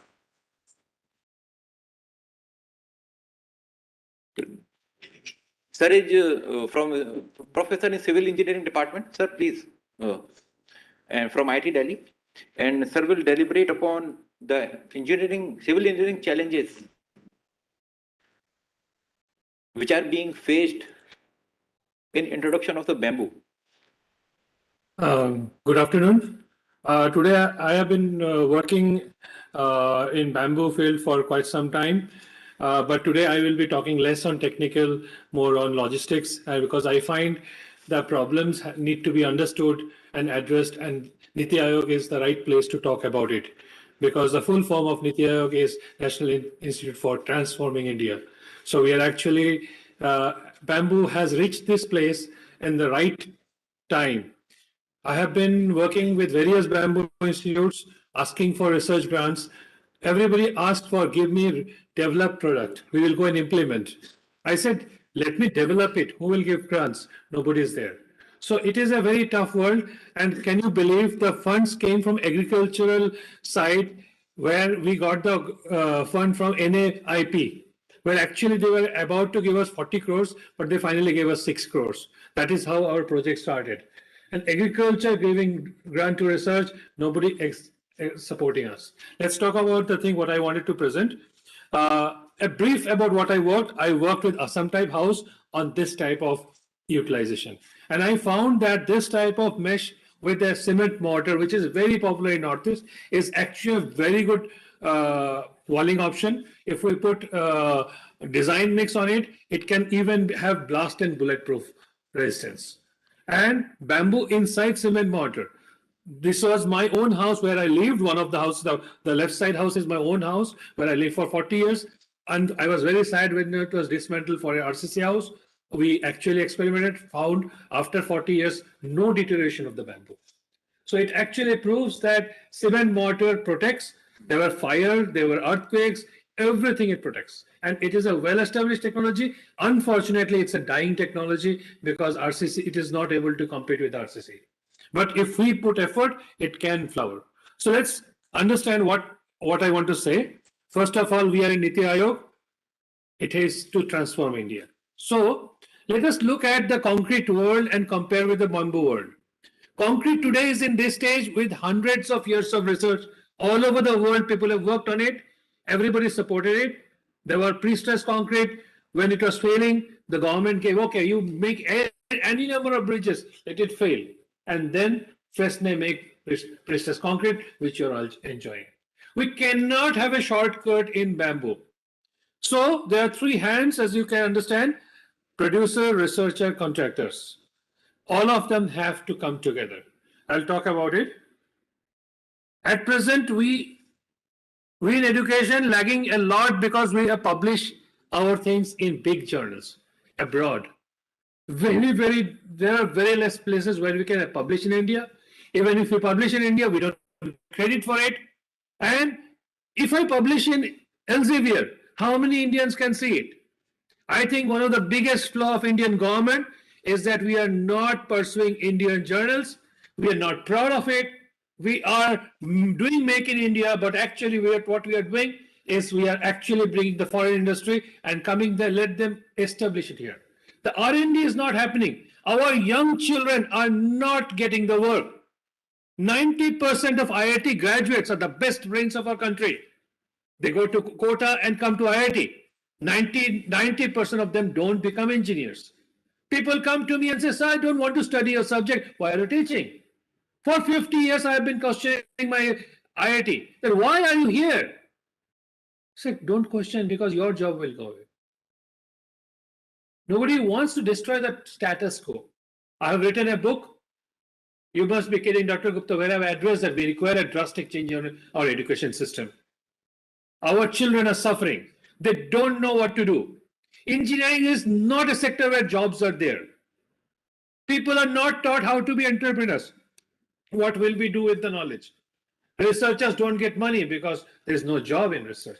Sir, we have short of time, sir. 2 minutes. I'll be fast, okay? Yes. So, in Japan, there is the Japan Concrete Institute where all researchers, industrialists come together and they support the cause. They create the funds, they identify the problems. So I request Niti Aayog, let's start with bamboo. Please create a body where national conference and journals are established, where we all meet together once a year and a committee decides what problems are to be solved. Like, for example, you see, beautiful structures are already being built. There is no scarcity, but not a single structure is analyzed properly. Where will I get the data? Where will I get the dimension to analyze? Where will I get the money to do the research? But if the country decides, okay, this is one problem, we will fund whoever will do the research. Then only money will come. This is the approach Japan has taken. Japanese people publish only in Japan. We publish in England, and who will read those papers? Sir, I request you, I take this opportunity to request Niti Aayog to please request Government of India that please ask every researcher in every field to publish in India and let the journals be sponsored by India, free of cost, because we don't require physical publication, we require online publication. And how many people, normal people, utilize our paper can be our criteria. How many people have referred in journal is not the right criteria. How many people have used our paper should be the criteria. So I think it is high time Indian people, Indian government takes some stand in changing the academic world. in which journals are published, in which papers are published. I am suffering. Children are not interested in studies. Our children are suffering. Please change the country. Yes, sir. Kindly conclude, sir. Thank you, sir. That's all.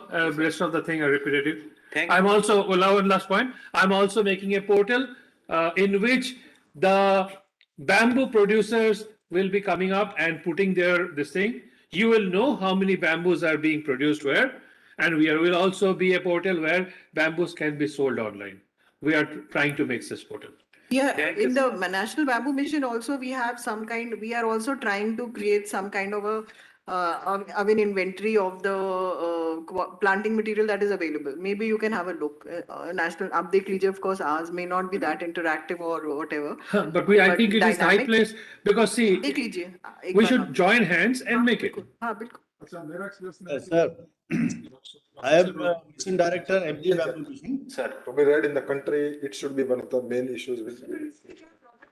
इसमें तो नहीं है sir, India को कोई journal किसी field में नहीं है सर, कंक्रीट में नहीं है, बैम्बू में नहीं, कहीं भी नहीं है। हम पब्लिश करेंगे उसको, हमको हमारे प्रमोशन में यूज ही नहीं कर सकते। रैंक नहीं मिलेगा, प्रमोशन नहीं, क्वालिटी है, what we talk is a problem. हमको प्रमोशन नहीं मिलते सर, हमको हंसता है प्रोफेसर लोग, ये कहाँ पब्लिश करके आया। मैं पब्लिश करता हूं तो कितने इंडियन ऑथर उसको साइट कर पाते हैं, बिकॉज वो पढ़ ही नहीं पाते, डाउनलोड ही नहीं कर पाते हैं। अगर ओपन एक्सेस नहीं है तो एक्सेस ही नहीं कर पाएंगे। Sir, it is important that we change the journal system, every department, only Indian journals should be allowed. अच्छा, आप एक काम कर लीजिएगा, मेरी एक रिक्वेस्ट है डॉक्टर साहब, आप और एक आप ICFR से दोनों मुझे राइटिंग में दे दीजिएगा, as a from ministry side से जहां भी रिकमेंड करना है, we will take it up, I promise. Thank you very much, sir. Sir, in that case, Niti Aayog will be the true Niti Aayog, because you must transform India. नहीं, first मैंने वही तो कहा है कि वहां से आज इसमें one of the main recommendation में यही आएगा कि भाई दिस इज एसेंशियली रिक्वायर्ड, क्योंकि देखिए हर चीज हमारे पास है, टेक्नोलॉजी हमारे पास है, रॉ मटेरियल हमारे पास है, बेसिकली फाइनेंस हमारे पास सब कुछ है, और design everything is there, still we are not progressing. ऐसे बोटलनेक कोई तो ऐसा है जिसको हम नहीं कर पा रहे, हमें उन पॉइंट्स को ही हमें करना पड़ेगा, कमी कहीं भी नहीं है। और अभी मैडम बात कर रहे थे, इवन उसमें अगर प्रोजेक्ट आप उठा के देखोगे नेशनल बैम्बू मिशन का, फाइनेंस अवेलेबल है, वो खर्च नहीं हो रहा, वहां पैसा लैप्स हो रहा है, इवन उसके अंदर सब्सिडीज हैं वो यूज हो रही, लैप्स हो रही, वो कहीं नहीं हो रही। जहां यूज करने के लिए बार बार एफर्ट कर रहे हैं वो नहीं हो रहा, उधर से मतलब बैम्बू का रॉ मटेरियल सड़ रहा है, वो एक्सपेक्ट नहीं हो रहा।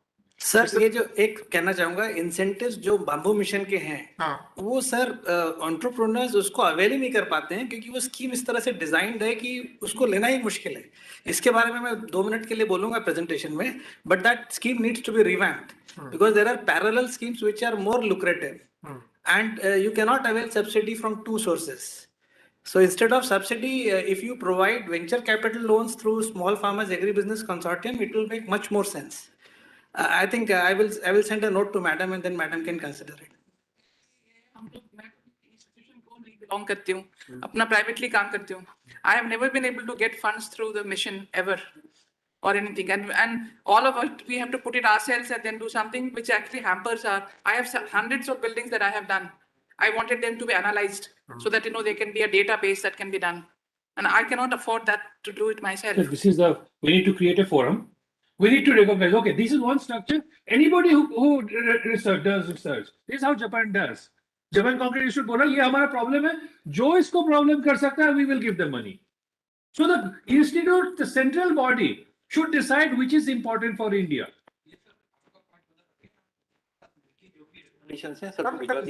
मुझे दे दो यार, नीति आयोग में दे दो position, we will take it. Thank you sir. करेंगे, चाहे उधर से ले जाना पड़ेगा तब भी हम करेंगे। सर पार्डन मी, एक मेरी सजेशन है सर कि ओके ऑफ कोर्स रिकमेंड, नहीं डीएसटी को ले जाएंगे, हम ले जाएंगे ना। आज की रिकमेंडेशन मेन पॉइंट आ जाएगा, उसमें कोई इशू, एटलीस्ट इस सेशन का मेन रिकमेंडेशन में यही आ जाएगा कि this we are lacking, we can take it.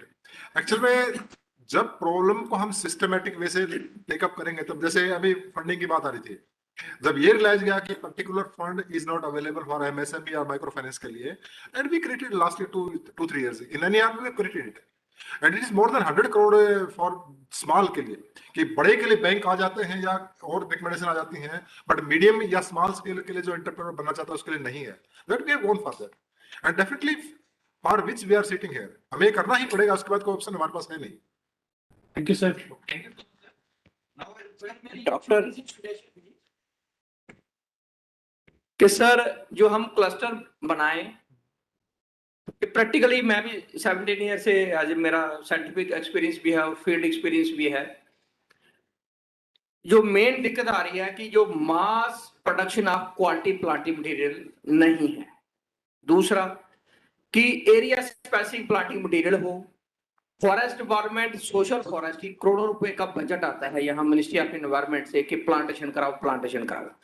उनको भी एक नेसेसरी गाइडलाइन चले जाए थ्रू नीति योग या थ्रू आपके, कि वो 40% या 30% को टारगेट हो कि ये स्पीशीज है यहाँ के, ये एडवांस में 1 साल पहले 6 महीने पहले प्लान जो है तैयार हो जाए, ताकि जो नेक्स्ट प्लांटेशन सीजन हो तो उसमें, जैसे कि अभी जून जुलाई में आ रहा है, हम क्यों ना आज वर्कशॉप में ये सब लोग डिसाइड करें कि हम अपने अपने एरिया में जो बेस्ट बैम्बू है उसका प्लांटिंग मटेरियल कहाँ से प्रोक्योर करें और नर्सरी कहाँ रखें, किस तरह से हम वेजिटेटिव पार्ट से करें कि सीड से करें, कितना टारगेट है, और मास इसकी मल्टीप्लिकेशन करें एरिया स्पेसिफिक. क्योंकि लोगों को प्रॉब्लम आ रही है, जैसे मैं अपनी बात करूं तो कठुआ सांबा जम्मू में हमारे यहाँ तो डेंड्रोकैल्मस स्ट्रैक्टस है, ये बिल्कुल झाड़ी है, कांटेदार है, कोई फायदा नहीं. डोनियल मिनिस्ट्री की 2 वहां वर्कशॉप हुई under the chairmanship of our honourable MP and minister साहब.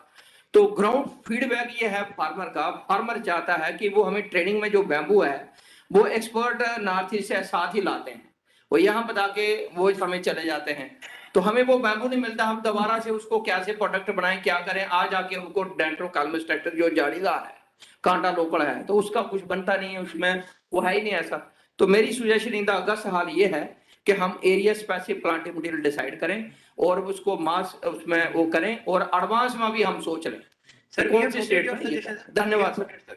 Thank you, sir. Thank you. Now- doctor Sanjay Khajuria, senior scientist को आ जाओ. Yes, we have noted. Ma'am, please, I invite you on dais. Dr. Nirmala Chongdam, she is professor of Department of Botany in Punjab University. Madam is going to deliver on the potential of the bamboo-based food and beverages and for exports and related standardization and safety issues. Over to you, ma'am. Ma'am, please confine to the time limit of 6 minutes, ma'am. Thank you so much.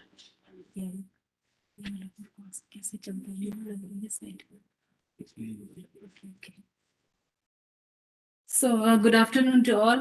We have heard the experts talk about construction, about plantation, and then handicrafts and jewelry.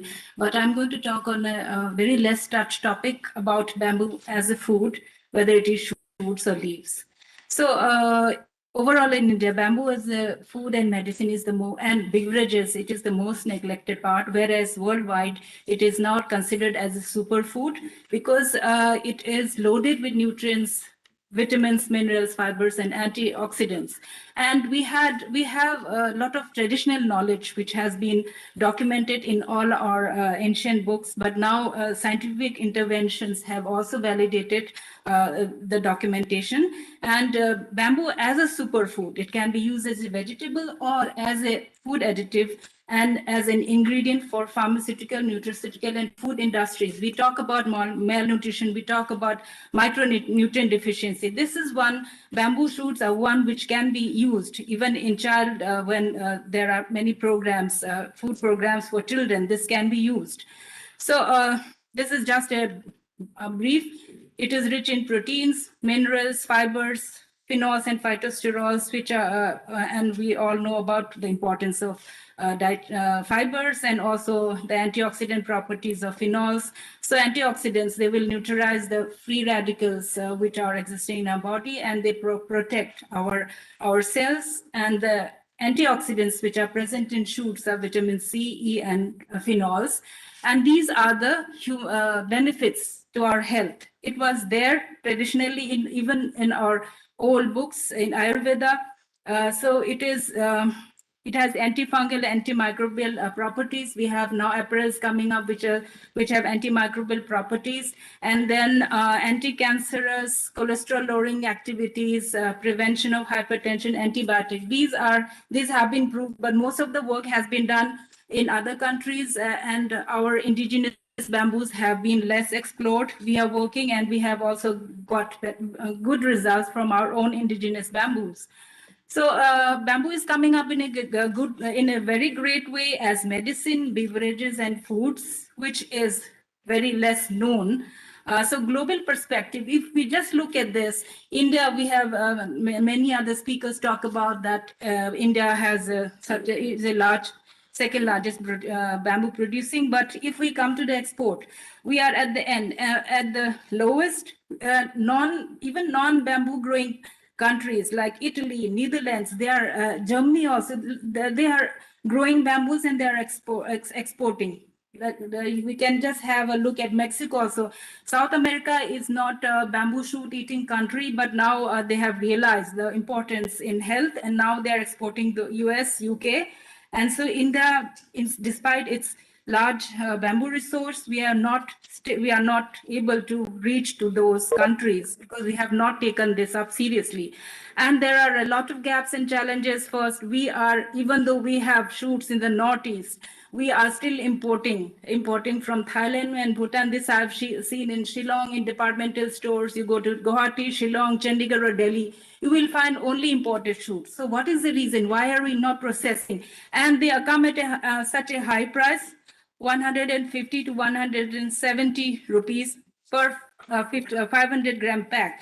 But if you see in the so these are the imported bamboos. So where are our domestic products? It is not there. It is quite costly, and in the markets you have a range from 30 to 60 rupees per kg, and here you said 170 and even 250 grams. So this is one area which can be looked upon, and the most important bottleneck is the processing. If you do not process it well, it will not be able to we will not be able to utilize it. So you can either boil it, you can dry it, freeze dry, sun dry it, and so you can make powdered form, fermented. So in the powdered form can be used for food fortification. You can make a lot of food products from them which are healthy, and also you can use as a vegetable. You can keep it for 6 months even if you use the proper processing method.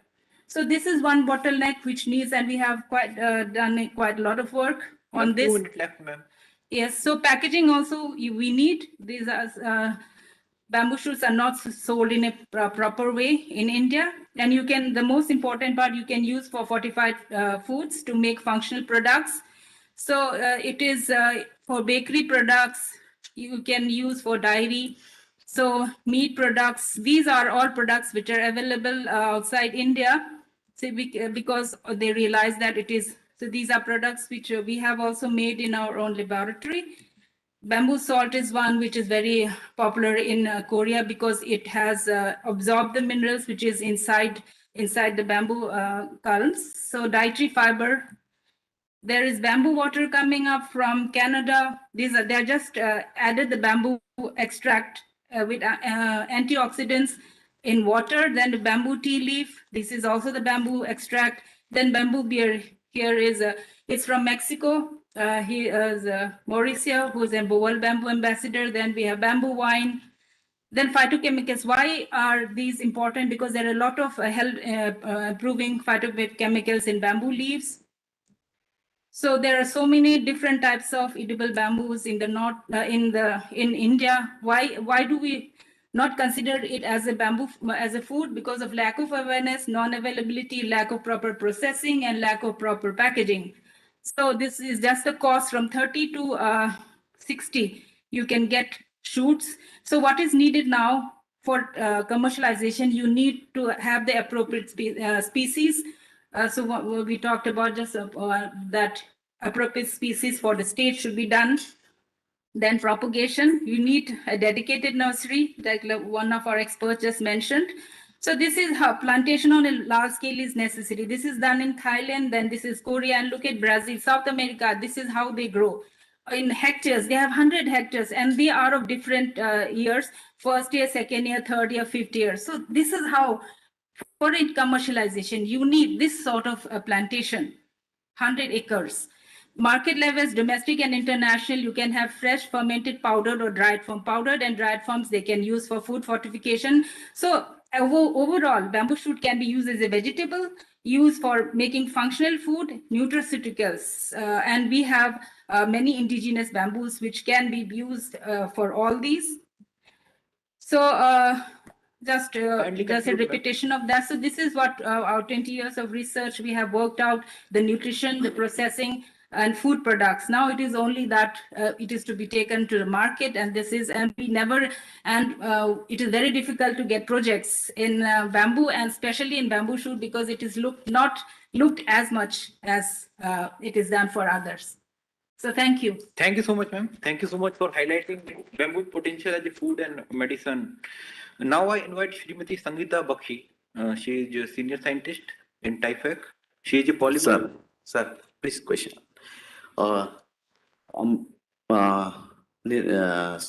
नीलमल Chunthang madam ने जो दिया था, sir question नहीं है, supplementary. Madam ने जो दिया है इज द प्रैक्टिकल थिंग बोल रहा हूँ मैं। आप एक टी प्रोडक्ट डेवलप किया है, बैम्बू लीफ का। टी तो नहीं बोल सकता, टी वुड मैंने सिनेसिस का बोला, कोई भी प्रोडक्ट भी नहीं बैम्बू। इसके बाद FICC का जो नोबेल प्रोडक्ट कोई भी डेवलप करना है, उसका 50,000 देना है, बाद में बैम्बू बोलेगा, तब जाके बोलता है तुम क्यों बनाया, क्यों बनाया। ये इंडिया का हालत है। 2008 से मैं सफर कर रहा हूँ, 2099 से भी बैम्बू का सूट तो छोड़ो, लीफ से भी कोई बनाना चाहता है। अभी भी ग्रीवेंस में PM में ग्रीवेंस डाला मैंने, उसके लिए कुछ भी बना सकते हैं। FICC में क्या लिखा है, आप कुछ भी बनाना है, लीफ तो कुछ बना नहीं सकता है। अभी आप क्या है, फॉरेन में एक्सपोर्ट किया, कुछ नहीं है। ड्राई लीफ का भी कोई इजीली लेके गया। मेरा फ्रेंड आया स्विट्जरलैंड से, बाहामा से, वो इजी से लेके गया। कहाँ से? मिजोरम से कलेक्ट किया, त्रिपुरा का बॉर्डर से कलेक्ट किया। वो जो छोटा ट्रेन था सर, आप भी मान, तभी भी हमें FICC को बोला था, फूड मिनिस्ट्री को भी बोला, सर हमको हेल्प कीजिए। Nobody help. ये सबसे बड़ा खतरनाक है। We'll help you. I got your point. आपने जो ग्रीवांस लिखा है वो या तो उसका बात नहीं सर, उसका बात भी नेशनल बैम्बू मिशन को भी बोला है। One page you send it to us. Madam को नहीं, अगले वाला मैडम को, अलगा मैडम को। हाँ, मैंने वहाँ पे भी पढ़ा, कोई भी इशू नहीं निकाला। वो तो क्यों? Let me assure you, Niti Aayog, takes lot of, we encourage such kind of things, and I can assure you that whatever you are sending, I have understood it. I look after Northeast. Vice Chairman will write a letter to FSCI का Chairman and Agriculture Ministry on what you are saying. ठीक है, आप एक चिट्ठी भेज दो बस. I have understood what exactly you are saying. And आपका पहला नहीं है, क्योंकि इससे पहले हम 5-10 बार ऐसे चिट्ठी लिख के वाइस चेयरमैन का मीटिंग करा के हम पुश करें। सर चिट्ठी लिखते तो नहीं, that's what I'm saying. Better तो फॉरेन में बिक्री करना चाहिए। अच्छा टेक्नोलॉजी देखिए, इशू का यहाँ का रिजॉल्व करना है ना। आपने बहुत अच्छा इस पॉइंट रेज किया है। Please send a mail to me with a copy to Neelam Patel. I can assure you that we will take this issue with the concerned people. And don't be disheartened. Don't be disheartened. Let me tell you. See, हमें ना वो ढोल बजाते रहना होता है। कभी-कभी लोग नहीं सुनता है। नहीं, हम भी आपके साथ ढोल बजाएगा। ठीक है, वाइस चेयरमैन हम सब लोग करेगा, तो कभी ना कभी सुन लेगा। Let me assure you this, because as Rambir ji was also very impressed with some of the points. Let me tell you, it's an eye opener for me also. I work in education Northeast, but maybe I did not know that आप सब लोग बोले ना bamboo बोलते ही we feel कि कोई simple चीज होगी. These are a lot of interesting things which have come. Ma'am, you can come now. I can assure you we'll take it up, and there is a very high probability that when Niti Aayog takes up issues, people listen, because we are neutral, we are credible. We don't have any axe to grind. The only axe that we grind is this country's future and betterment. हमारा कोई ministry है नहीं, हम तो वही बोलता जो देश का भला है. सेकेंडली, राइट प्लेटफॉर्म पे जाए वो चीज, वो सबसे इम्पोर्टेंट होती है. जैसे अभी भी हमने 3-4 जगह बात की है, वो चारों प्लेटफॉर्म है ही नहीं. आप उनके पास, मैम के पास भेज दोगे, she has nothing to do with it. FCI food processing industry या फूड प्रोसेसिंग जहाँ बोटलनेक आते हैं या रूल रेगुलेशन आते हैं, please put there and NITI Aayog की तरफ से हम भी उसको भेजने किसी को इतराज नहीं है, एवरीबॉडी टेक्स है, लेकिन थोड़ा सा एक स्टेज पे जब हम एक्चुअल में व्हाट वी आर फीलिंग, जब एक ट्रांजिशनल स्टेज होती है, आपको एक से दूसरी स्टेज जाना, तो उसमें कुछ प्रॉब्लम्स होती हैं और वो हर जगह आती है, वो इवन वेस्टर्न सोसाइटीज को भी आई, हर सोसाइटीज को आई है, we are facing that one, but definitely we will overcome it, इसमें कोई नहीं वो देखो नहीं वो एक रीजन, वो डिफरेंट चीज है, आपने दवा का साथ बोल सकते हैं। नहीं आप इंडिया में क्यों इतना है, ये सब प्रॉब्लम है। देखिए आप बात ही डिफरेंट कर रहे हैं, वो एक सिंगल सिस्टम है। जहां से बिलोंग करता हूँ, बैम्बू को जीता मरता हूँ, इसीलिए सब बोल सकता हूँ। नहीं मैं एक बात प्लेटफॉर्म हम सफर कर रहा हूँ, ऑन जैसा मैडम ने सफर कर रहा है, ऑन मनी मैं भी सफर कर रहा हूँ, तो बहुत कितना मनी स्पेंड होगा। We can see your pain and agony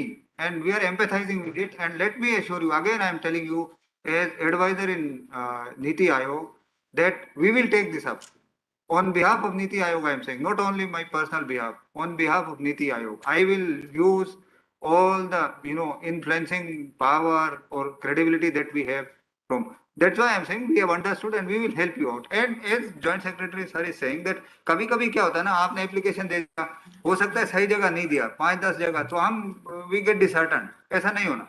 We are there to help you. आपने आज बताया ना इतने लोगों के सामने, and I am saying it in public media में, we will take up your issue. We will take up your issue. Yeah. Thank you very much. And I think I'm the only last speaker in between you and the lunch. So I'll try to be as quickly as possible. I think most of us have already got a good masalas about what bamboo is all about. So I think there's no point on repeating the whole slides again and again.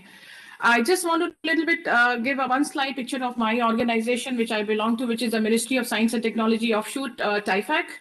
Now, if you see the four verticals here, we do a lot of technology information, forecasting, assessment, as also as the innovation support. We've been publishing a lot of reports. We have been doing a lot of technology gap analysis. We have published this vision document 2020 and 2025, which was inaugurated and published and launched in our Indian Congress. Then we have also been doing a lot of assessments, especially in that area of climate change. We have come out with the technology assessment proposals for funding. Now, if you see the last one, which is a Shrijan program, I think when we were talking about this funding, we have stopped the funding for most of the work now. The Shrijan program is something under which we take up some innovative products for the commercialization, wherein we do the technology assessment, and then the SIDBI, we have tied up with SIDBI where they give the technical assessment, and once they qualify in both the financial as well as the technical aspects, then the funds are released through SIDBI. So I think if there is something you can avail these funds, if you want to avail through the Shrijan, we have an office, Dr. Basa, who has looked after this program. Now, if you see, most of our programs have actually cultivated into some of the policies. Now, one of these policies which I want to mention about, one of this bamboo project, which was taken up under the Advanced Composite Mission of TIFAC, then became the Nectar later on, which is now on a separate offshoot of the Department of Science and Technology, but it was actually under the umbrella of TIFAC initially. Under this, we have promoted a lot of technologies, a lot of applications of bamboo, but not kind of a grassroots layer applications, but it's more of a high-end application. We talk about the bamboo composites here.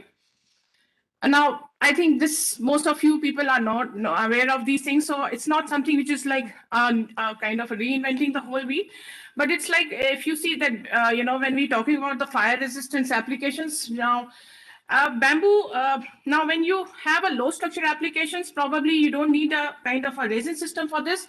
But when you talk about all these high-end applications, especially for the building, construction, and infrastructure, we actually have these, the advanced process machineries, wherein we try to laminate these with the kind of a polyphenol resins, or we have the cashew nut resins. Now, because bamboo is hydrophilic, these resins are also kind of a hydrophilic, so there is a kind of a marriage between the two, the fiber as well as the resin. And then, once there is a fire, this doesn't catch fire at all. this is not fireproof, I say, but this is a fire retardants, we call it. Because this polyphenol resin itself has a fire retardant characteristics, because on burning, it gives release water, and then the fire doesn't proliferate. So that is how we talk about these bamboos for the high structural application, where we have to kind of do it coating with the resin system, whether it's a phenol formaldehyde or whether it's a cashew nut resins and all that stuff. Now, if you see the bamboos, like I also mentioned here, it can be smoked in its own resin system, making it quite impermeable to the insects. So that's how you can prevent it from all the fungi and the insect attacks. I think this is okay. Now, why do we call this bamboo wood? Because first of all, it is eco-friendly and it's a green product. Now, because this is have a very good flexibility and very good dimensional stability, they're also kind of a bend and the wrap resistant. It has an inherent property of being termite and the borer proof. And I said it's not fireproof, but it's fire retardants. And they have a good acoustic properties for which they can also be used for the wall cladding. This is kind of a comparison which we can just have a look on these, like how they compare with the wood as well as the steel. So if you see the stiffness properties, I think bamboo is really doing very well on the stiffness as well as the strength property. Though steel that's more of a higher strength, but bamboo really can compete very good with any timber or concrete. Now, I'm talking about here now is more of the composite application. Now, there are different sectors like, we call it as a bamboo mat products, whether we call it a bamboo strip-based products, or we call it a bamboo in the round and the split composite products. But here we are only talking about making these bamboo used for all the high-end applications like, say, constructions industry or infrastructure, or we are talking about the transportation sector, or we're talking about the flooring and all that stuff. We have done some demonstration of these bamboo products also for the Bhuj project when there was an earthquake in Gujarat. Yeah, so I think I can show you these, applications you are well conversed with. I don't need to really get into more of these. Now, what is the advantages of these bamboos? Because it can also withstand the high pressure processes. It can also, it's kind of a rust-free and has a very strong lusteric product, and it has no rays. Now, what is a rays means all about? Rays are the area wherein, like, all the food get transported and stored, and that weakens the material. So, but here we don't have it. Second part is the bamboo fiber. The bamboo fiber is a little longer than the wood fiber. So that is why that adds to the strength properties of the fiber. They have a higher strength because of its fiber characteristics as well. Now, when you talk about these bamboo processing, there are various stages, right? From harvesting to delimbing to the secondary preparation, primary preparations, and their processing, and finally manufacturing and then finishing. So each of these processing criteria, right now we are doing it somewhere, we are doing it in a very crude way. Sometimes we don't have a good machineries at all. So what we have to look forward is like we have to get it, these machineries really advanced. We have to work on these machineries so that we get the quality products to compete with our international market. So that's why people think that, okay, now I think the bamboos from China is really good. So we should buy the product which looks much more fancier and much more quality-wise good. Here we don't have a good equipment of this equipment, so we need to do some kind of a demonstration. So here we are looking for the strategic partnership also. TIFEC is really would like to have a strategic partnership with the ministry and how we can really work for these processing machineries for this. Let's say this is again like this is the flow chart of doing the whole composite, how bamboo is being used in the various traditional houses. This is what I wanted to show you. This is TIFEC project for the Bhuj, wherein we have used this bamboo with the rice husk boards and for the using the phenolic and the cashew nut resins for the making of these shelters for the the people who actually had this felt for this Bhuj. And this is again what you see here, like some of the interior views of the shelters, the shops we constructed, and there still exists there in the Kutch. If you go and visit Kutch, you will see these shelters still again existing there. I think now this is something which we know we have a good economical aspects for these bamboo, but that of course there are some regulatory constraints where we have to really work on it so as to promote and to actually make this bamboo work, more feasible and more improve its potential for all the high-end applications. We've been talking about agarbattis, we've been talking about charcoal, we've been talking about gasifier, but this infrastructure is a huge sector. We have to really think on that part. So this is where we have to see how we can really promote these good equipment and this sort of applications for the Northeast. So I think all these things are covered. Yes, ma'am. So I'm okay with that. Thank you so much, ma'am. Thank you for adhering to the timeline. And this is the report which we published this year, and 2012. This talk about the entire interest. Everything A to Z about bamboo. So probably you can have a look on this. Thank you, ma'am. Thank you. Now I request co-chair of the session, Shri Ramveer Singh, Joint Secretary Doner, to reflect upon his ministry's plans of promotion of the bamboo in the Northeast. Thank you, sir.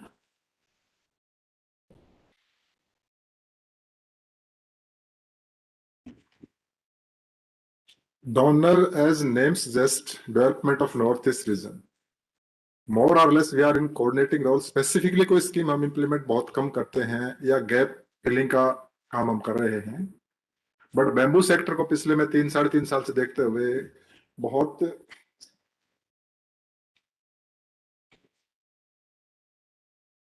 अजीब situation खड़ी होती है हमारे सामने। अभी जो 1 minute पहले ही बात हो रही थी, इश्यूज यहाँ से उठाया था उन्होंने कि हमारे पास रिसोर्स अवेलेबल है, रॉ मटेरियल हमारे पास अवेलेबल है, सेकंड या इवन फर्स्ट सेकंड फिगर्स में अलग लगा रहा है, वी आर प्रोड्यूसर। ना हमारे पास फाइनेंस की कमी है, ना टेक्नोलॉजी की कमी है, इंफ्रास्ट्रक्चर और डिजाइन की भी कोई कमी नहीं है, स्टिल वी आर इंपोर्टिंग। ऐसा क्या हमारे पास वो फैक्टर है जिसको हम मिस कर रहे हैं? ये एक बहुत बड़ा ऐसा इश्यू है जिसे हमें बहुत डेप्थ में जाना पड़ेगा। पैसा है, पैसा खर्च नहीं हो रहा, एक साइड से बेकार जा रहा है, लैप्स हो रहा है हर साल, और बहुत बड़ा अमाउंट, इवन हंड्रेड्स या थाउजेंड्स करोड़ में लैप्स हो रहा है। हम क्यों नहीं कर पा रहे? जब आप इस चीज में देखते हैं तो शायद इजिएस्ट वे हमें मिलता है कि वी इम्पोर्ट इट। अभी जैसे साइंस एंड टेक्नोलॉजी से एक इशू था कि वो साइंस एंड टेक्नोलॉजी डेवलप कर रहे हैं। नॉर्थ ईस्ट में बैम्बू बहुत ज्यादा काम हो रहा है, almost more than 70% machinery is imported. हम रॉकेट भेज रहे हैं, रॉकेट साइंस में इतने डेवलप होने के स्पेस में हम जा रहे हैं, लेकिन जो छोटी सी चीज जो हम प्रोड्यूस कर सकते हैं वो हम क्यों नहीं कर पा रहे? इंटरवेंशन हमारी जरूरत है, गवर्नमेंट करने को तैयार है, फिर भी क्यों नहीं हो पा रहा?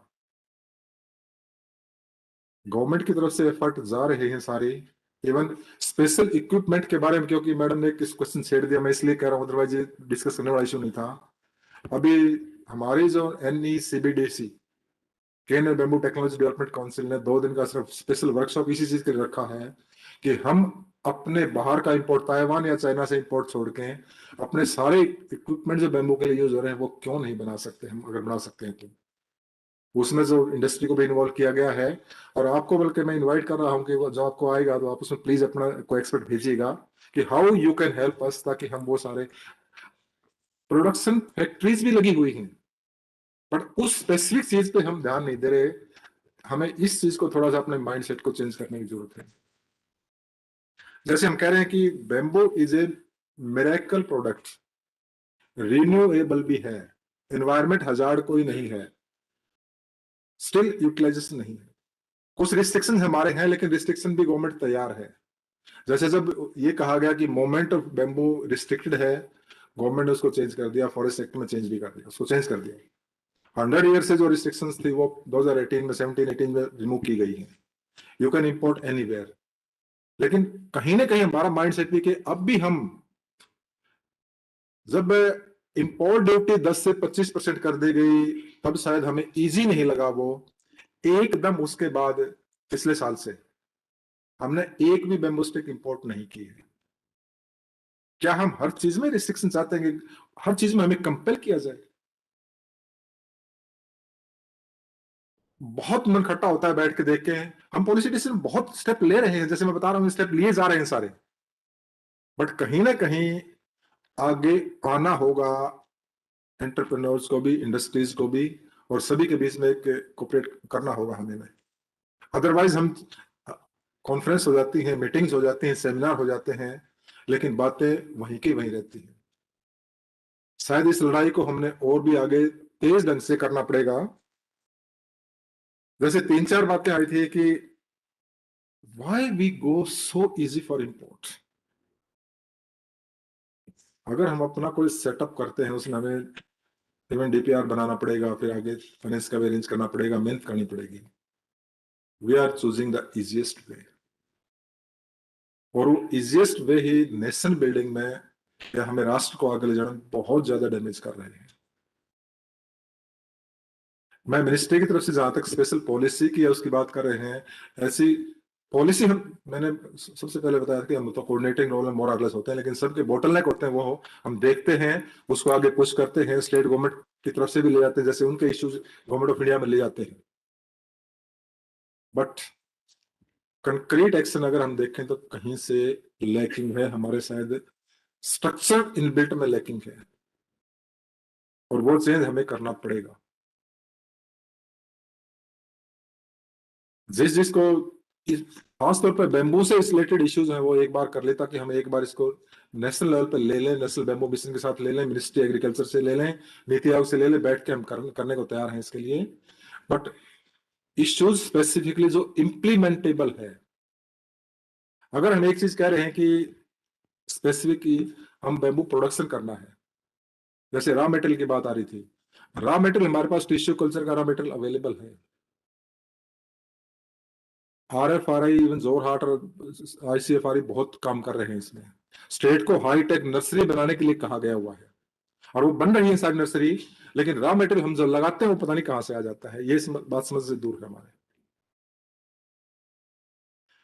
ब्लेम गेम जो हमारा एक दूसरे के ऊपर चल रहा है, कह ले, या मैं ब्लेम नहीं कर रहा किसी चीज को कि मैं ये फला नहीं कर रहा, फला नहीं कर रहा, ऐसा गेम नहीं है हमारे पास. बट मेरी रिक्वेस्ट ये है कि इसको स्पेसिफिक इश्यूज पे लेके आइए, ताकि हम उसको कंक्लूड करके एक एक करके लेके जाएं उसमें. मुझे बहुत लंबा चौड़ा भाषण नहीं देना है, मुझे प्रेजेंटेशन नहीं करना, क्योंकि टेक्निकल एक्सपर्ट सारे बैठे हुए हैं, सबने प्रेजेंटेशन किया है वो, और वो सारी चीजें दिख रही है कि हमारे पास अवेलेबल है. हमने उसको एक कंक्रीट वे से आगे लेके जाना पड़ेगा. अभी आपका बहुत लेट हो गया लंच के लिए. Thank you very much. मुझे इतना कहना चाहिए. Thank you so much, sir. Now I request Chair of the session, Dr. Prem Singh, Advisor Niti Aayog, to give his concluding remarks. Thank you so much. I won't speak much. As I said that I am not an expert in bamboo in that sense. I don't know the technology or everything. It was a great learning experience for me. But let me assure you that I am expert in public policy. For 21 years I have been in government. I have been teaching public policy to all the IAS officers in this country for 6 years in Masuri Academy. So when you raise a point, it immediately connects with me. I can feel your pain. That is, Jace was saying the resources hai, scheme hai, paisa hai, but still we are not able to get these things done. I know why and where, there is a gap. So that's why I'm saying I'm thoroughly convinced. FSSAI में जैसे इनका issue है, और किसी का issue है education में कि भाई वो publishing of journals वगैरह. I know, my friends, my seniors, my juniors are the block in that sense. Okay, many of us in civil services are not able to understand these nuances. That is why I am saying that I can assure you that we will take this up. आपके सारे के सारे issues को we will take it up. Now another thing I would request Neelam ma'am that एक conference में 1 घंटे में हम देश की problem को solve नहीं कर पाएंगे. So I would request her that can we form a group where all these ideas are sounded to us and we are forced to take this, with various ministries. That will be a great input and this can continue. इसमें कोई problem नहीं है. Group है, हमें भी आपसे knowledge मिलती है. जॉइंट सेक्रेटरी है डोनर के, छवि मैडम है, नीलम मैडम है. I am there from north east vertical. Lots of experts. As I said that, very nice ideas have come. We will form a group, and in that group we will continue this conversation and we will try to solve your problem. And that is what, the highest office in this country is saying कि compliance burden कम करना है. And I think that is why we are here for. आप लोग तो बहुत काम कर रहे हो. हमें लगता है हम बहुत काम कर रहे हैं, लेकिन आपको लगता है कि काम हो नहीं रहा है, तब भी नहीं हो रहा है, तो इसका मतलब कहीं ना कहीं गड़बड़ है. तो उसी गड़बड़ को ठीक करने के लिए हम सब लोग मिले हैं. So I think we will take this forward. And my takeaway will be like, let's form this group which does this kind of activities. जैसे जेस ने बोला कि grassroots में वो दिखना चाहिए, जो हम लोगों का तालमेल है उसको आगे ले जाने के लिए we'll form this group. And I would request senior advisor ma'am, you have collected lots of people from grassroots, starting from UN to a village in northeast. let's form this group and let's discuss and deliberate so that things move ahead. Thank you so much. And from my personal point of view, it has been a great learning experience for me. Thank you so much. Sir, just to add in, since you have very good qualification for what we are looking for, Samir is going to agree with me. Sir, we have this TP thing is there, transit permit is there, but there is a huge problem. We need one nation, one permit. Sir, still in Northeast, people are facing, I know Samir personally always told me, and a lot of farmers, they are sellers, they are facing difficulty transporting from one, like if somebody, We will do it. Please, sir, please. I said we are not closing down. ये तो अब शुरुआत है. We will continue the discussion. आप उसमें वो idea दीजिए. मैं नॉर्थ ईस्ट का मैं थोड़ा सा बता दूं कि टोटल 2 या 3 इश्यूज पे इवन एक घंटे के अंदर मीटिंग की गई है. Matter has been sorted out है.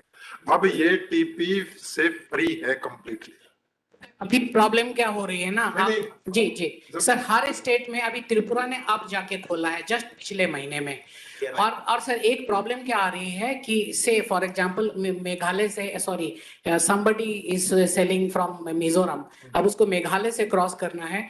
सर नॉर्मल परमिट ठीक है, लेकिन जो अनस्क्रैप्लस पीपल हैं उनका तो कोई उपाय नहीं होता, लेकिन टीपी रहने से, नेशनल परमिट होने से फिर वो नहीं कुछ बोलते हैं. ऐसा हमारा वाकया हुआ है रिसेंटली. इतना सिंपल किया गया है कि सिर्फ सोर्स पे जब आप चलते हो, ये 3-4 मैं सारी मीटिंग अटेंड कर रहा हूँ और मैं बताया कि 2 घंटे की ये त्रिपुरा का ही मैसेज है जो असम में रोक लिया गया था, जिसको उस पे 2 घंटे के अंदर मीटिंग करके कंसर्न अफसर were taken in line and it was done. Mindset जो सैकड़ों सालों से चल रहा है उसको चेंज करने में कुछ टाइम लगता है. सर 2017 एक बात जस्ट एक मिनट. हाँ नहीं, आपका हो सकता है. एक आदमी आज यहाँ लगा रखा है, उसको माइंड से आपने ट्रेनिंग कर दी, सब कुछ बता दिया कि नहीं करना है. With just change of person भी थोड़ा चेंज होता है. ये हमें कुछ टाइम लगेगा जब सब में ट्रैवल करते हुए. और ये डेवलपमेंट जो मैं बता रहा हूँ आपको कि टीपी ये सारा चेंज किया गया विद इन 6 महीने से 8 महीने, with less than a year की बातें हैं सारी. एंड लार्ज स्केल अभी मूवमेंट फ्रीली हो रहा है. ठीक है, एक्सेप्शन हो सकता है, लेकिन तीसरा एक्सेप्शन कई बार ये है कि अगर किसी की मेलाफाइड नियत या किसी उससे किया गया है, वो प्रॉब्लम तो अनफोर्चुनेट सिचुएशन कहते हैं उनको, वो कहीं भी आ सकते हैं, उसका भी हमें टैकल करना पड़ेगा. बट अब बोटलनेक्स उस टाइप की नहीं है. Right, sir. Sir, I thank chair, co-chair, and all the speakers, audience present physically and offline for attending this session. And with the permission of the chair, I hereby close the session. Thank you so much.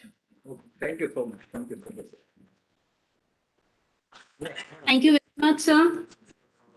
I would like to thank Chair, Co-Chair and the reporter for this excellent session. May I now request everyone to please join us for lunch at foyer at level 1.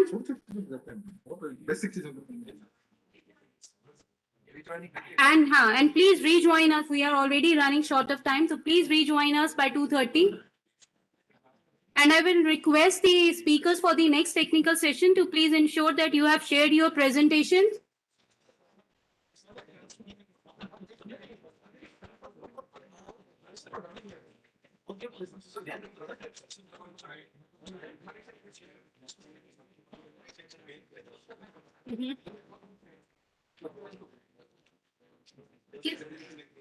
अच्छा संजीव जी किसका है? संजीव जैन का द्वारा presentation. आप लेकिन wait करिए, मैं ना somebody else is taking care of this. ठीक है.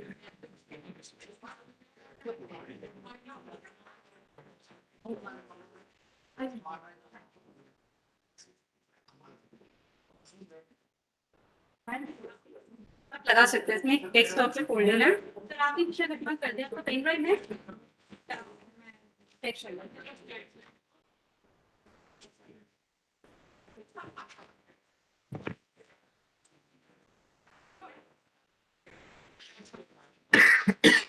प्रेजेंटेशन करा लीजिए. प्रेजेंटेशन बैठे वाला पड़ेगा. करवा दीजिए, चेक कर लीजिए. वहाँ पे फिर करना है. सर के बारे में हाँ.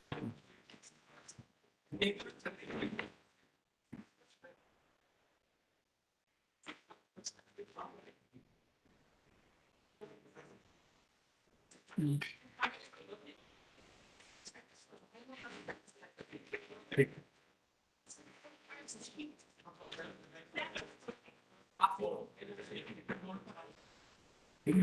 got out. Yeah.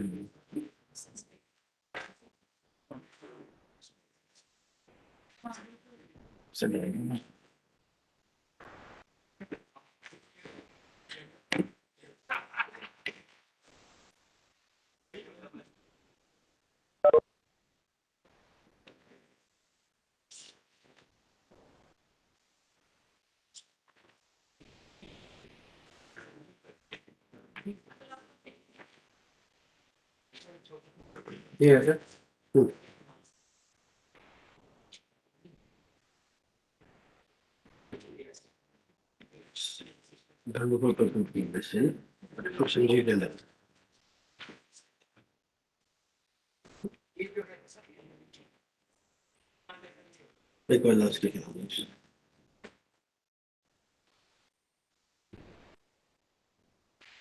Yes, I see.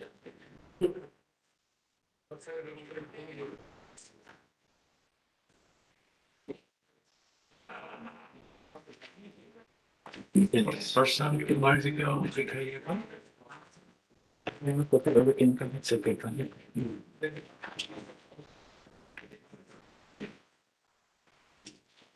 ये वीडियो से मुझे क्या है हमारा कुछ नहीं गया है सर क्या लेनी है जाएगा तो इन ठीक है आपको वहां पे देने से होगा कि यहाँ पे आके यहाँ अभी दे दीजिए सर ठीक है अभी वो अभी फंक्शन नहीं है ऑन द वे है आ जाएगा ठीक है वो आते ही मैं आपको ये दे देता हूँ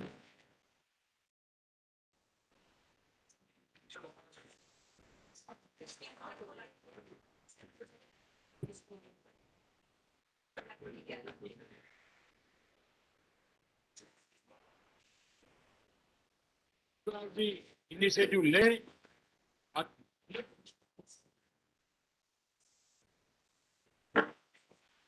वो वीडियो देखो ना वीडियो में आवाज आ रहा है Nestled in the lap of India's lush green northeast is Agartala, home to India's first bamboo park. Across a land covering 10 acres of this bamboo park is the upscale production unit of Mota Industries. ठीक है जी एक minute ये वाला इसमें भी आवाज आ रहा है थोड़ा सोच रही लेकिन एक और क्षेत्र है जिसमें अगर भरतराव जी ठीक है नाम से सेव कर देना हाँ लिखा है मैंने नीरज था अच्छा लिखा हुआ है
Yeah, I expect them to be, you know,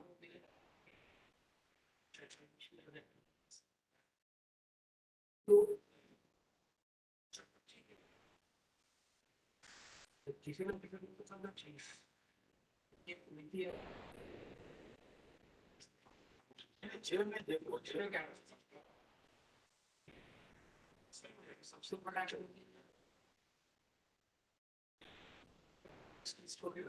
no.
तो मतलब मैंने जब बात किया ना उनको, तो मुझे ऐसा लगा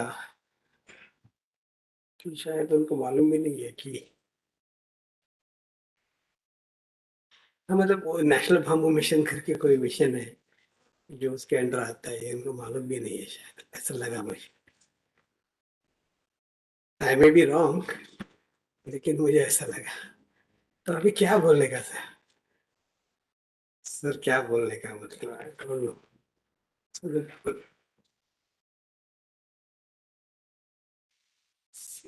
सर क्या है कि हाँ मतलब उन्होंने जो सवाल पूछे ना, and all questions are related to only plantation, nothing.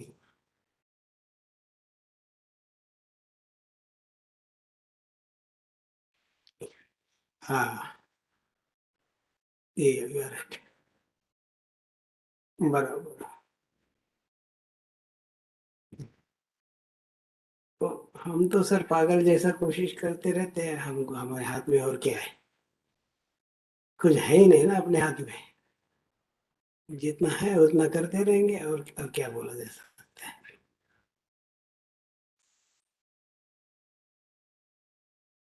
Hmm,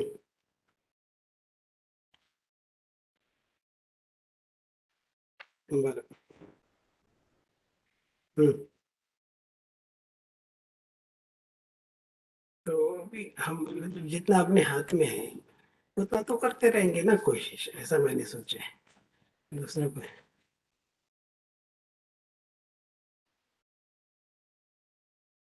sir वो points हमने दिए थे, टॉकिंग पॉइंट सर, इसलिए ऐसा बात कर सके। मैंने बना के दिए थे, लेकिन he took it very well, he took it very well. Yeah, yeah. Hmm? Hmm. Hmm. Hmm. Hmm. Hmm. Hmm. बराबर, बराबर, बराबर।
Kids are married, I think, both of them.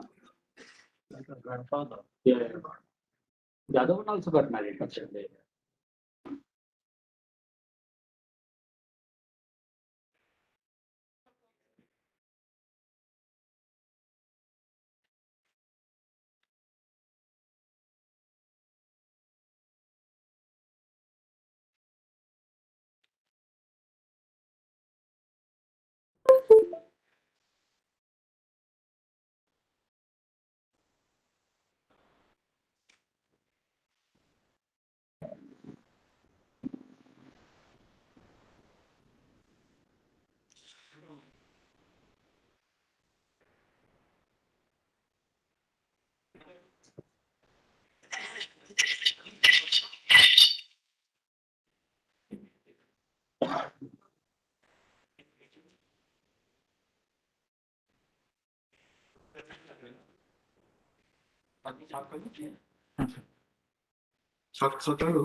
I welcome you all again for our next technical session 3, Circular Economy in Bamboo, Commercial Utilization of Bamboo Waste.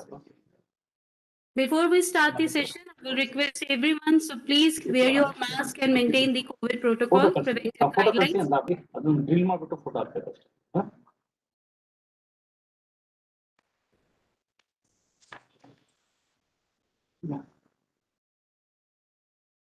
I will again request if any of the speaker has missed out giving his presentation, so please share your presentation with our team here.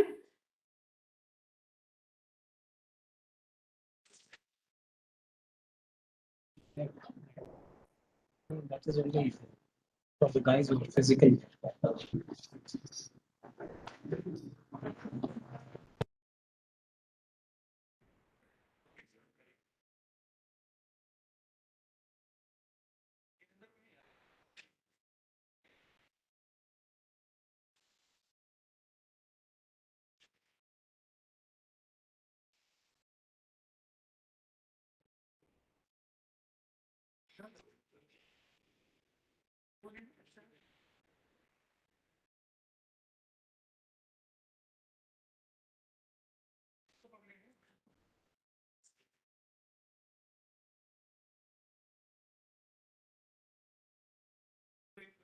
We will just waiting for the chair of the session, then we'll begin the session.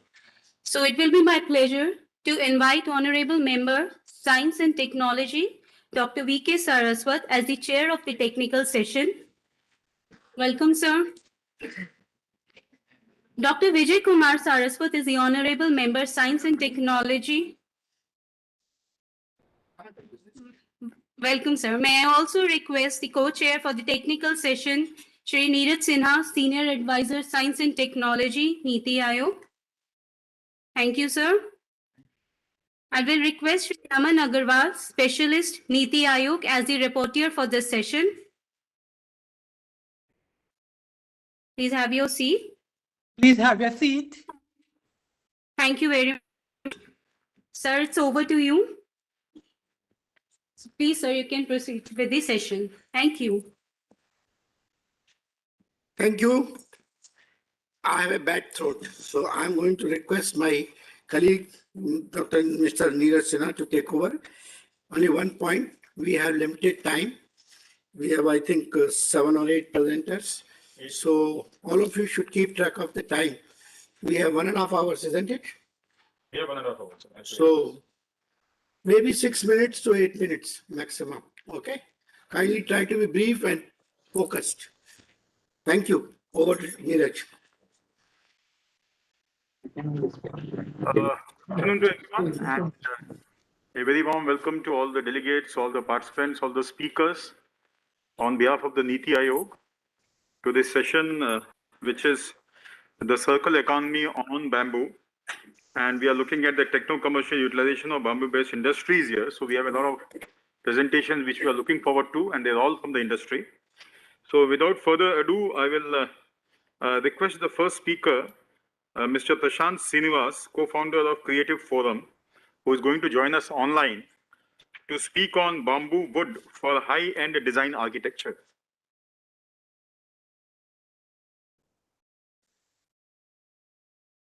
Good afternoon, everybody. I've just requested for the sharing of the screen.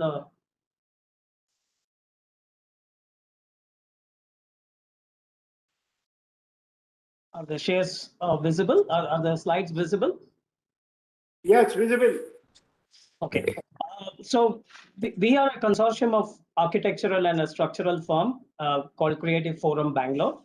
And we today will focus upon using bamboo wood as a construction material, potentially to develop it as an industry.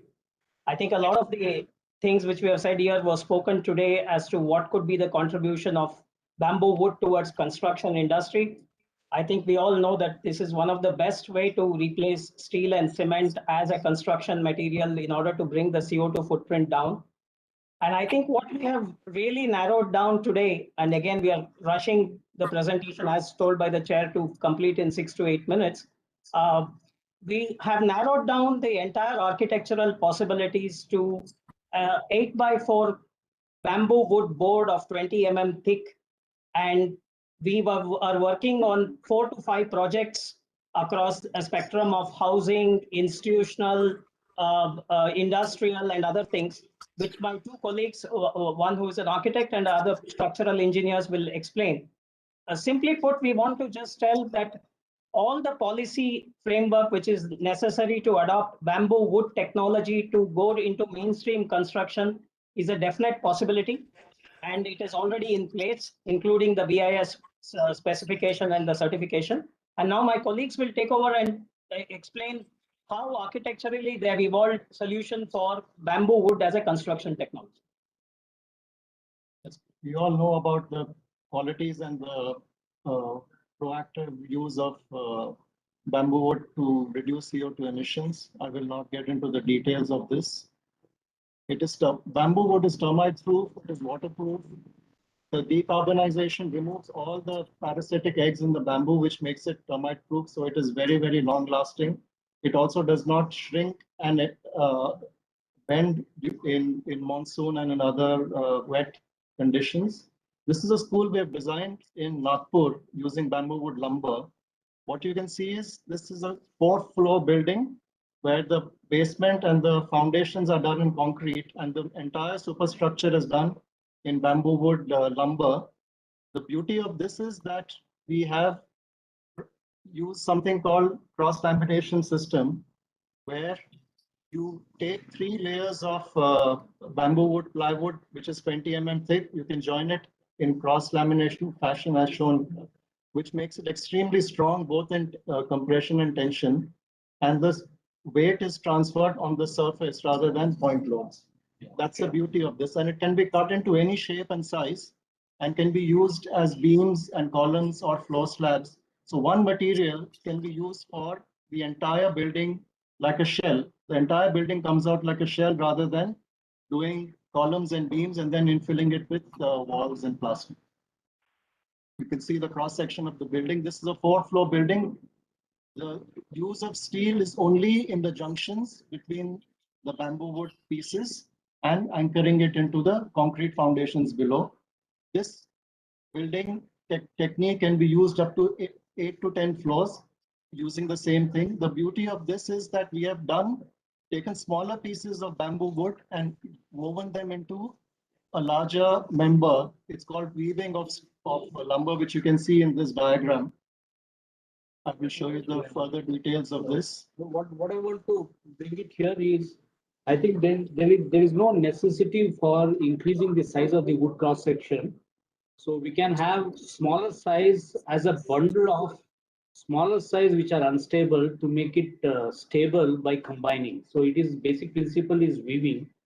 And even though we physically weave it, we can mentally weave also. Okay, looking at basically force transfer. Okay, if you look at, so there is no butt joint or a joint which come face to face. So it's a combination of elements which can weave through, and then we need to work out a very interesting junction details for force transfer.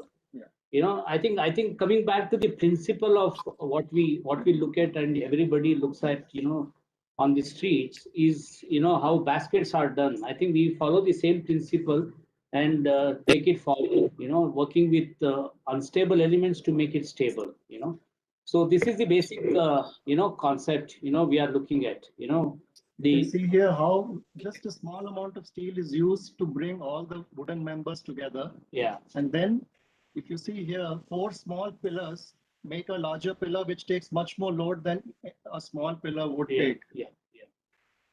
So this is actually the inspiration is going back. So if you look at this cross section, what we have shown, actually this is the essence of any wood construction, any wood, you know. So the when I look at the essence of the wood as a cross section, it is nothing but a spiral. You know, the spiral is seamless, which basically has has an ability to take the force which is confined by the outer skin. You know, so with considering this essence, we have gone through. Looking at buildings in this nature. Yeah. So this is some of the examples where already bamboo wood is being applied in real time to build forms. And this is the kind of evolution of the industry with this kind of joineries, if they're available to the construction industry, then the adaptation of whether conventional bamboo or engineered bamboo wood is becomes almost like a Lego system or a system which you can just build it. And the most important advantage we see in adopting bamboo wood technology is it can be completely dry construction, saving of water. It's almost like a Lego arrangement. Hence, construction times can be brought down because it can be in prefabricated mode and it can be made to assemble at sites rather than spending years and years together on sites. It can be assemblable. It can be produced in the factory and come and assembled at the sites are concerned. And Prashantji, again, kindly conclude. Yes. These are the kind of junctions that we would like to develop so that they can be bought off the shelf in the market. Like you go to buy nails and screws in a hardware shop, you can go and buy these junctions and make your own buildings yourself. So you can even see that large span factories and things like that can be easily put instead of using steel. Again, we very strongly believe that a big chunk of percentage of steel and cement construction can be substituted by bamboo wood and in all applications which are possible. So again, we have, as a team, we have worked out a database of joineries in collaboration with CEPT and other organizations can be put together for the industry to evolve in a very organized manner where industry can scale up. So just as to conclude now, I think there is only one aspect which needs to be addressed for the evolution of the industry. Currently, a 8x4 bamboo plywood board costs about 10,000 rupees per board. And at that rate, the construction cost works out to 4,500 rupees a square feet. This industry standard needs to be for bringing this down to 8,000 rupees square feet per board, which can bring down the cost of construction to 3,000 square feet, which becomes comparable to steel construction or cement construction. And I think this is the only viability gap. And if this is addressed, we have a potential for at least, we are currently operating only with 3 bamboo wood factories in the country. But this can be scaled up to many, many more such factories for construction industry to completely adopt bamboo wood as a mainstream material. Thank you, everybody. Thank you. Thank you. Thank you. So, anybody would like to ask any question quickly? One or two questions maximum. Any clarification? No. So please go ahead for the next. So since there are no questions, we'll thank Mr. Prashant Srinivas and his colleagues for a very enlightening presentation on the use of bamboo wood, engineered bamboo wood as a construction material. Thank you. We'll request the second presenter, Mr. Neeraj Muthu from the Muthu Industries, to enlighten us on bamboo wood for furniture and ancillary industries. It says Mutha. Okay, Mr. Mutha. Mutha Industries.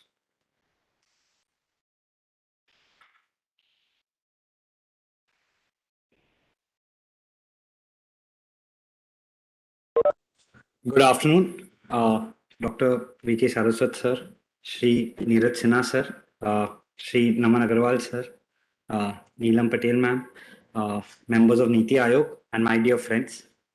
I'm Neeraj Mutha from Epitome Bamboo Wood. Friends, when I was studying in the US after my 12th standard, my father told me to do two things besides studying. And that was to make friends all over the world and get one new innovative idea in India. I was doing my graduation in finance and I was all set to join my family business in capital markets. But in my final year, I came across bamboo wood products in USA. I did some research and found out, despite having the highest bamboo plantations in the world, India didn't have any factories that uses bamboo industrially. As by that time, paper industry also had shifted from bamboo to softwood. I saw this innovative product as an opportunity and decided to set up this industry and make bamboo wood the timber of the 21st century. I must thank my father and my family for believing in me and supporting me in this venture. Today, in private sector, our company has the highest investment in the bamboo sector in India, and I'm proud to say my dream as a young, hungry entrepreneur can be a reality now, especially when I see such conferences being organized and such massive support towards the bamboo sector. I think my decision was correct. I would like to thank Niti Aayog, National Bamboo Mission, and Government of India for organizing this workshop and giving me the opportunity to speak and share the dais with such illustrious speakers. Thank you. Friends, I'm a firm believer that bamboo has the potential to be the green gold of India.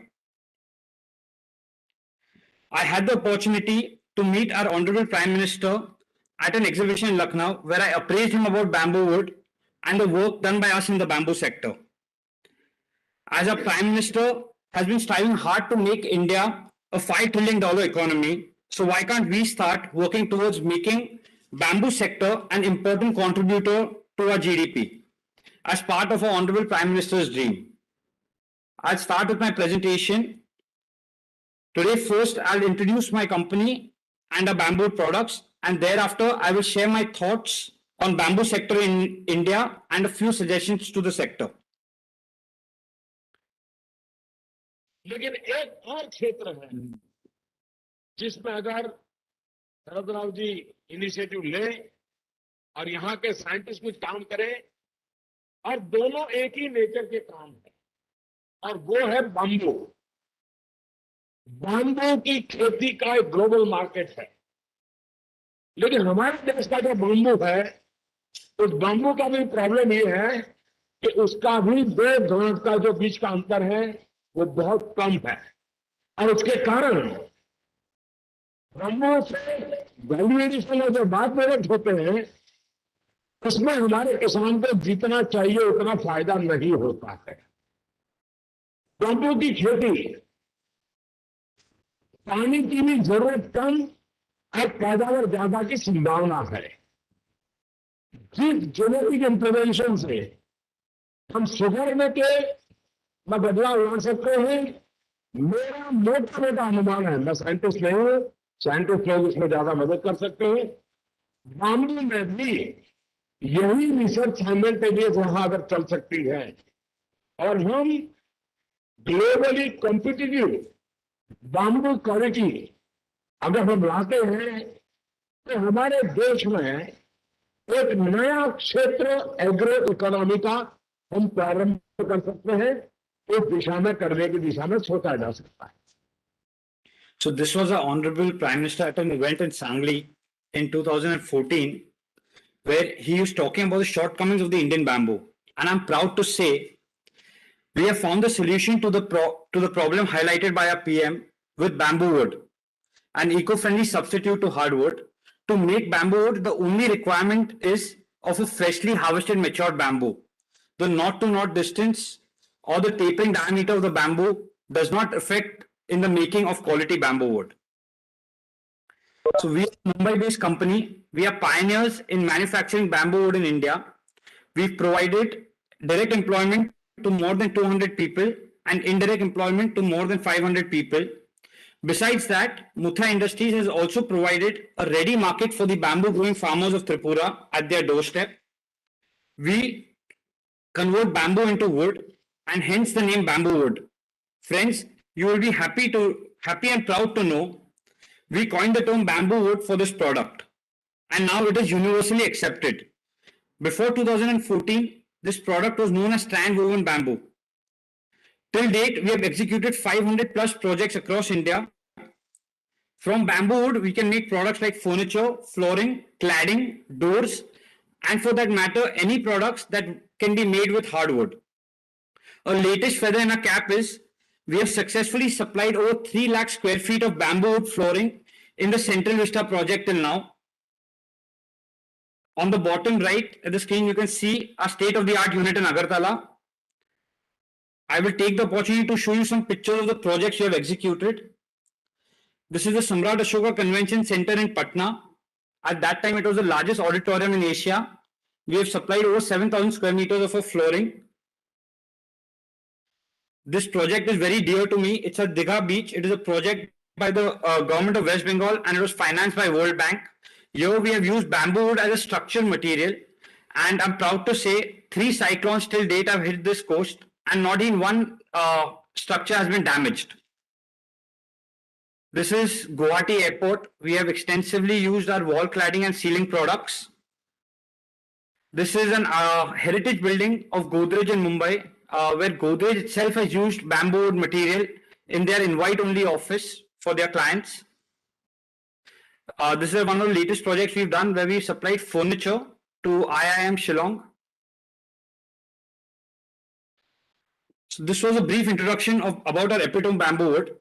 In the last years, I have gained some insight in the bamboo industry. And based on that limited knowledge, I would like to share my thoughts on how we as a nation can take bamboo industry forward so as to exploit its true potential. As per the existing situation in the bamboo industry in India today, I've noticed most of units such as the agarbatti stick unit, charcoal making, energy pallets become unviable as they're set up as standalone units. All these units face the challenge of managing bamboo waste, as their yield is in any of the industries not more than 15 to 20%. This drives up the cost of production and it cannot sustain this competitive market. Hence, I believe it is important for the entire bamboo industry to function in synergy rather than individual silos. And in such scenario, the bamboo industry can play a very important role. Bamboo wood unit converts bamboo into wood. It has a look and feel similar to hardwood. This industry makes maximum value addition to bamboo, and many ancillary units can coexist with the bamboo wood industry, as wastage of the bamboo wood unit can be used for making various products like energy pallets, agarbatti sticks, etc. All these units using bamboo wood as raw material can coexist and become interdependent. They can help each other to reduce the cost of production, reduce the input cost of raw material as bamboo waste of one unit becomes the raw material to the other unit, thereby increasing the ratio of yield to raw material. And hence these units can become viable. Our factory at Agartala is a very good example of such synergy. We have been able to create successful ancillary units around our factory that make energy pallets and incense sticks. Friends, as we all know, China is a market leader in the bamboo sector. I will share one important statistics to drive home the importance of bamboo wood industry in the bamboo sector. Bamboo wood products are a huge contributor to China's bamboo industry. China manufactures 116 million square meters of bamboo wood flooring and exports it all over the world, whereas India as on today manufactures less than 1 lakh square meters of flooring. 116 million square meters compared to 1 lakh square meters. You can see the difference. I think we should please conclude. Yeah, I'll take 5 minutes, sir, please. I don't think so. Okay. Okay. This is the comparison of bamboo wood and hardwood. As you can see, most of the parameters, bamboo wood is far superior than hardwood, and the consumption of hardwood in India today is almost 70 million cubic meters of wood. And majority of that is imported. In the table here, the main criteria I would like to showcase is the bamboo wood is termite and borer resistant as well. Now, coming on to the potential of bamboo wood, this is an important slide. Let's say the wood that we use today of almost 70 million cubic meter, if through some policy intervention, we can successfully divert very minuscule quantity of bamboo wood, say around 3 to 5%, then at the back of the envelope calculation shows we need at least 100 such manufacturing units like the one of ours, and this will translate into direct employment to 35 to 40,000 people, indirect employment to around 1 lakh people, and total bamboo requirements of these 100 units can be anywhere between 2 million tons per annum. An investment to the tune of 3 to 4,000 crores will be attracted. This will make bamboo industry a significant contributor and also be in tune with the government's vision of Atmanirbhar policy. In terms of policy support that we require, we need to create demand for bamboo wood, as bamboo wood is in a very nascent stage.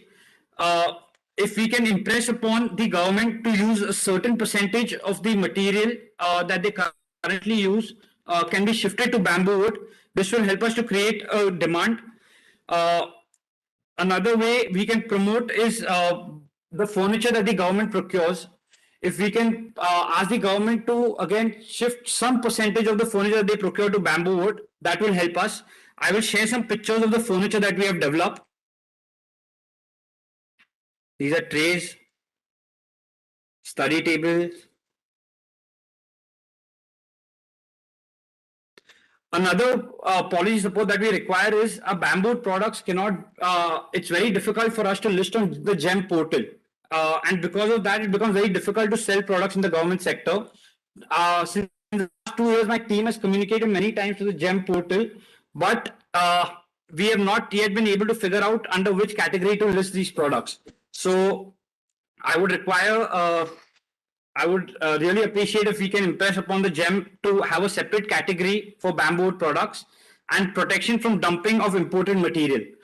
This is a major challenge that we face currently, because even if our bamboo material has been specified in the tenders where made in India products have been written, but yet contractors prefer the imported Chinese material to be used. So that's another challenge that we face. This is a small 2-minute video. It shows the production facility. I'll just request you, please let me show this video. Next on the map of India's lush green northeast is Agartala, home to India's first bamboo park. Across a land covering 10 acres of this bamboo park is the upscale production unit of Mutha Industries. It with state-of-the-art technology to cater to the growing demands of the environment-conscious customer. Mutha Industries is the first of its kind to introduce Epitome bamboo wood in India, a premier range of eco-friendly product. Epitome taps into bamboo's exceptional potential at being an alternative for timber. Epitome bamboo wood products have an appearance and feel similar to hardwood, but are made completely from bamboo. Bamboo is extremely environmentally friendly. It grows to maturity in as little as 4 to 6 years. In contrast, hardwood takes decades to mature, and cutting trees also adversely affects our environment. The complete making of bamboo wood involves a step process carried out across 45 days. It all begins with the harvest of fresh and matured bamboo. Then these bamboos are split and strands are made out of it. These strands are then pressed under very high pressure and rested, resulting in a perfectly cured bamboo wood beam. At Epitome, quality is key, and this quality control comes through simple, innovative processes. For example, the bamboo is boiled or burned under high-pressure steam to remove the starch and sugar content. This contributes to make the bamboo wood termite-resistant. Our in-house team of engineers and technicians ensure the top-notch products are provided to customers. So in interest of time, we understand the process, we understand you are doing a very good job. Thank you. Can we request audience if they have some questions? Sir, with your permission, I have a question. Yes, sir. Please. You said you have China on the world leader. Right. So, as a policy, as a technology intervention, what we should do to be able to compete with China? And what is your take on that? Sir, currently what we are the single unit today, sir, that is manufacturing on this scale, sir. If we can get some demand, as you notice, all my policy interventions are towards creating demand for this product. Once we believe demand is there, we'll be able to achieve economies of scale and the cost of production. I'm listening. Yeah. Although we are producing so much, but it's still about 17 to 20% of import is taking place in my country. Right. So demand is already there.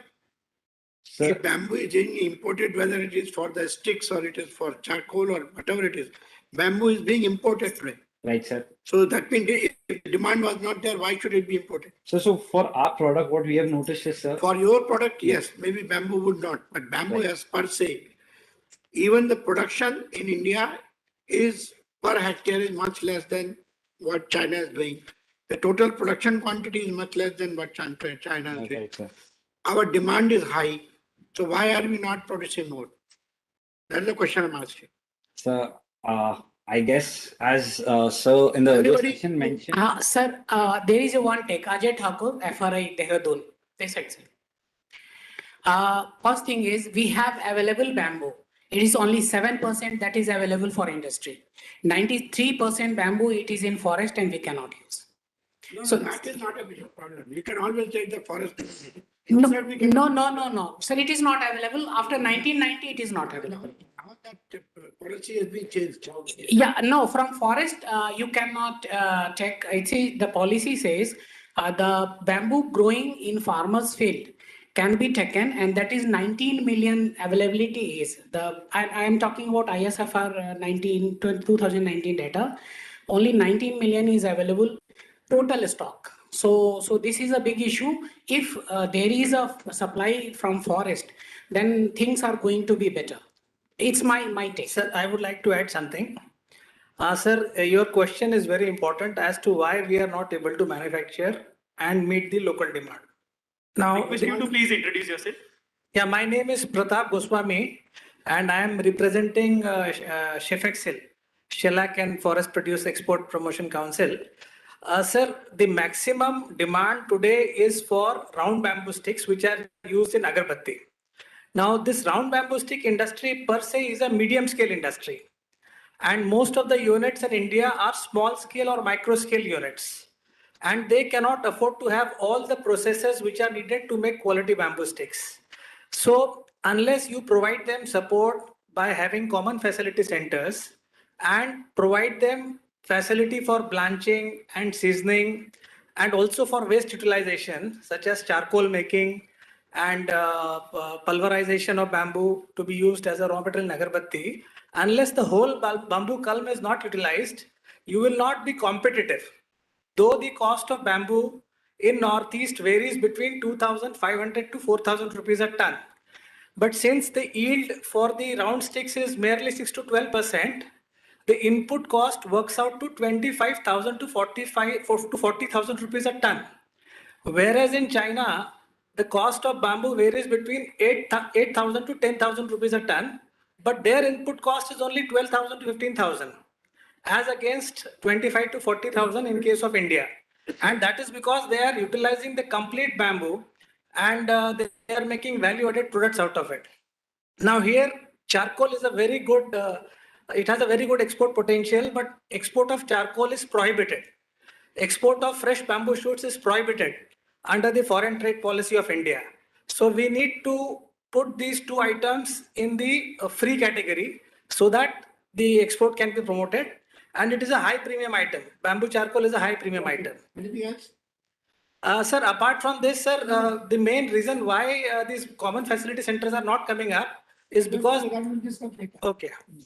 So I think so if we can get some demand for this product, I'm sure we will be able to beat China also in terms of pricing, sir. If they Okay, the three points have come out of this discussion. And I hope somebody is noting down. We have to take care of that. Can I just raise? Ask him. Yeah. Not in general, I'm talking. So you rightly said that bamboo has been removed from being a tree to a grass, but there are still certain policies like in Manipur, most of the bamboos are grown in tribal areas, the hills, and there is a clause that the tribal people, they can use it for their own, but it cannot be supplied to any industry. So that also is one thing which is a bottleneck. We should open the industry. No, you have to invest on growing. They said that you cannot, they cannot sell it in the industry. That is a very, it's unrelated, but it is there. So when it really comes to the ground level, then you can't buy it from the tribals, and the tribals do not, they do not make an industry themselves. because they don't have the capacity. So there are still certain clause which needs to be more rectified. This is in Manipur. Yes, Manipur and it also refers to other areas. In Tripura as as well, well. sir. Yes, it applies there. Is this true for the whole of the Northeast? Maybe. Yes, yes. Mostly. So we cannot, there's a lot of resources, but Anybody from the National Bamboo Mission present here? In the morning, I saw one lady was here. Sir, since bamboo is in the concurrent list, every state has its own policy and they have their own regulations for movement of bamboo and for felling of bamboo. Okay. So this is Prashant Srinivas from Creative Forum. Very enlightening presentation and No, it has thrown up some issues. yes. We have noted the points, we'll take action appropriately. Where is our Dr. Neelam Patel. Neelam Patel? चलिए इसको note करिए सब points. So now the third presentation in the sequence is by Mr. Sanjeev Jain, head of the R&D division of the Orient Paper Mills Limited. He is going to speak on bamboo for paper and pulp.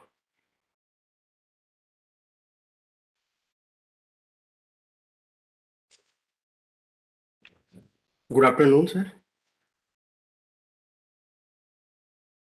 Today I am going to give a presentation to the requirement of the bamboo in pulp and paper industries. This is just introduction, which we have already discussed in morning. The basic raw material for any pulp and paper industries are wood, hardwood and softwood, bamboo, agriculture residue and recycled fibers. And the total number of mills operation is established in India is 861, and out of that 516 are operational and 20 are wood based. When we are saying that wood based, then total production of India is 27.2 million ton, and right now we are producing 4.2 million ton from the wood based industry. Wood based industry, the industries where we can target our bamboo, we can promote our bamboo. 21 share of the total production is being made by wood based industries. When we talk about this 4.2 million ton paper is being produced from wood, that means 11 million metric ton wood is required, which is a huge quantity. Right now, in India, pulp and paper industries are using less than 0.1 million metric ton of bamboo.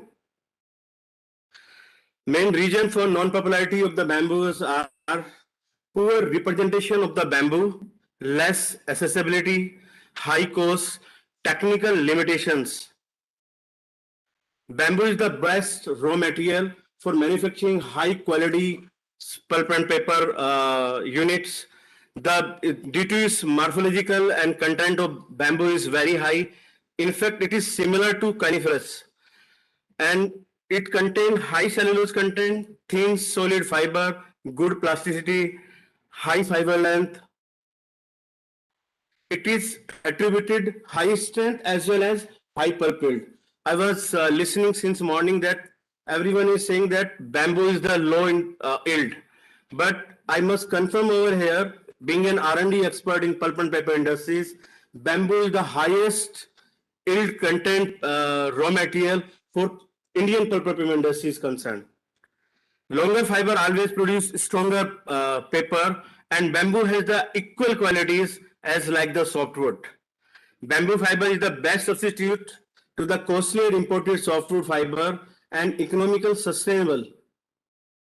This is the total biomass used by the pulp and paper industries, where we can see that bamboo has the equal qualities like softwood.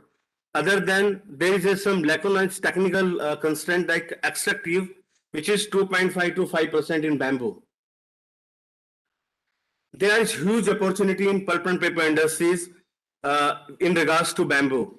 Recently, paper industry has already coped up with this national initiatives by replacing single-use plastic by the paper, and we are making so many efforts to produce products like paper cups, Tetra Pak, straw, plates, etc. from paper, rather than it was being produced by the plastic. Packaging market has always been an intersection of the development in the material, technology and consumer taste. and it has gone through a number of incarnation and major shift in its base material. The objective to make packaging more sustainable has been undertaken by industries, leader, brand owner, and retailers. The paper is recyclable, reusable, and compostable, and to increase the recycle content. Everyone is more aware about the hygienicities. When we use any food container being made by the plastic as well as paper, then paper is more biodegradable, less chemical content. So it is better to use paper made crockery or any food containers.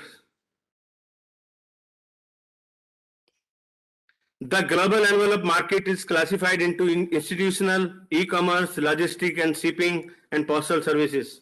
We know that logistics, shipping, and e-commerce segment are expected to generate significant demand for medium and large size envelope in the near future. I must update the house that in the era of e-commerce, where Amazon, Flipkart, Mantras, more in a fashion, or in fact, their business are in exponential trend. Most of the packaging material, even 70 to 80%, is being imported. In India, some of the craft paper industries are largely relying either on costlier imported softwood pulp or using huge chemical and low productivity to meet out the characteristics of this high strength packaging paper. If we use this bamboo, then craft paper industry is self-reliant, giant leap towards Atmanirbhar Bharat, initiatives taken by the government of India. ESKP is again a shipping container made by the high quality and heavyweight paper having a high tearing strength. We know that we are in an infrastructure exponential mode. Every day we are making roads, we are investing more in infrastructure. ESKP is the product which is being used to contain the powder material like cement, food, animal feed, cements. So bamboo has the equal qualities to manufacture this ESKP. Right now, there are only 2 to 3 industries in India which are making ESKP, but they are forced to use 50 to 60% imported softwood pulp. Insulation paper, again, we know that in the very crucial end use of this ESKP from the very grassroots level to the highest canopy of the society. This is owing to the tech-based and tech-savvy lifestyle of the era. Most importantly, government has taken innumerable initiatives to promote electricity and internet connection to the remotest corner of the country. And this electrical insulation paper has played a significant role to manufacture this fiber cable and in the electrical and net connectivities. So request you to speed up. Yeah. Recently, bleach carry bag, we know very well that government of India has ban on the plastic thickness up to the level of some level of thickness, and then bleach carry bags have the new opportunity. But there are some challenges. Bamboo is a hollow in nature and heavy low bulk densities than other industrial wood. Hence, low loadability will be low in railway wagons, trucks, etc. This can increase the transportation cost. And the other is in respect to pulp and paper industries, it's a high silica content. High silica content is always the hurdle of the chemical recovery efficiencies. But industries are ready to adopt the new challenges, and in fact, new black liquor management has been revival, and industries are take up this new challenge. Chemical composition of bamboo, especially with respect to high silica content, always play a complex nature, but right now industries are able to cope up this high silica content also. Immediate steps to be taken: effective promotion of the wide scope of bamboo application in Indian pulp and industries, establish new mill venture near high quality bamboo cultivation, especially in Northeast area. This will reduce the transportation cost, making bamboo pulping process more economical and sustainable also. revival of all such mills, and dedicated these mills to the bamboo pulping only. Farm forestry should be promoted for the local nearby farmers, like it is being presently being adopted in case of eucalyptus and poplar by the renowned pulp and paper industries like ITC, Star, West Coast, Orient Paper Mill. To compensate this issue, bamboo should be cultivated near the pulp and paper industries. This can be made possible only if the industry cultivate rhizomes in their nurseries, distribute among local farmers, and commit them for buyback. Local farmers should be encouraged and motivated to grow bamboo. This will give the dual benefit, reduce the transportation cost, and elevate the local economy. Elaborate publicity and marketing till the doorsteps for increased utilization of bamboo should be done in pan-India. Northeast bamboo species rhizome must be developed in all other part of the country having similar yield with similar quality. Huge leverage to be paid for the transportation of bamboo from site of cultivation to other part of country. The most suitable and economical mode of the transport for transportation of bamboo is the waterways. Farmers should be made aware about the government initiatives. They should be aware about the myth regarding bamboo cultivation, various national and international exposure of our farmers and entrepreneurs through field visits and seminars are highly required. Industry should be encouraged to take up the initiatives for localizing bamboo cultivation as like eucalyptus and poplar through farm forestry to ensure the effectiveness of the initiatives. More research institute must be established for the development of the viable rhizome of good quality bamboo. Young generation to be motivated to take up the bamboo culture as a research of as a subject of their research. Rhizome must be made easily available for the farmer and encouraged to initiative agroforestry. Qualified biotechnologists and scholars must be recruited for development of the viable rhizomes and for providing on field training on bamboo cultivation. Farmers should be given economical security by making bamboo a cash crop. Bamboo crop must be procured directly from farmer without involving any trader. The humble grass, to my conclusion, also known as a green gold, not only has a potential of regenerating the rural economy, but it's also a key source for building climate resilience and catalyzing an inclusive green economy. Bamboo can become the cornerstone of the circular economy and offer India the opportunity of leapfrog to an inclusive green economy. Bamboo is the main functionary object which can play a significant role in meeting out the maximum national initiative under the leadership of our Prime Minister Shri Narendra Modi ji. So just last sentence. I'm looking forward for this my presentation to get the multi-fold advantage in Indian pulp and paper industries. The strengthening of own currency by import substitution. Right now we are imported softwood. One giant leap toward Atmanirbhar Bharat initiatives, development and infrastructure of and transportation, establishing healthy communication and net connectivity, health and environment, e-commerce, employment opportunities. In last but not least, National Bamboo Mission is a commendable initiative of the Government of India. Besides enhancing the quality of nature, it will help the human being in living a healthy life. It will also generate more opportunities and will improve the livelihood of millions of the families. Thank you. Thank you, Mr. Bhawan. So, if you have any questions, we can take probably one or maximum 2 questions.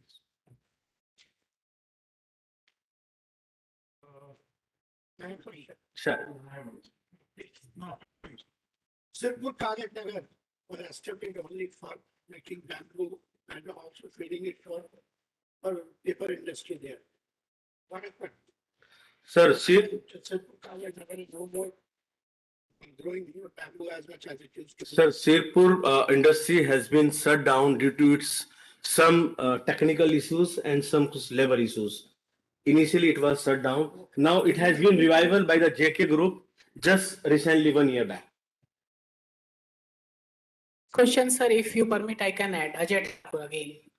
Sir, no, it is not. Sir, there is a problem. After 1990, when new forest policy implemented, even not Sirpur, even later HPC Kachhar and HPC Nagaon, they slowly slowed down because availability of bamboo from forest was decreased.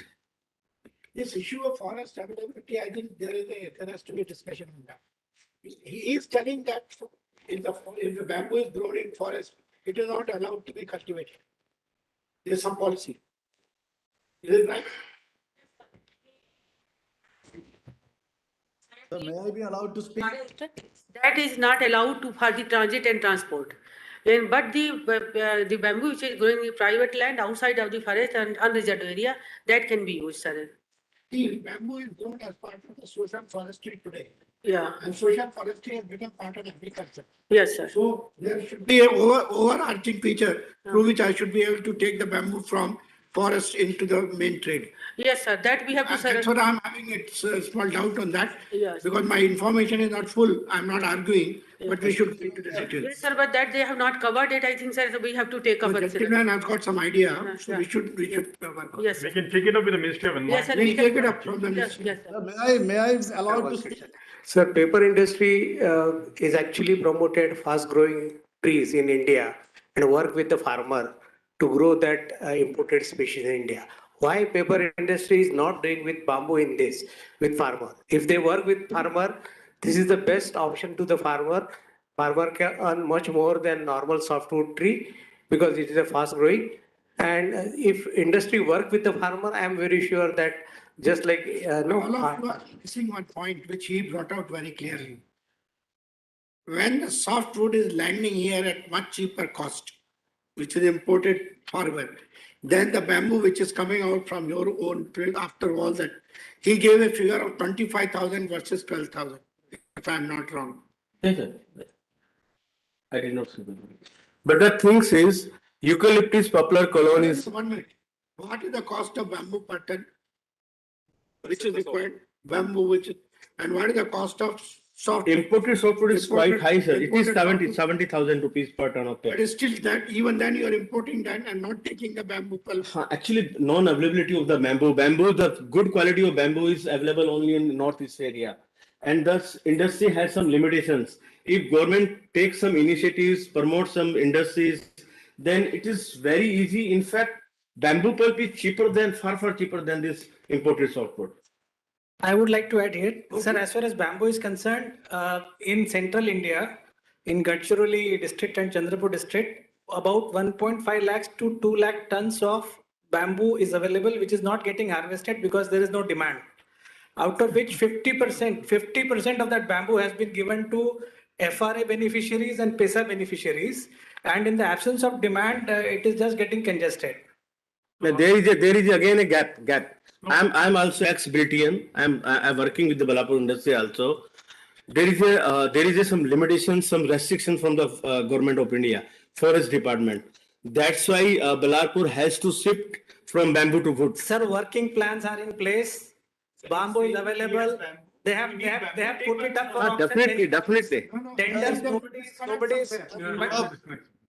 Excuse me, sir. May I speak? Answer to this is, Niti Aayog should organize a much more detailed discussion. Yes, sir. Yes, on sir. this particular. Yes, sir. For this Sir, topic. there is an information gap. Nobody knows fully. That's why I wanted the National Bamboo Mission people to be here. Sir, It is their job. Yes, sir. It should have been done by now. Yes, sir.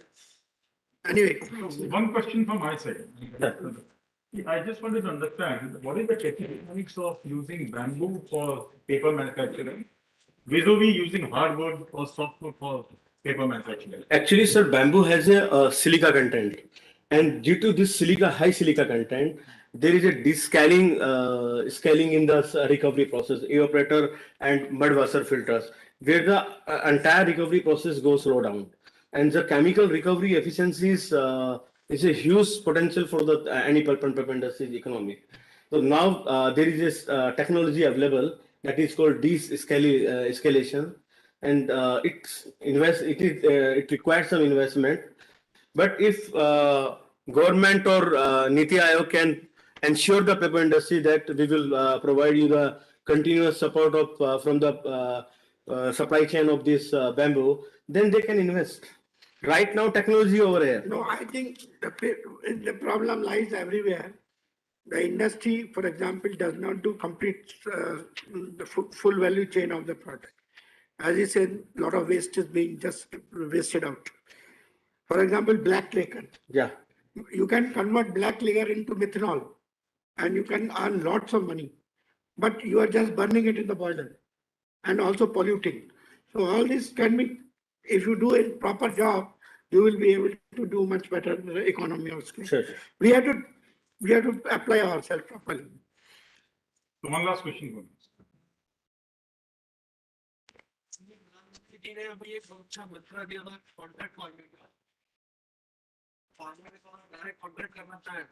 We have a group of farmers who are ready to produce the plantation of bamboo. So if you can have come with contract, we are ready to go with the agreement. Definitely, we can have it talk after this You session. just suggest us what species you need in bamboo. We will do the plantation and we will provide you. Sure. In MP. It will be helpful. Yes. Very good. At least one positive suggestion. Very good.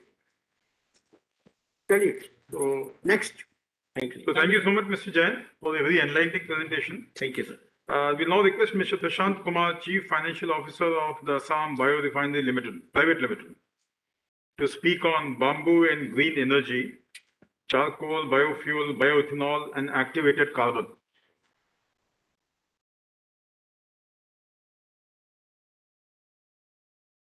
Yeah, good afternoon, ladies and gentlemen. Assam Biorefinery is a joint venture amongst Numaligarh Refinery and two other foreign companies, which is Fortum and Chempolis. Numaligarh Refinery, as many of you might know, it's a 3 million ton crude oil refinery in Numaligarh, around 250 kilometers from Guwahati, and it's a unit of Oil India Limited. And the other two companies are Fortum, which is like a NTPC of Finland, if I can put that as an analogy. So what we are trying to do here in Assam Biorefinery. So it is, let me take you back to why it all started, why we want to develop this technology and produce ethanol from bamboo.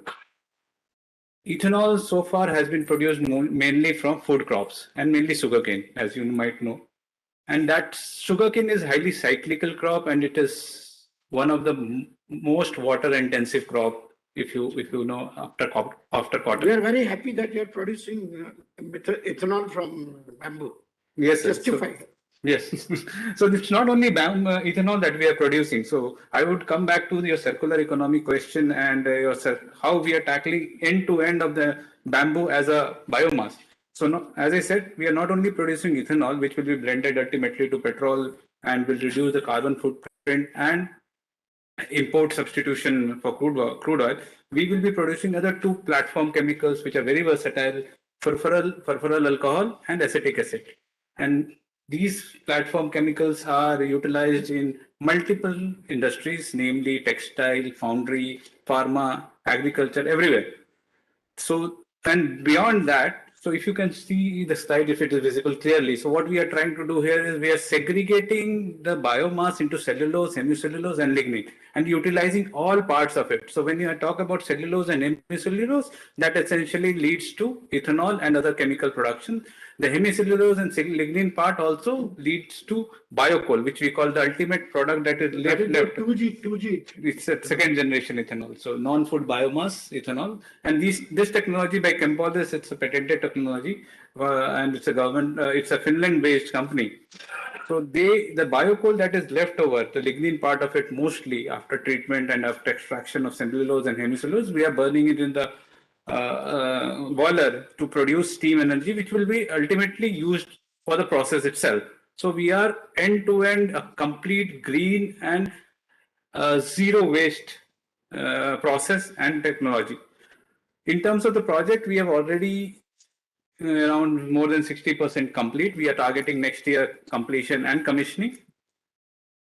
What we will be using as a biomass is around 5 million tons, 5 lakh tons of bamboo every year, which will be producing around 50,000 tons of ethanol and around 19,000 tons of furfural alcohol and 12,000 tons of acetic acid Plus, there is around 32,000 tons of liquid CO2, which is a food grade liquid CO2 that will be produced for food and beverage industries.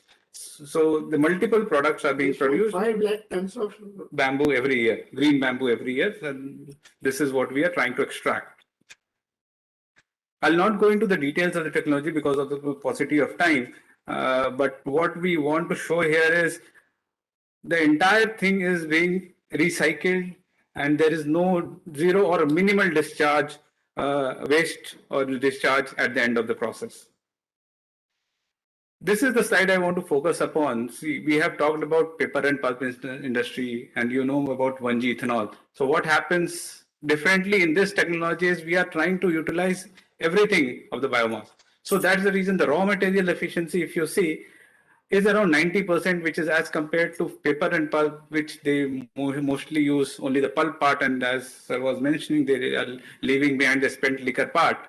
So there the raw efficiency is 60%, while in 1G ethanol, it's just glucose that is being fermented into alcohol, and the rest everything is a waste, so as to say. There the efficiency is the lowest.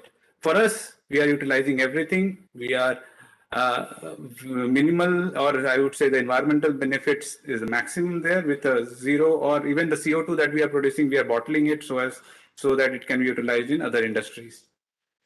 Are you within the cost chain of ethanol? What we are? So see, yeah, that's a very good question. I think 2G industry as such anywhere in the world is still under development, so it has not reached that scale.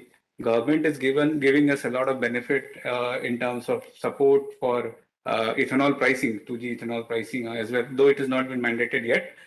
But they are giving, and they have mandated all the oil marketing companies to develop this. So in this we are doing it under the. But suppose there's no subsidy, what is the cost difference?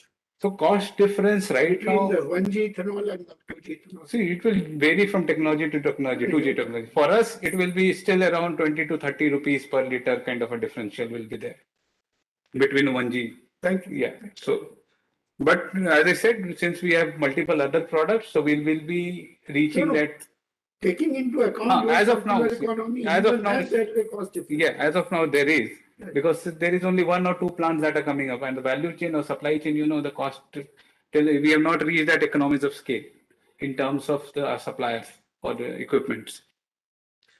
So why we choose the bamboo as a feedstock? So, you know, Numaligarh refinery is in Northeast, and then of course, as one of the delegate mentioned, bamboo has one of the largest or maximum cellulose content, and the cellulose is a raw material for us which has to be extracted. Cellulose has to be converted into glucose and then fermented into alcohol. And that's the reason we chose bamboo, and bamboo is abundantly available in Northeast, as all of you know. I'll not go into the statistics, how much is available, because all of you have been listening to that since morning. What we are doing differently here, I'll sum up that these are the 4 pillars for our development. One is responsible consumption or sourcing. When I talk about that, our requirement is less than 2% of the available bamboo resource in Northeast region. And we are now doing it transparently, in a sense that we are trying to do away with the middleman. There is no middleman. We will be sourcing directly from the farmers, community farmers. I'll walk you through how we are doing that.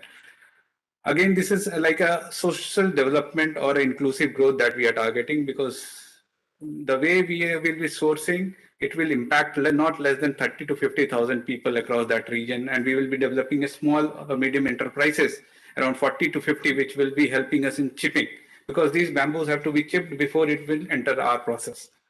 Then technology, of course, we are using an extensive use of digital solutions, and we are developing that software and application which can trace this bamboo right from the field up to the point which reaches our factory or our plant. Then, of course, we are doing a capacity development exercise while replenishing or tying up with some of these agencies like NAFED, Assam State Rural Livelihood Mission, to produce or set up machineries in a way that there is continuous farming or replenishment of bamboo that is being used by the plant over the years.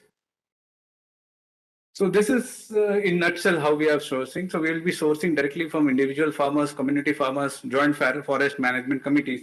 At least what we understood for sourcing from forest areas in Northeast is there are joint forest management committees which have these bamboos under forest, but you need to pay royalty to them and source it from there, and it can be used among that in that region. That's our understanding. We might be. You can correct me if I am wrong, but that's how we have, after discussion with all these forest management committees, we have come to know. So these harvesters, we will be appointing these harvesters and interim transporter. We will, because see, all these bamboos are in the hill. It's very difficult to extract that. So there is a specialized people or resources are required to take them out from hills and other difficult terrains. And then this needs to be sent to our chipping units, which is which I mentioned, around 40 to 50 of them will be developed around with an investment of around 50 to 60 lakhs per chipping unit. And these will be our local level entrepreneurs, and then they will chip and supply this bamboo to our plant through our registered transporters. So our catchment area is around 250 kilometers in and around Numaligarh, because that's where because if we have to source it from far away, it will not be economical for us. The transportation cost itself will be huge. And that is the reason we are developing few clusters in and around Numaligarh, mainly in Assam, Arunachal, Nagaland and Meghalaya. This is some of the pattern. I mean, if time permits, I could have walked you through the detailed use of technology, but here what essentially we are doing is, once the bamboo is cut from the plantation, it will be tagged, geo-tagged, as well as it will be a QR code consignment will be generated, and there will be handheld device available with our interim transporter or harvester who will just scan that, and then it will get into our system. Once this consignment reaches the local level entrepreneur, again it will be scanned and measured with a digital weigh meter as well as moisture meter, because moisture plays a role in weight of the bamboo, as you know. So that has to be measured at all levels. So all these things will be done there. Again, when the chipping is finished, those chips will be again containerized or will be packed in a way that and consignment code will be generated, and then everywhere. So for each stage of the bamboo sourcing process, we will have technology intervention which will give a seamless connectivity for us and even to the farmers, because once the farmer sends us the bamboo at the local level entrepreneur, they need not wait for that bamboo to reach to our factory to get paid. So we will have that visibility, and that will be under control, and we will pay farmer instantaneously, not instantaneously, within a day or two once it reaches the local level entrepreneur. So farmer will not be at a loss in terms of giving credit, so as to say, for us. And then, as I said, we will have different applications, local languages, then there will be analytical tools to kind of predict which region, which clusters we will be sourcing bamboo depending upon our production plans. Do you already have these, or you plan? We have already given that order, so it's under development now. So by December next year we are commissioning, and by June or July it should be ready. Yes, so that's I think last couple of slides. So what we have done so far in terms of bamboo sourcing, we have tied up with all these agencies in terms of either producing or developing farmer producers organizations or companies, or developing a land, few hectares of land, so that they can replenish this bamboo once we start using them. So what are the key takeaways for us? See, what we are trying to achieve through this, and this is a huge project. I think it's more than 350 million euros, or so as to say 3,000 crores project. And it's one of the flagship projects of Government of India and Ministry of Petroleum and Natural Gas. This is the Indian Oil Corporation. No, this is the Numaligarh Refinery, which is a unit of Oil India Limited. So IOCL is also developing, but that is developing based on wheat straw or rice straw. So what we will be doing through this project is we will be producing around 6 crore liters of ethanol, which will essentially save India around 60 million USD annually. And of course, we will be creating a market linkage for 5 lakh tons of bamboo, which will support all the farmers there in northeastern India. If I can give you the number, so annually the sourcing of this bamboo will be the tune of around 200 crores. So that's the kind of money that will be pumped in that region.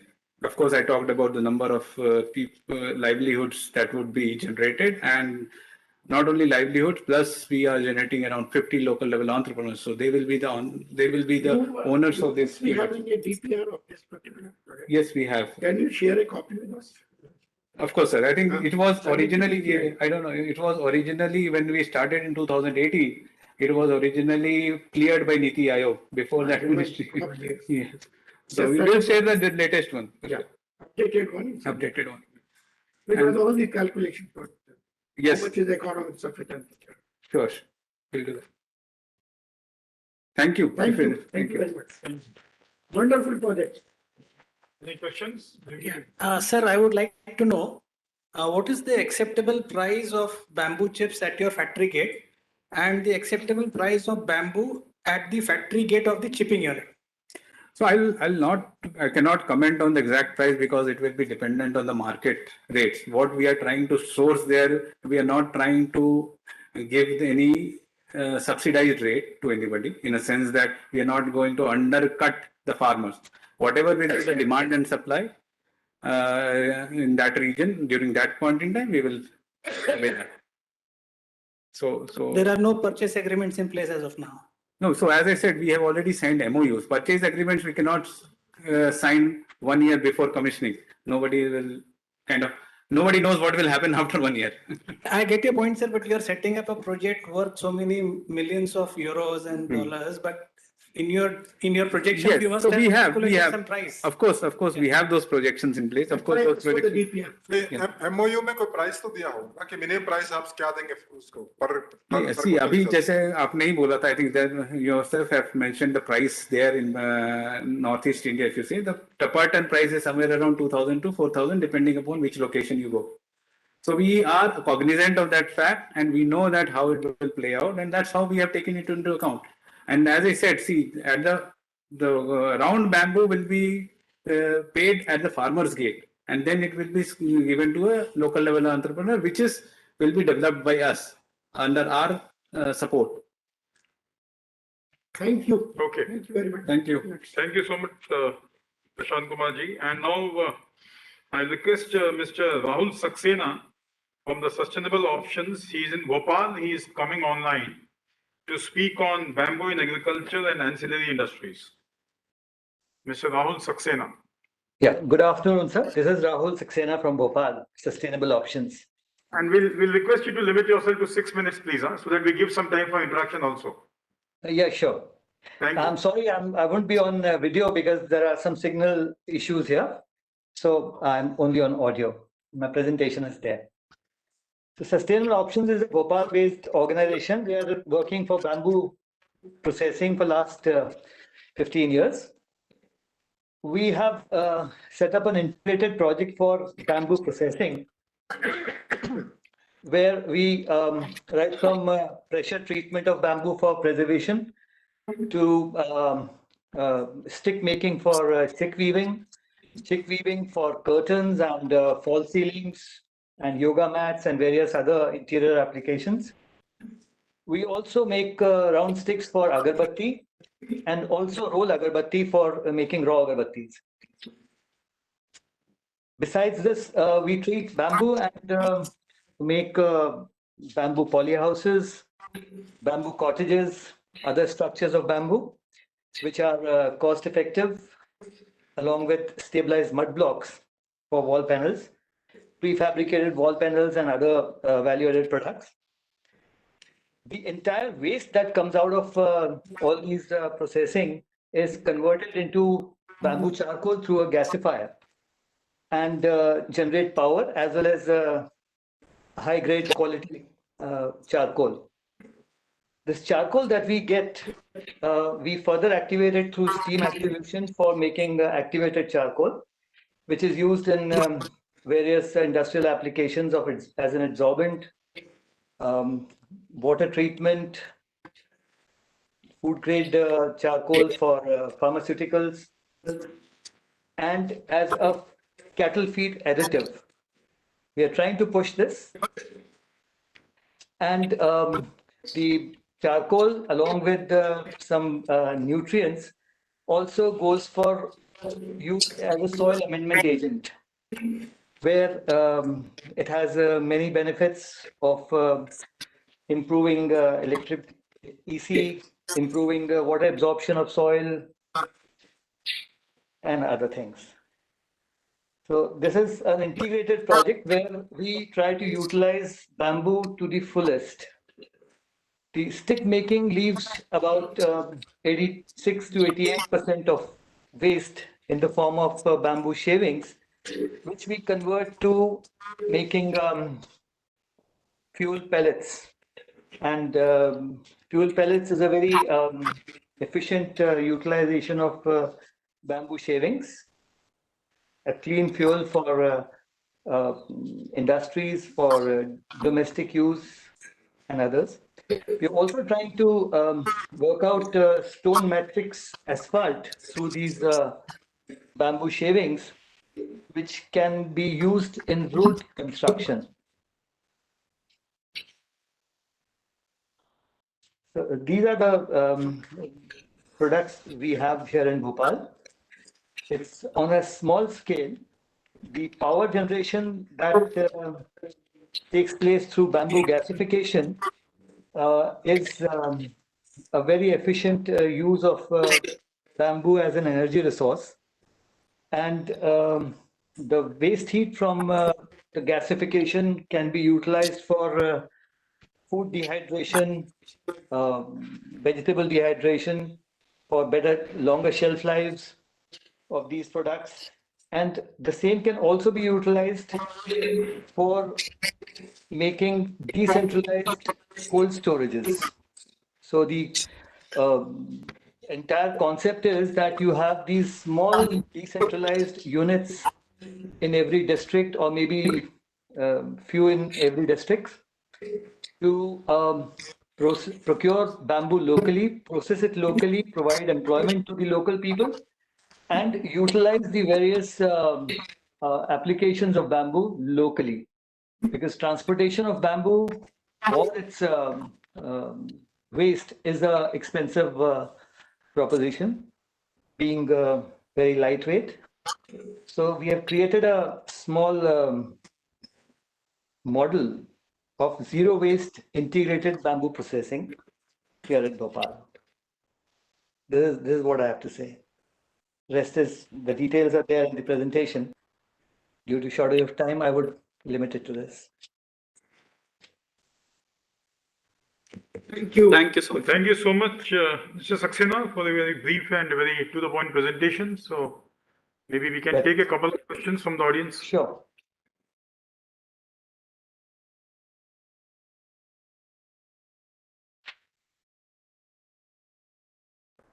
So since there appear to be no questions, we will thank Mr. Saxena. Thank you so much, Mr. Saxena. We'll come back to you with any further queries that we might have by the end of today.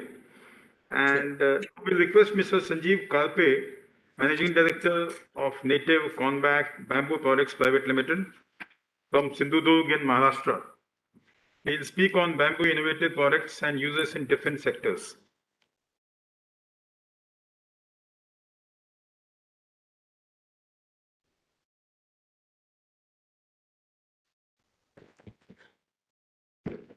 Good afternoon, everybody.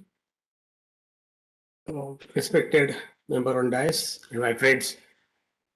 Everybody knows that bamboo is one of the most sustainable raw material. It's a champion of sustainability. But if you want to buy, say, simple chair made out of bamboo, round bamboo in Delhi or Mumbai, I'm very sure you will not get it. You will get it only if the exhibition arranged by Development Commission Handicraft comes. Let's not talk about very big things. Using round bamboo directly for making simple pen stand.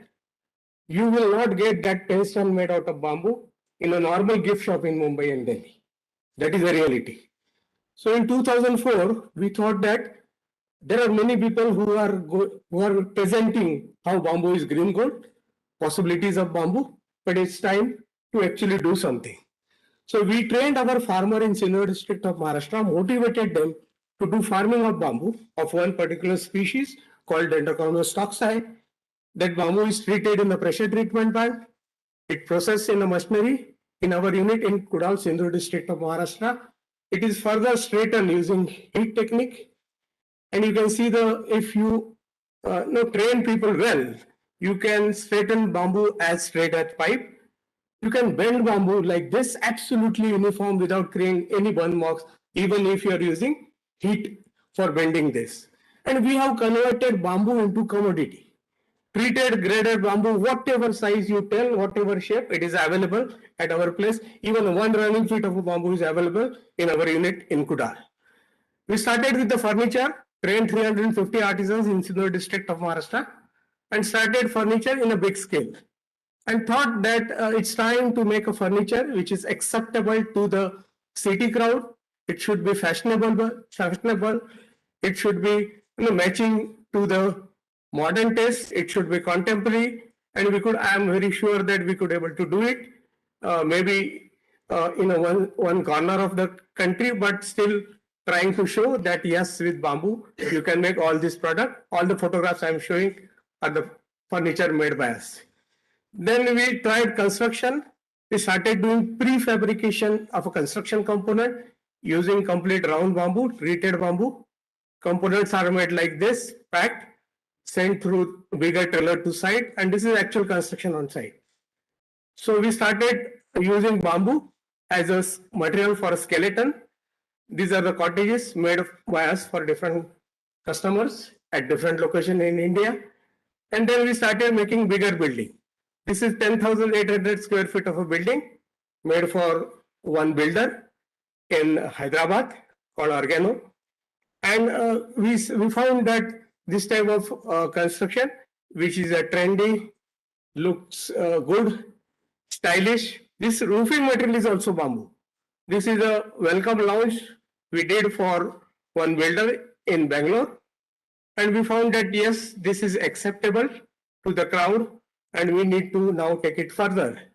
This is the one project which we did for Government of Maharashtra. This is 1 lakh square feet of a construction done for a forest department, completely with the bamboo, right from a roofing material to flooring, everything is bamboo here.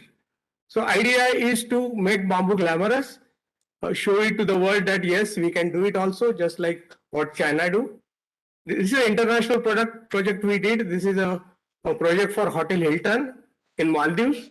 We could able to beat Chinese player in a competition in a tender, and we constructed this restaurant made completely out of bamboo. Components are made in a factory in Kudal, and this is actual construction on site. So this is the work which is done by our artisan, Indian bamboo. It shows that we are globally competitive. We can beat anybody anywhere in the world. And this work has been rated as world's top best 16 waterfront restaurant by CNN UK, and Forbes has rated as the most beautiful restaurant in the world. This is one more repeat order from Maldives. This is done by Giants Bamboo Product Private Limited, and we are now taking this product, Indian product, everywhere and showing that yes, Indian product, Indian bamboo technology is globally competitive. This is a bamboo variety in Karnataka called Brandisea. We have converted this into the strips and into board like this. Ratan Tata ji helped us to do R&D of this, and this is the board, and we made this furniture. This can replace top quality Burma teak, best quality wood in the world, and all this furniture is made with completely bamboo. You can do carving, engraving, whatever possible. And this is the work which we did on turnkey basis. This is a Infosys CEO's guest room. Right from flooring to roofing, everything is bamboo here. So this shows that yes, we can do it. We can compete with anybody. And it's now time to scale it up and take it to everybody. Thank you. Thank you very much. Thank you. You have no problem. You are using Indian bamboo, you are able to run it, you say competitive. Then all this, what the others saying has been some problem. And it's taking bamboo abroad also. Huh? Taking it to Maldives. That is great. So the best part is we are globally competitive. We can beat China outside India also. Mr. Jain and others who raise so many problems. There's a gentleman who says he has done it a wonderful job. What is the I mean, you have no constraint of sourcing bamboo. You have made some very major. Yeah, so the thing what we did is we have motivated farmers to do farming of bamboo. That is the difference. 10,000 farmers in Sindhu district of Maharashtra is doing proper farming of bamboo. This is the only district in the country where proper farming of bamboo is done. So we have controlled our raw material. Sir, my farmer in Sindhu district is getting 25,000 rupees per ton price. This is the lowest price farmer is getting in my district. We are talking about 2,000, 3,000, 4,000. My farmer is 25,000, but they are putting their best effort, adopting better cultivation practices. It's not like a plant it and forget it type of thing. So it's a proper farming. And we are creating world-class product, competing globally and getting orders. Very good. Okay, good. Thank you. Thank you. Thank you so much. Thank you, Mr. Kalpe, for a wonderful presentation. We wish you all the best on all your future endeavors. We'll now You request. set up one factory like this in Northeast also.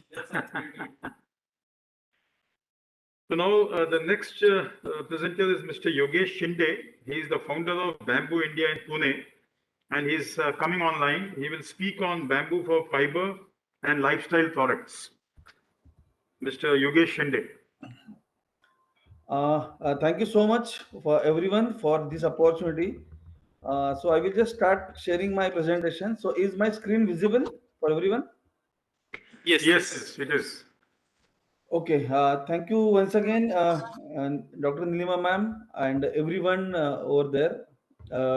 मुझे बहुत खुशी हो रही है कि मैं आपके सामने बाम्बू इंडिया एक जो Pune based first generation startup है उसके बारे में कुछ इंफॉर्मेशन मैं रखना चाहता हूँ. So let's start with the presentation. So which I usually ask to everyone. So where is your last plastic toothbrush?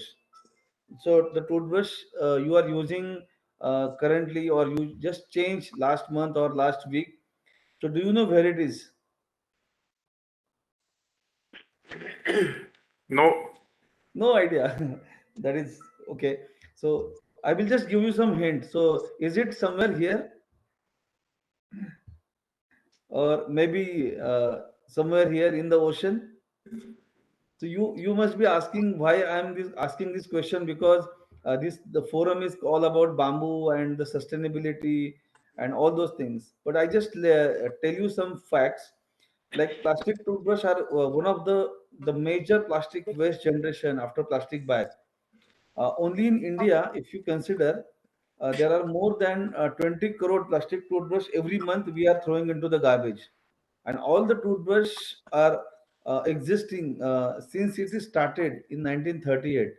Means you can imagine, like, the whole year we are, as an Indian, we are throwing around 250 crores plastic toothbrush into garbage, and this is not from last month or the last year. It is started since 1938.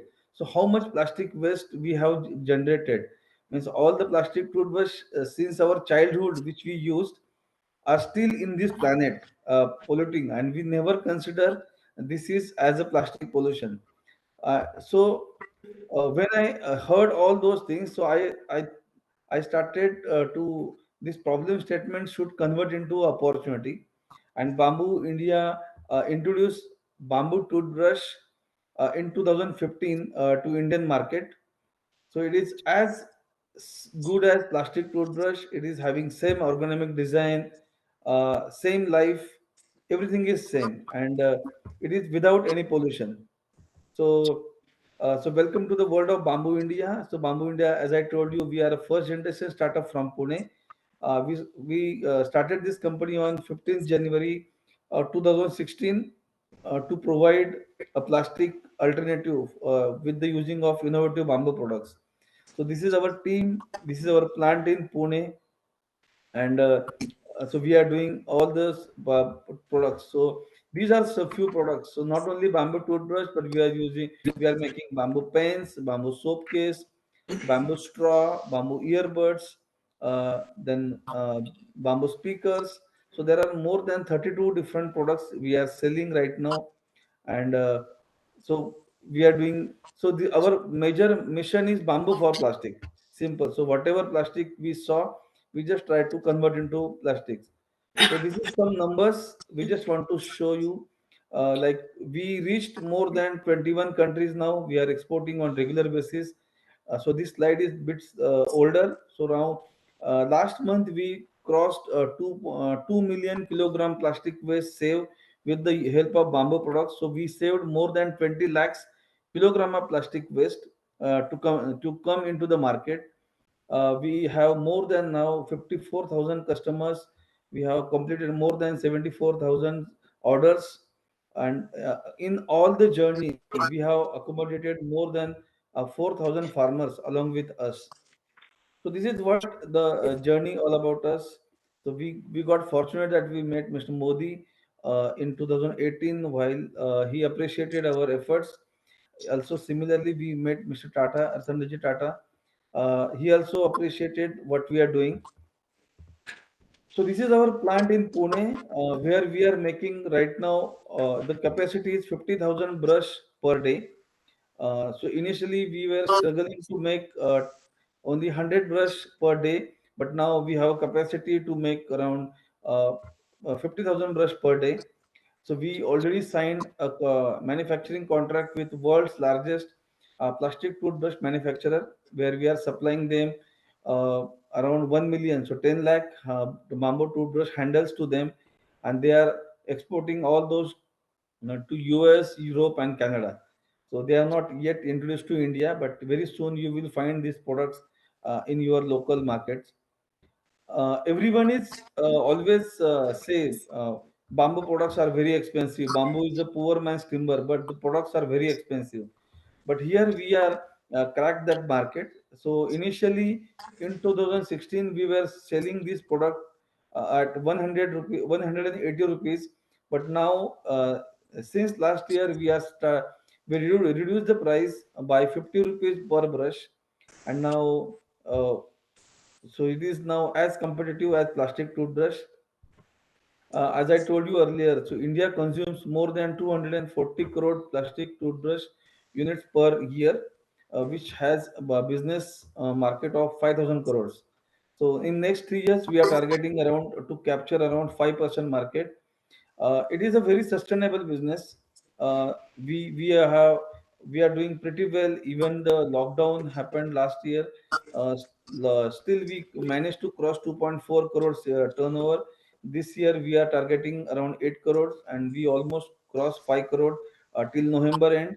But yeah, we are pretty assured that we will cross around 6.5 till to 8 crore for sure this year, and so on. So next 3 years, our capacity is fully booked by most of our white label customers, and it really making sustainable efforts to the environment. So we are not only doing this is in Pune, we are also helping lots of self-help group. So one unit we already installed in Palghar near Mumbai with the help of JSW Foundation. So with their CSR funds, we started one smaller unit where we are providing jobs to local self-help group member in the Palghar districts. So the entire the workshop is maintained by these ladies, 8 member ladies, and they are pretty doing pretty well. So 8 March this year, on World Women's Day, we inaugurated that plant with the help of all the GSW Foundation members, and now they are making very good contribution for our projects. We are available on major online platform like Sir, Flipkart, request you Amazon. Yes, sir. request you to please conclude. Yeah, we are about to close, sir. So we are also helping. We are providing the bamboo toothbrush to Taj hotels, Club Mahindra, and all the big shots. So this is all about us. So we are helping all the four pillars of our Prime Minister's pet projects like Swachh Bharat Mission, Made in India, Atmanirbhar Bharat, and Skill India. So this is all about us. So this is our honest efforts to reduce plastic waste with the help of innovative bamboo products, and so far so good. We feel that we are very much successful because last month, as I told you, we saved more than 2 lakhs 20 lakhs kilogram of plastic waste with the help of bamboo products. And uh, we are in the front of Niti Ayog, so it is like a family for us. So we keep updating whatever we do on our Dr. Nilima ma'am's WhatsApp group.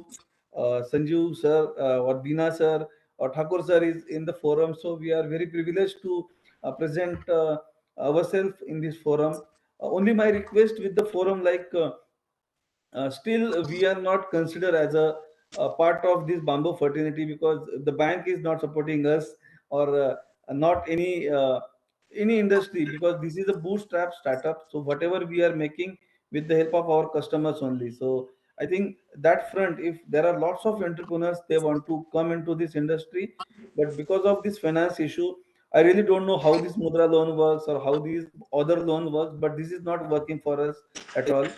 uh, just to inform, everyone is aware, like the Shark Tank is now came to India, and the Sony TV is already started streaming. And with this forum, we privileged to announce that we are also part of that program, and very soon our episode will be air.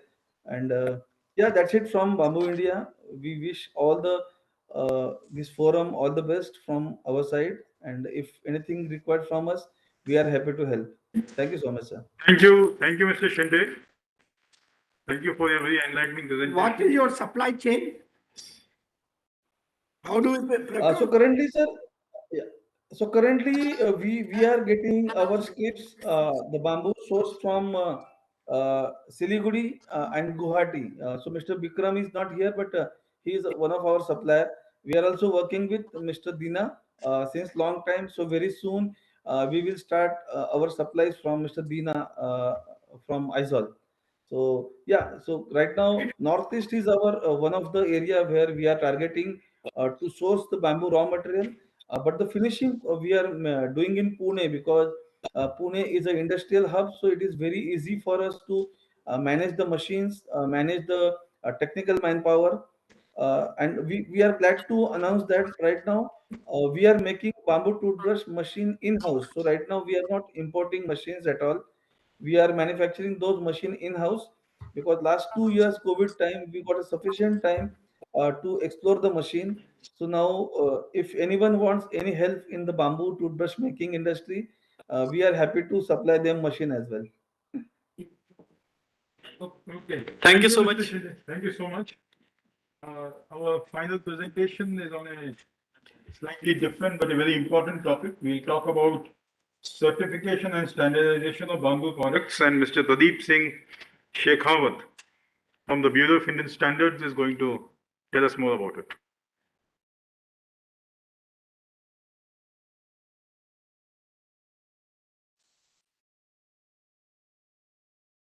Good afternoon, all. Myself, Pradeep Singh Shekhawat from Bureau of Indian Standards, Scientist D. My topic of presentation is certification and standardization of bamboo products. Actually, आज सुबह से bamboo technology का बहुत बात हो रहा था और हो भी रहा है, बट ये लिटिल बिट डिफरेंट है कि how certification and standardisation can help the bamboo industry and can help in the promotion of the bamboos. So I'll start my presentation. Now, first, it's just a 5-second slide. How standardization started in India. Standardization started in India since 1947. Now, BIS, after BIS Act 2016, the BIS Act is the national standard body and responsible for making of standards across all the sectors, including bamboo. So, the two major activities are of BIS, standardization and certification. First is the standardization, standard formulation. Standard formulation is the activity, it is the process which involves formulating and publishing of standards. While formulating standards, there is a defined process of BIS in which we involve stakeholders like industry, research organizations, consumer organizations in personal capacity, and we have technical person from BIS also.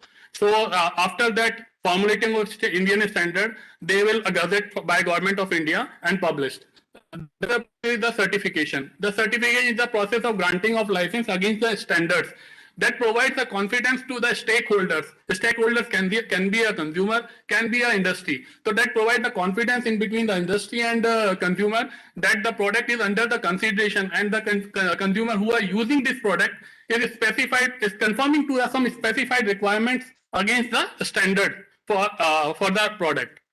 What is the standard? मैं standard कह रहा हूँ, just एक brief कर रहा हूँ. Standard is a published document established by the consensus. हमारा standard consensus पे बनता है. Consensus में involve होते हैं stakeholders और हम लोग international national practices को भी इसको go through करके then consensus basis पे एक recognized body द्वारा जो approved document है, that is standard. And that procedure to ensure that a material product or method or service, there are many types of standard against the material, standard against the service, standard against the test methodology. It meets the purpose and consistently perform to its intended use. Now, type of standards, the specifications, terminology, method of test. There are 4 major type of standards. Specification generally, अगर मैं simple भाषा में कहूँ, product standard. Some specified requirements again are product, against the product is a product specification. Then terminology में हम generally definitions define होते हैं जो worldwide use होती हैं या practices होती हैं. Method of test, हम कोई product का standard बनाते हैं, कोई specified requirement है, but वो requirement meet कर रहा है नहीं कर रहा है, उसके लिए हमें testing method चाहिए. So we have defined procedures, test method procedure as a method of test standard. Then code of practices. Code of practice is generally defined do how we like bamboo में अगर हम कोई bamboo का एक जैसे carpet साहब बनाते हैं तो bamboo में bamboo कैसा होना चाहिए वो product specification से आ गया उसका requirement. उसके बाद उसकी joinery कैसी होनी चाहिए, उसका treatment कैसा होना चाहिए, उसको अगर concrete में use कर रहे हैं तो concrete reinforcement में वो कैसा use होना चाहिए. सुबह एक fire की भी बात हुई थी तो fire retardants के लिए क्या chemical treatment उसका होता है, वो सब हम कोड ऑफ प्रैक्टिसेस में दे रहे हैं. फिर उसके बाद एक बार कंस्ट्रक्शन हो गया उसके बाद उसका मेंटेनेंस भी जरूरी है तो maintenance part also involve in the code of practices like standards. Now I come to the specific on bamboo. We have many standards, product standards like bamboo on tent, specification for bamboo on tent poles, specification of bamboo chicks, fine and coarse, then specification for bamboo supports camouflaging equipment, then bamboo jute composite panel door shutters, bamboo jute composite hollow core door shutters, bamboo mat board for general purpose. We have later in slide I will cover bamboo mat veneer composite board for general purpose, bamboo mat corrugated sheets and bamboo jute corrugated sheets, semi corrugated sheets, cane bamboo shoots, bamboo shoot in bind. आज morning में एक slide था bamboo shoot पे, तो we have standards on bamboo shoot also, flattened bamboo board. Now BWP grade है special type like weather exposed area जहाँ weather का ज़्यादा issue रहता है, तो वहाँ भी certain improve the quality of adhesive we can make a some improved product like BWP grade. BWP means a boiling waterproof. So boiling waterproof grade bamboo mat veneer composite board. This year these standards have been published and BWP grade bamboo mat board specification. Now we have test method also because we have round bamboo and split bamboo. So both split bamboo and round bamboo we have defined test procedures in IS 874 and IS 8241. We have code of practices like for bamboo the preservation is must. So preservation of bamboo and cane for non-structure purpose we have IS 1902 and the preservation of bamboo for structure purpose we have IS 9906. In this the preservation can be preservatives and the test technique which will be used for preservation has been defined. Then we have code of practice 15912 the structure design using bamboo. Then we have code of practice for guideline for storage of transportation of bamboo shoot also. Then one by one मैं बहुत जल्दी कर दूंगा cover इनमें क्या क्या cover है that IS 7344 is the specification of bamboo tent pole. इसमें हम the bamboo tent pole for using for wall standing as this type of tents we are using the bamboo poles. The requirements given in this standard is tolerance on dimensions, permissible defects and preservative treatment because preservative treatment is a important factor in the bamboo industry. And there is a certification clause because if you want to the license against the product for ISI mark, so there must be a BI certification mark clause. Then the bamboo checks for part 1 is the for fine, part 2 is the coarse. So fine is normally used for covering doors and windows and coarse is checks which are normally used for covering veranda opening. In the requirement, the material requirement manufacturing clause also given in this standard, the tolerance on dimension, workmanship and finish, and there is a BS certification mark clause. The specification of bamboo support same types, it is a bamboo support standard which covers the workmanship, tolerances, dimension, permissible defect and preservative treatment. Then bamboo wood composite panel door shutter. It is a panel door shutter made of bamboo composite. If you see the requirements, then you see these are the common requirements which are generally we are used for flush door shutters and that HDF doors. These are the performance requirement. We can say it is the irrelevant of material. If, the requirements squareness, flatness, placeness, edge, loading, buckling resistance, slamming, misuse, screw withdrawal. These are the performance requirement. So our Indian standard of bamboo, we can take the license against this IS 16074 and then proceed further for the certification. Then bamboo jute composite hollow core door shutter. The same requirement also given in this. The main difference is the core.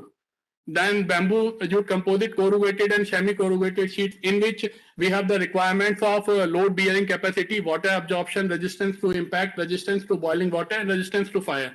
So fire का issue bamboo में बहुत आता है. So we have cross resistance to fire in which the flammability, rate of burning and fire retardance, three important characteristics has been given. Then flattened bamboo board. Flattened bamboo are recently published. It is a different type of board. The technology basically developed by the IPRT, Bangalore.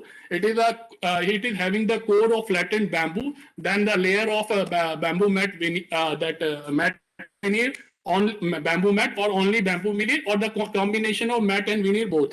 So it is a special type. Maybe one or two industry in India they are producing. Not know much more about it. So then the BWP gate bamboo mat board. In this we see the requirements are the density, moisture content, internal bond strength, modulus of elasticity, modulus of rupture, tensile strength, compressive strength, resistance to aging. So these are the engineering properties. What if you see the standards of timber, if you see the standards of steel, these are the most probably similar properties. Model of bending, flexor strength. We are seeing always the इसकी tensile strength क्या होगी steel की, flexor strength क्या होगी. तो यहाँ bamboo में हम लोगों ने वही है. और आप ये स्टैंडर्ड देखेंगे देन यू सी कि बैम्बू जो स्टील की हम रिक्वायरमेंट डिजाइन के लिए स्पेशली बिल्डिंग डिजाइन के लिए बिल्डिंग मटेरियल्स में यूज में लेते हैं. They are same type of properties we have given in the requirement given in this standard also. We have method of test. We have defined the test methodology for moisture content, density, shrinkage, static bending strength, tensile strength, compressive strength, shear strength. These are the all engineering properties which we are using for designing of any structure and considering any building materials.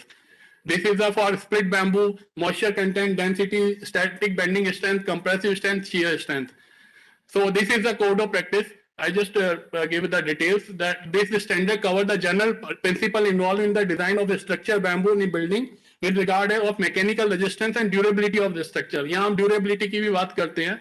इसमें clauses है, reference clause, terminology clause, materials, the properties of round bamboo. जो हम सुबह से बात कर रहे हैं round bamboo की, तो क्या property होनी चाहिए किसी structure के round bamboo के लिए, round bamboo की, वो इसमें दी है. Design consideration, हम design consideration में क्या क्या लेंगे, permissible defects लेंगे, permissible stresses लेंगे, क्या क्या हम design consideration लेंगे. Then design techniques of the joints की क्या techniques होंगी. Then construction practices, remaining construction practices क्या होनी चाहिए. These are the recommendations in this standards. And bamboo as a reinforcement in concrete. So concrete हम concrete है, but bamboo को ऐसा सुबह एक slide में IIT दिल्ली की तरफ से कहा था bamboo को reinforcement की तरह भी use किया गया था. तो यहाँ bamboo as a reinforcement in concrete का भी provision का बताया. इसमें एक line मैंने नहीं लिखी. Fire resistance की भी बात कही है, fire treatment की भी. Then ये certification. Then how certification can promote bamboo industry. Like if I say give the example of paver block. Paver block, first I told that BI certification scheme is the voluntary in nature. It is not mandatory कि आपको ISI mark लेना ही है. But आप अगर देखें paver block industry बहुत ज्यादा grow नहीं कर रही थी. तो इसमें क्या है कि अगर हम गवर्नमेंट प्रोक्योरमेंट्स में अगर कंप्लायंस ऑफ इंडियन स्टैंडर्ड डाल दें तो then industry can get the license. We have certain इसकी concessions to MSME, women entrepreneur and specially that startups. Then there are two process: normal procedure, simplified procedure.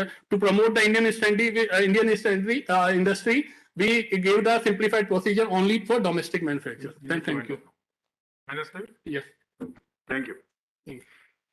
Any questions for Mr. Shekhawat?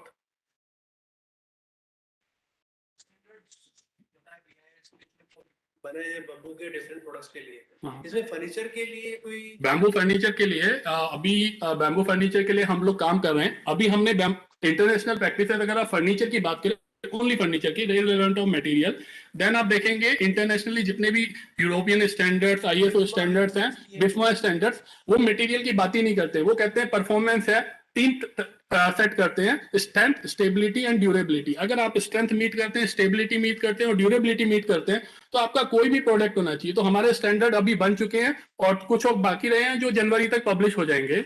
So you can take the license against these standards. Whatever the material we are called cannot resist कि आपका bamboo का नहीं होना चाहिए या would का नहीं होना चाहिए या बैम्बू इंजीनियरिंग वुड का होना चाहिए या नॉकडाउन होना चाहिए। हमारा टारगेट है कि कंज्यूमर को परफॉर्मेंस चाहिए, 10 साल चलना चाहिए, उसका कास्टर टूटना नहीं चाहिए या फिर वो टूटना नहीं चाहिए, बैंड नहीं होना चाहिए, जॉइंट्री नहीं हिलनी चाहिए। हम परफॉर्मेंस की बात करते हैं तो वहां बैम्बू अपने आप यूटिलाइज हो सकता है। हाँ मतलब ये गजेट के लिए गया है, जनवरी तक गजेट हो जाएगा। उसका क्या रिकॉग्निशन रहेगा इंटरनेशनल मार्केट में अगर एक्सपोर्ट के लिए जाते हैं? If you see the after the publication, that is equivalent to BIFMA standard, EN standard, and even more stringent sometimes. क्योंकि export import issues है तो it is more stringent even in some clauses also. IKEA, I know. वो उनको acceptance है इस? Yes, definitely. Or if it will come in the quality control order, then it will be the mandatory. So do you also propose to have standards for strand woven bamboo and strip board and agarbatti? For agarbatti, what I know, because it is a different sector, I am from civil engineering background, and agarbatti के लिए पहले एक standard था, I don't know वो क्यों withdraw हुआ, but as I said in a starting of my slide, how we can develop the standard.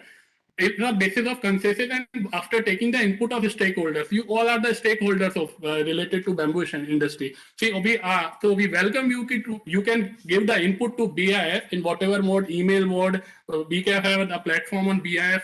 You can directly give the chat box. We are giving this input, and so that we can invite you even also give it on your recommendation. And basis of your recommendation, we can proceed and we have technical expert also.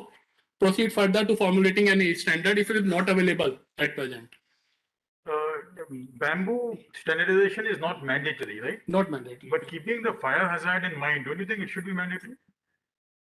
Sir fire hazard का तो fire hazard की बात करें तो building में fire hazard के actually ये तो होता है electric cables for example, electric cables का इशू होता है, बट फायर में हम बैम्बू का बात ना करके वुडन का टेक्सटाइल की बात करेंगे तो ज्यादा थोड़ा सा है, क्योंकि फायर में बैम्बू से जल्दी वुड और कारपेट में लग जाता है। I know, but still, it will be good if you can make some aspects of bamboo standardization mandatory. Mandatory sir BIS के स्कोप में नहीं है, होता है लेकिन चलिए। ओके। And अभी एक final question, in the entire spectrum of the bamboo industry, are there any more standards that you need to cover? For example, he mentioned about furnitures. Yes, sir. We are working on the bamboo engineering. Even Mutha industry also involved. We are working on bamboo engineering wood. We are working on the furniture, and one is the code of practices. Karpe Saab is involving in the working on the code of practice for bamboo furniture. How bamboo furniture we can make the bamboo furniture. What will be the joinery of? So there are still many more. I'm Neelam Manjunati. There are still many more things in the building sector which we need, because the codes that you have, they're not comprehensive enough actually to be applied practically in the field. Okay. So I would be happy to coordinate with you. Yes, definitely, ma'am. Actually, standardization is a continuous development process. Can you identify yourself, please? I'm architect Neelam Manjunath. I spoke in the morning. I'm an architect. Okay. And we've been working in the bamboo building sector for around 22 years now. Standardization is a continuous development process. Every 5 years we are reviewing the also standard. So if you give the input, whatever it is relevant to the which committee, we can give the input to the committee, and the committee will consider and proceed further. I was part of that 2005, that first one that had come. Okay. I was part of that committee actually at that time. Okay. Afterwards, some of it is okay. But we need many more, much more to be definitely done. You just gave me the inputs, I will forward. Sure. Okay. Thank you, Mr. Shekhawat, for a very good presentation on a totally new but a very important aspect for the bamboo industry. So with this, we conclude the list of 8 speakers that we had in this very important session on circular economy in bamboo. I will request the chairman for any closing remarks that he might have for us. Very good session. We learned a lot of things. One thing that has come out very clearly that there is a tremendous disconnect as far as the bamboo cultivation and the supply chain is concerned to the industry. We have to really go into the policies because it's a concurrent subject, state government, forest department, and also the industries. I think we have to sit together and find a solution to how to make the bamboo available at the reasonable price to all the industry owners. Second thing is, I think in the paper industry, which has been earlier using bamboo in a big way, over a period of time has already dispensed the idea of using bamboo and switched over to other grades of the raw material. I think we'll have to bring them back into the system because of the presentation made by Mr. Sanjeev Jain and others. There's a tremendous capability and there's a tremendous demand which can be generated. And paper is something which is needed everywhere, not only for writing, packaging, everything paper is needed. So we need to actually bring that. Third one is this bamboo refinery. I think this is a very, very major area because that is the major part of the circular economy. And whenever bamboo, any industry is done, it should not be only for a single product. It should be taking into account the entire value chain. And if you do it as per the entire value chain, there will be significant amount of economic gain plus scale of operation. If you are making paper, you can also make charcoal. You can make activated charcoal. If you are making bio refinery, you can make ethanol. You can make fuel alcohol. You can do aldehyde. You can do many things. So I think everybody should think in that manner, and there should be actually framework of industry that should be defined, and that should be part of our exercise here. I conclude with these small remarks, but I appreciate and congratulate all those who presented their work. I think we are there, but we have to fill the gaps. Thank you very much. Thank you so much.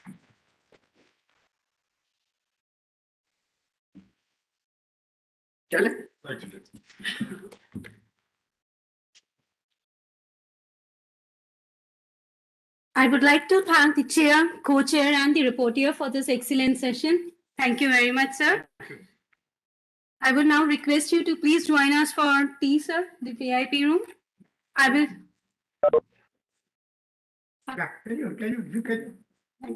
I will request everyone to please stick to the COVID preventive guidelines. Please wear your mask. I would also request all the participants to please join for tea in the lobby. And I request that let's get back to our seats, return to our seats in another 10 minutes. We have another important session lined up.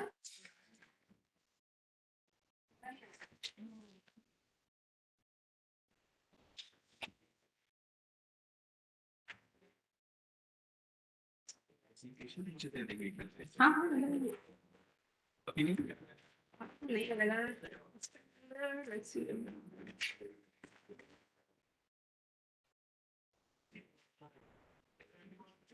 Session 1 वाला कौन सा वाला चाहिए? You can take the pen drive है इसमें 30th. Thank you.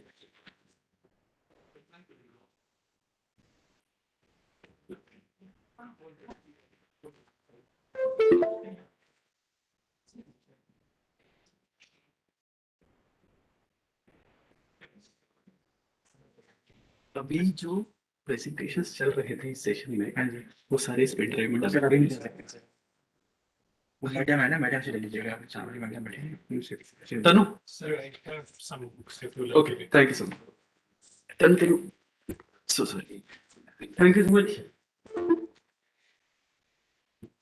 क्या ये इनको बोल दोगे क्या?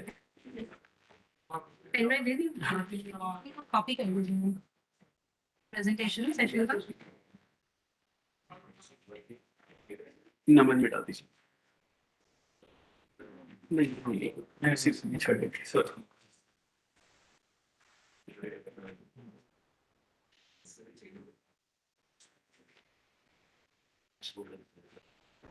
How was the session? Yeah, it was very good. How did you like it? Pretty lovely to have बाकी भी देखे sir. Thank you, like.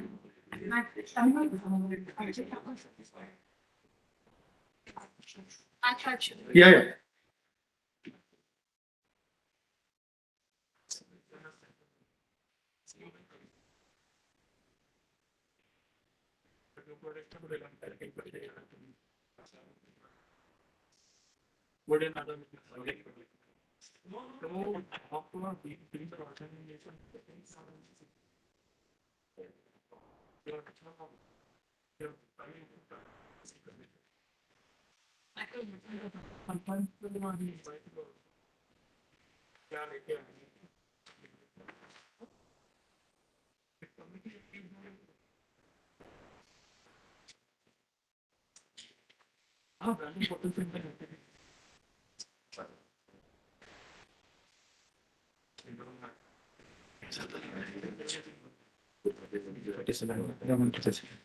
No problem.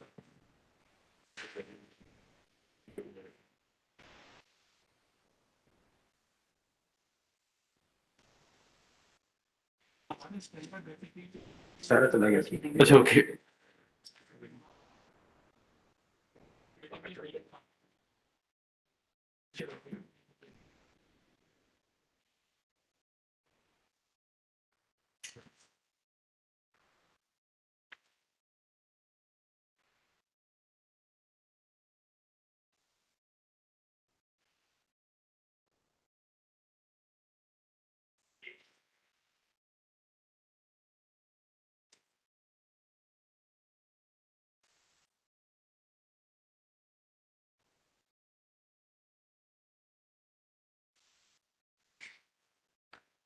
Light का होगा ये रूम हॉल नंबर 4 से भी बेटर है ना क्योंकि यहाँ टेबल्स वगैरह हैं टेबल्स नहीं है आप आईटीडी से हैं अच्छा आप उनके वेंडर हैं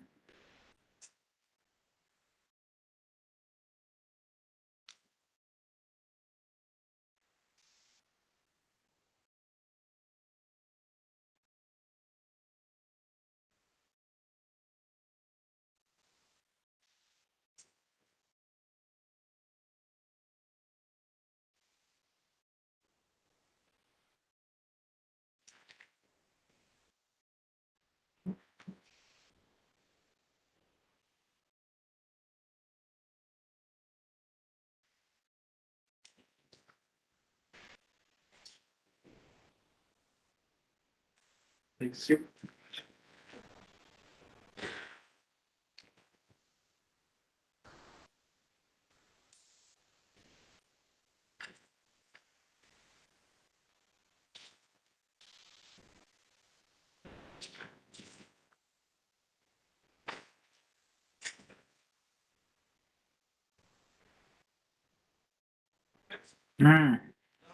चाय पीते हुए देखा ना खाना खाते हुए देखा ना पानी पीते हुए देखा किसको आप मैं आपको नहीं देख रहा हूँ कहाँ हूँ मैं सारा चीज खाना भी मैं खाता लंच टाइम पे आया तुम आए नहीं फिर क्या बात है कौन सा किया क्या वो तो मुझे पता है लेकिन देखा नहीं मैंने कितना हो रही है अभी? देख सकते नहीं पूरा कितनी है 3 है यार देखा भाई कर्फ्यू लग गया है जल्दी करो छिट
I request you to please be seated. Let's start our final session, technical session 4.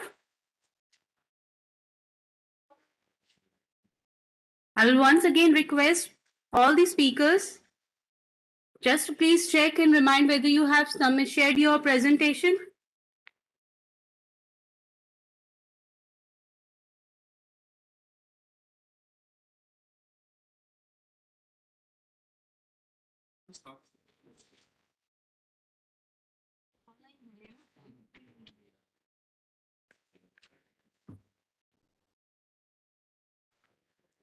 So let us commence with our technical session 4, National and International Best Practices. It will be my pleasure to invite Shri Ram Kumar, Additional Principal Chief Conservator of Forest, Mission Director, Gujarat. He is our chair for the session. Mr. Kumar has joined us virtually.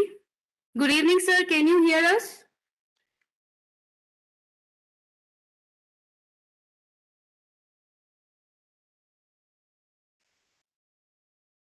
Mr. Kumar has joined us virtually. Please just check. Sir, can you hear us?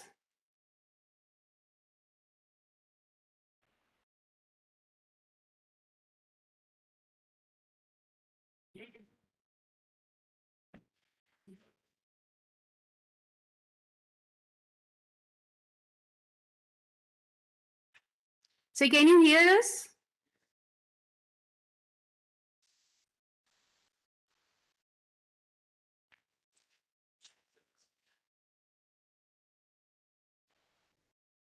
Next, I would like to invite the co-chair for this technical session, Shri M. Srinivas Rao, Mission Director, National Bamboo Mission, Maharashtra Bamboo Development Board. Thank you, sir. I, Dr. A.K. Handa, Principal Scientist, ICR, Central Agroforestry Research Institute, Jhansi, to be the reporter for this session. I would once again request to please check whether Mr. Ram is there.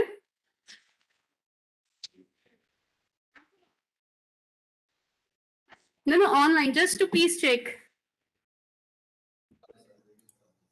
Video, okay.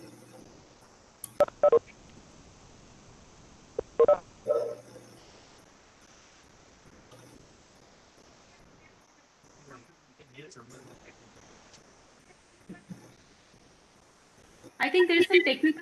Initially, we saw him on. Welcome, sir. You can hear me clearly? Yes, please. I'm hearing to you because I was muted, so I could not hear you. I was unable to speak. See, now it is unmuted. I'm on the line. I'm Ram Kumar. Thank you. Yes, sir. And you are our chair for this technical session on national and international best practices. Okay, ma'am. Yes, please. So we have our co-chair and the reporter on the dais, sir. So I will request you to please process with this technical session. It's over to you, sir. Okay, thank you, ma'am. Now the session for this is the technical session for national and international best practices. I just invite Dr. Uttam Subudhi, APCC Mission Director, Madhya Pradesh. Yeah.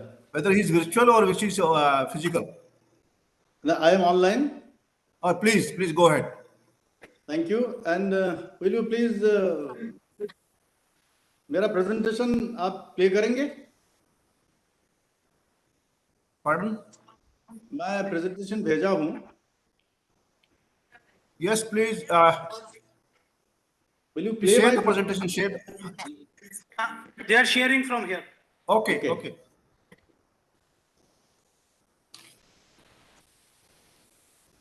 Yeah. So state best practices I have been given for MP and the area coverage, variety and industry perspective in terms of Madhya Pradesh. So next, please. So as we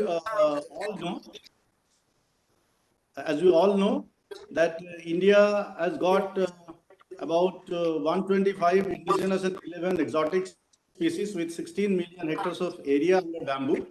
The top 10 states I have given, but MP is the largest area so far as bamboo spread is concerned, with 13.04% of the total, which is around 5.6 lakhs hectares. Next, please, which is about 6.5 lakhs hectares. And so there are many persons, many groups, tribal groups and other groups in Madhya Pradesh who are directly or indirectly, their livelihoods are related or dependent on this bamboo, like bamboo basors, the Dhanuk Vanskars, and many tribals. And but the sad part is around 47% of the total forest area bearing bamboo is degraded due to biotic and anthropogenic factors, which we must take care of.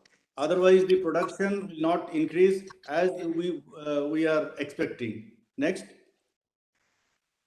So with this background, to promote and facilitate bamboo-based development in a holistically sustainable manner, to address the multiple dimensions, including ecological, economic, social, and cultural issues, the Madhya Pradesh State Bamboo Mission was established in 2013. This is a nodal implementing agency for National Bamboo Mission as well as for the state also. Next. So our strategy for this approach will be for production and then for post-harvest and industrial phase. So for production, we are increasing the production and productivity of yielding varieties of bamboos. We are going for DNA fingerprinting for coding and establishing the bar coding for variety of bamboo species and varieties. And then there's standardization of package of practice, particularly the agronomic practices for bamboo in different areas are not available nowadays, because for each and every bamboo has its own growth parameters, their spacing, their harvesting practices, harvesting time, and many other things are different. Therefore, for each and every species, we need to have different agronomic practices. But in general, we have agronomic practices in a rough way for bamboo, but not for different species in a specific manner. So this is the first phase we are taking up. So next, please. So for this, we are developing and identifying high-yielding, fast-growing, commercially important species, which are suitable for different agroclimatic regions of Madhya Pradesh and their molecular markers. And the establishment and accreditation of nurseries for propagation of these quality species, which are identified in primary stages for different types of commercial use, and high yielding varieties. So they are establishment of nursery and their accreditation. So we have in Madhya Pradesh around 46 nurseries accredited under the norms of National Bamboo Mission for production of quality planting material. And then there are many species for which we are not getting seeds regularly. So for that, we are establishing biotechnology departments accredited tissue culture laboratories who are actually supplying more than 1 crore of saplings per annum in Madhya Pradesh. And there, for each and every species, standardization evolving package of practice. Next. Next, please. So in this way, we have developed economical models with cost-benefit analysis, then 44 accredited nurseries and 4 tissue culture labs. For these trials, we have 73 demo plots in 11 agroclimatic zones spread across the states. And then we have 12 bamboo setums for the experiments of around 27 to 28 bamboo species to know which species is better grown in which agroclimatic zone. Next. Next, please. So now, since 2017, with the amendment of Indian Forest Act 1927, as bamboo has been given the status of grass, not as a tree, so we are trying to expand the bamboo growing area outside the forest. And in this endeavor, we have last 5 years, we have 14,587 hectares of bamboo land, agricultural land, non-forest land, which are agricultural land basically, are brought under bamboo cultivation, having around 15,000 farmers. And then the major economically and commercially important species which we are growing other than the two naturally occurring species, that is Bambusa bambus and Dendrocalamus strictus. These two species are naturally occurring in the forests of Madhya Pradesh. But other than these, we are trying Bambusa balcua and then Bambusa tulda, Thyrostachys oliveri, Bambusa vulgaris, that is green vulgaris, and Dendrocalamus asper, Dendrocalamus brandis, Dendrocalamus toxi, and Dendrocalamus strictus is of course natural growing species in Madhya Pradesh, and some other species like Bambusa asper, like that. Next. So from 2016-17 to 2000, this year, we have planted 14,587 hectares outside the forest, which is a major contribution for the bamboo growing, because we are expecting more than 50,000 metric tons of bamboo per annum from these plantations within the next few years. Next. Daksha, we have to complete in 6 minutes, please. Yeah, I know. So, but the most important part is within the forest area, and we are thinking of Manrega as a change agent for bamboo growth. And here we are giving the 1 hectare area of forest land for the beneficiary family. And we are started last year where we have planted 1,250 hectares, and this year we have planted 2,749 hectares, and in 22 we are planning to have around 5,000 hectares in the forest area, where the local JFMC committees or the self-help groups are involved, and each and every family has been given 1 hectare of land, and for the initial 5 years they will be given wages for their plantation and the management, and then 6th year onwards they will get the 100% usufruct from that plantations. Next.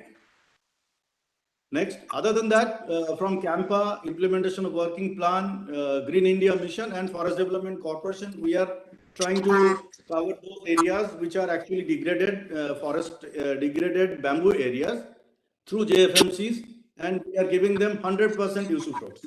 So this is government of Madhya Pradesh, a great initiative taken by government of Madhya Pradesh, that we are for bamboo, we are giving 100% to the local beneficiaries, the JFMC committee members. Next, please. So I have already told that 73 demo plots in 11 agroclimatic zones for knowing the agronomic practices as well as which kind of species, which kind of spacing, which kind of soil, which kind of management practices are good and better and best for which kind of species. For that agroclimatic zones we are trying to know, and for that we have given a project to the Krishi Vishwavidyalaya Rajmata Vijay Rajas India, which is in Gwalior, to know the productivity and profitability of bamboo-based remunerative cropping system for livelihood security and farming community of Madhya Pradesh. And here also we are trying to know the initial 4-5 years, what kind of intercropping we can get from bamboo plantations.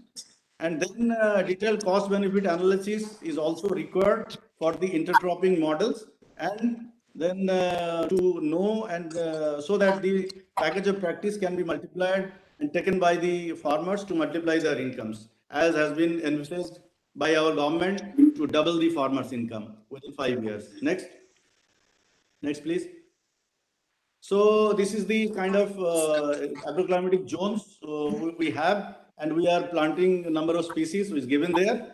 We have given SFRI, our State Forest Research Institute, Jabalpur, for identification of best performing bamboo species for enhancement of income of farmers in Madhya Pradesh. So this project is being taken up by the SFRI, and they are going to give their report by March 22. So we come to know about the identification of best performing bamboo, and accordingly we will multiply and we will extend these in particular those agroclimatic zones. Next, please. So we have the target groups.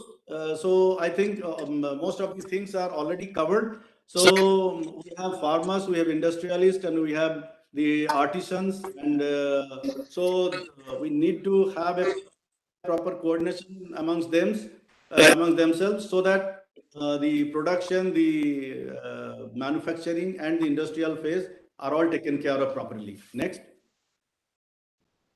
So in the post-harvest, we are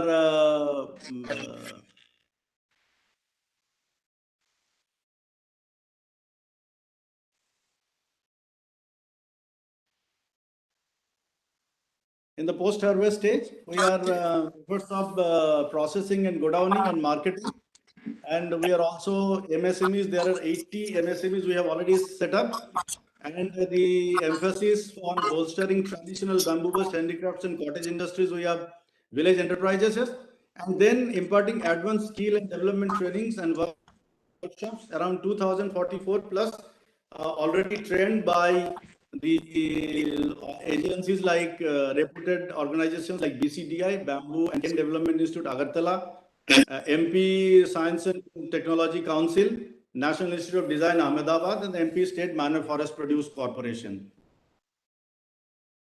Next. So similarly, we have 9 CFCs. हमारे किसी साथी presentation में बोले थे. So in Madhya Pradesh we have 9 common facility centers. Out of these, the artisans are given the opportunity to get all the machineries. We have livelihood incubation centers also for bamboo in these CFCs. And all the machineries are there, so they can go take their bamboo and get their products done, and they can sell it to the market. We have marketing links and marketing arrangements also for them. So CFCs are running very well in Madhya Pradesh, and we have marketing support and rural trade fairs and national and international, so not international, state and national exhibitions.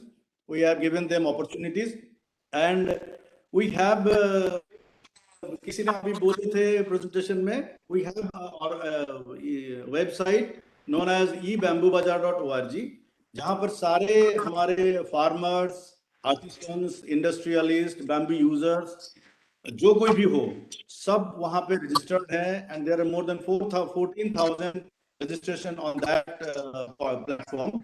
So they can know who is growing and who is purchasing, how much bamboo one has, and how much bamboo one can get or can buy.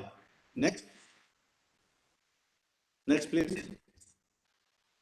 So for marketing all these CFCs, we have emporiums in Balaghat, Bhopal, and Indore, in large places, Indore. So all them are given the opportunity of selling their products in bamboo emporium. We call them Bansi Emporium. Next. Next, please.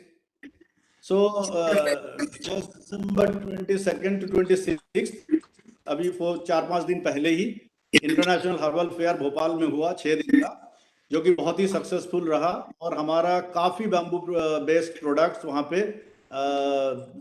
Cell हुए और product जो है order भी मिला. Next. So these are the products in displayed in bamboo fair, herbal fair. Next. So post harvest में हम लोगों का जो मेन एम्फेसिस है वो remuneration of bamboo handicraft and grading and certification system. Certification system के बारे में हम लोगों को अभी बताए गए हैं और we are trying to follow them. थोड़ा सा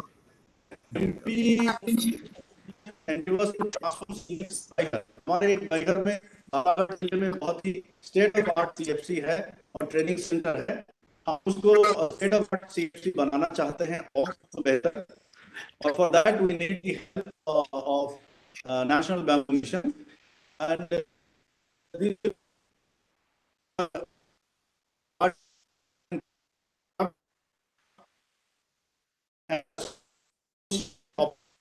डॉक्टर आप ऑडिबल भी थोड़ा जल्दी करिए डॉक्टर साहब.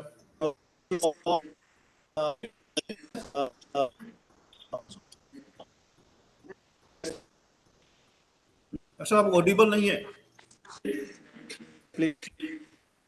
आप ऑडिबल नहीं. डॉक्टर साहब देखिएगा आपका लिंक कम वीक है आपका.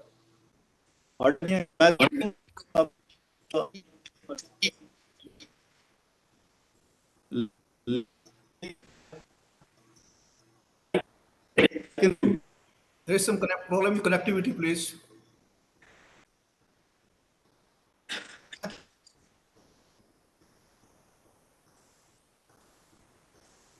Dr. Uttam Kumar, you are not properly audible, please. Audible, yeah. Kindly conclude, please. Conclude, please.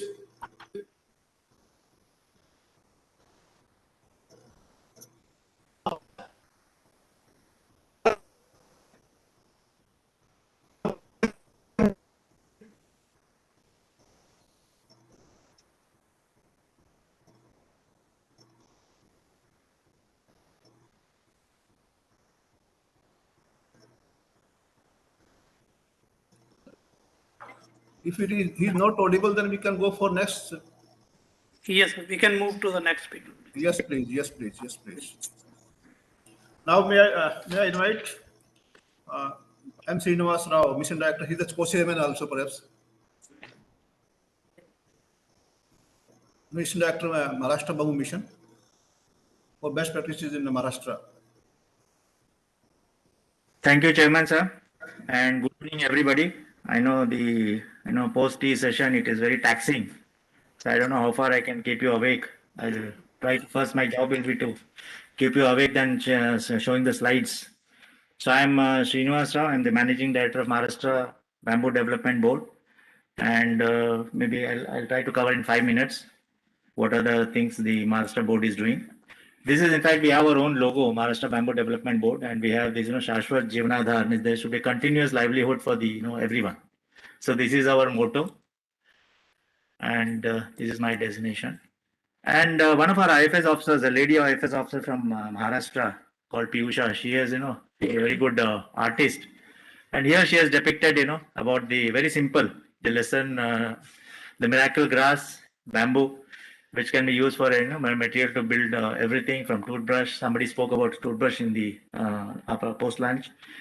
Then sustainable harvest. So I just thought, sharing the our own officers, the artist point of view. And already Mr. Subudhi, he has spoken about that. Why I'm putting this slide is, I'm not going to focus on the forest area. If you look at this pie chart, you can see that nearly 76.92% of the area is under non-forest. That is agriculture land or whatever is a non-forest area. And this is the area where we should focus on bamboo development. All India level, and this is the kind of the forest area we have, dense forest. I will not talk on this. And if you take the map of India, you can see, the spread of forest cover in the whole country.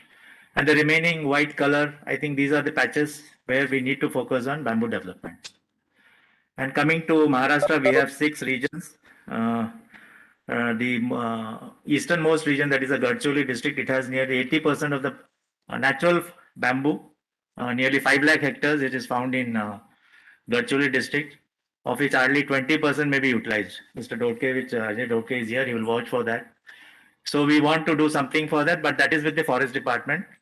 And my focus is out of this forest region. And then, of course, as Mr. Kape told, the people of Konkan, they are very active, and the bamboo is selling there for 25,000 rupees per ton. And that is true. And I remember when I was in social forestry in year 2003, 2003, I heard from a bank manager, that bamboo is the best crop in Konkan, because in Konkan they grow rice. And I still remember he had a figure of, the returns from rice, he was telling was 2 rupees per square foot, and whereas bamboo was 10 rupees per square foot. Imagine, before the NBM started or our bamboo board started, people are already talking about bamboo, and I think Mr. Karpe has done that. So great work. And coming to Maharashtra, we have around 82% non-forest land where we would like to focus on. This again, as I showed you the all India figures. So Maharashtra, you can see that on the eastern side, Gadcholi and the Chandrapur district, we have the major forest, and in that 80% is in Gadcholi district. Then coming to bamboo plantations, after the board was created, because I don't have the figures of earlier the nodal agency was social forestry, and a separate board was created. Unlike every state, there's a mission director, whereas in Maharashtra we have a bamboo development board, which is a registered society. So we have certain freedom with us, and we can even take receive funds from other sources also. So it's a sort of semi-government, and other department, other states, one of the wings of the forest department or the social forestry or the agriculture, they are the nodal agency. But here, this is one advantage which we have. So in the year 1920, we have under NBM, we have planted around 3,315 hectares. And next slide, I'll show you the pictorial. We see that in Aurangabad region, the highest plantation has taken place. And you'll be surprised to know that Aurangabad, it's a DPAP zone. So people will ask here, many people, whether we need irrigation and all these things. And looking at this, here my own secretary, when I showed this map, when I showed the numbers, he could not, ask me question. But when I showed this map, he immediately asked me, how come in Aurangabad you're having Aurangabad circle? That is Bid, Latur, Osmanabad, which are all, rain deficit areas. He asked me how you find more areas, whereas bamboo needs water. Then I told him, no, need not be. There are certain species which can, and most of the species is Dendroclamus stictus here. And you again see the 2021. Now here it is more in Nasik. If you go back, if I go back to the previous slide, the area is same because we have done a cluster approach. It is around 400 hectares. If you see here, 1920, 400 hectares. And again in 21, here again it's 400 hectares in Nasik because we are restricted because we are distributed equal area under all the circles. And these are the list of species. Nearly 14 lakh species of bamboo have been planted in 1920. And in 2021, 8 lakh 92,000 plants have been planted. And circle wise, I have the list of, in say, for example, the first one, the Gadcholi. What is the number of Tulda? What is Balkova? All these 8 species. So I have a list now. I have a data bank. So tomorrow, if some buyer comes and he wants to know, say, set up an agarbatti factory, and he comes to know that where do I set up the factory? Now I have a data. So I think every state I request that please develop such database so that it is easier for any entrepreneur. Now you can think if I want to say have a furniture unit. So for example like Stocksy. So where the farmers are growing Stocksy. So this we have done. This I've done for last year. Then we have also developed an online application form. Every time we need not have to go to the office.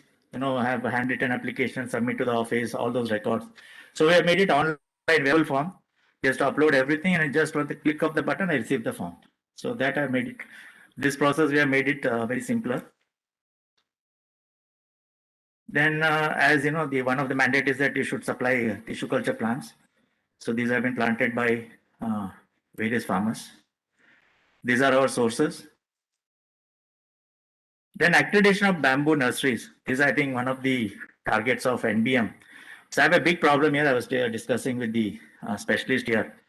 It doesn't have the origin of bamboo. One of the columns says that origin of bamboo. It has got the source of purchase. So many of the farmers, they give the source of purchase. They say, some nursery in say Assam or some nursery in Kerala, but we don't know from where the bamboo is coming from. So my apprehension is it should not happen like Monsanto, that BT cotton. It was found that BT was found from Andhra Pradesh, and there was a case filed by Andhra Pradesh against Monsanto. So we should not have it. Suppose a bamboo is coming from country outside India, and he says I purchased in Assam or I purchased in Tripura, and then that should not cause problem for us. So I think NBM, I request the authorities, please look into this. This is a very important thing, origin of bamboo. These are some of the photographs.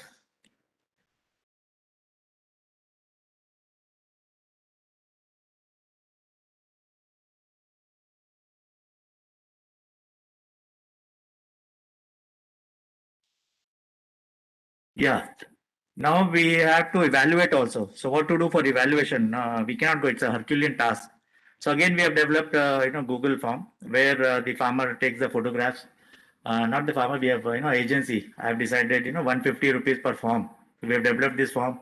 Any agency local who is working there, any NGO or any school or anyone interested, and then he goes to the field. He verifies what is the percentage of survival. And based on that, we get the receipt, and it becomes a 100% foolproof. Unlike the earlier 2 years back, what happened was we had given this evaluation work to some NGO, and they just carried out 20% evaluation. When I asked them, they told statistically we should do 10%, but I've done 20%. But using this, I have done 100%. So I've got the information of all the 100% farmers, and I have spent less money than what is 20% survey. These are the photographs, which was taken from the field and uploaded and sent to us. And this is a cluster. So all the details are given here in this form. And again, it's all in local language. Yeah, this we have around 11 CFCs in the state. And because a lot of CFCs were there, then the government thought that why not, give it to the local entrepreneurs or the SHGs or the Gram Panchayats. So we have come out with the government orders with certain conditions. Now the 3 CFCs are run by the locals and some entrepreneurs. And Pune, one architect has, taken that is in Bhor. He has taken over the CFC. This is a CFC in Nasik. There's a bamboo treatment plant, which is, I think in Pune, people are using this facility and they're selling bamboo at a rate of 250 to 350 rupees per piece. This is a treated bamboo. Yeah, in addition to this, I have 2 architects who are trained under Woodrong, that is Vietnamese architect. One is placed in Pune and one is in my office. So this is a chair designed by him. And just 2 days back, Mr. Gadkari, we had come to our stall. We had a stall in Nagpur. And when he saw this chair, first day he didn't tell anything. But second day he came after the exhibition timings, that is around 6:30. And he slowly asked us कि ये chair जरा बाहर निकालो. और बोला मेरे को खरीदना है, इसका कीमत कितना है बताओ. तो हमने बोला सर इससे और अच्छा चेयर बना के, नहीं मेरे को अच्छा लग रहा है, ये चाहिए मेरे को chair. So this was designed by our own architects. And this is made from fibers. Then in addition to that, we are also promoting, how to promote bamboo as an industry. So recently we had a talk on industrial opportunities in bamboo sector for Vidarbha region. We had called the experts, and you'll not believe, in a short notice, we got around 50 to 60 entrepreneurs. In that, even bamboo and furnitures, then agarbatti, and even plywood and mat board. So many people came, and we got a very good response. Then from time to time, we also participate in exhibitions, and there was a invitation in Cup Parade. Somebody told that they want to showcase, they want to promote bamboo outside country. So we had put a small stall in Cup Parade. I was expecting the DG export import promotion for handicrafts. There were some issues in that. We got a very good response, and the best thing is I got a call after 15 days. Why don't you represent in Istanbul? There's a furniture fair in Istanbul in January 8th, and the concerned person has been calling me, but I didn't have furniture. So how to exhibit? So these Now, are some of the scope we have. may I request you to conclude, please? There is in Lal Killa, there's Red Fort, Government of India, Ministry of Culture. They want to have a structure, not a permanent structure, because that is a heritage place, that is Red Fort. So they had called for proposals. I think Mr. Kappe was also submitted, and even our officers submitted. They were for exhibition of 6,000 square feet, if I'm not wrong. Mr. Rao, So may I this is request you to designed conclude, by our own please? people. So I also go with Mr. Kalpe that we should think about local rather than thinking global. Mr. Rao, This may one I request you to office, that conclude, is PCCF please? budget office in Nagpur, fully Mr. Rao, from the floor to the roof. It's all made out of Rao. bamboo. Even you can see the waste paper basket, the handle of the door, and even the watch. It's all furnished, even the curtains. And then I thought, why not, if you want to penetrate in the market, then we need to have low-cost structures. So we designed some three structures. This is a bamboo kiosk, which is around, 200 square feet. Yeah, around 200 square feet. And in 2.5 lakh rupees, we can install this.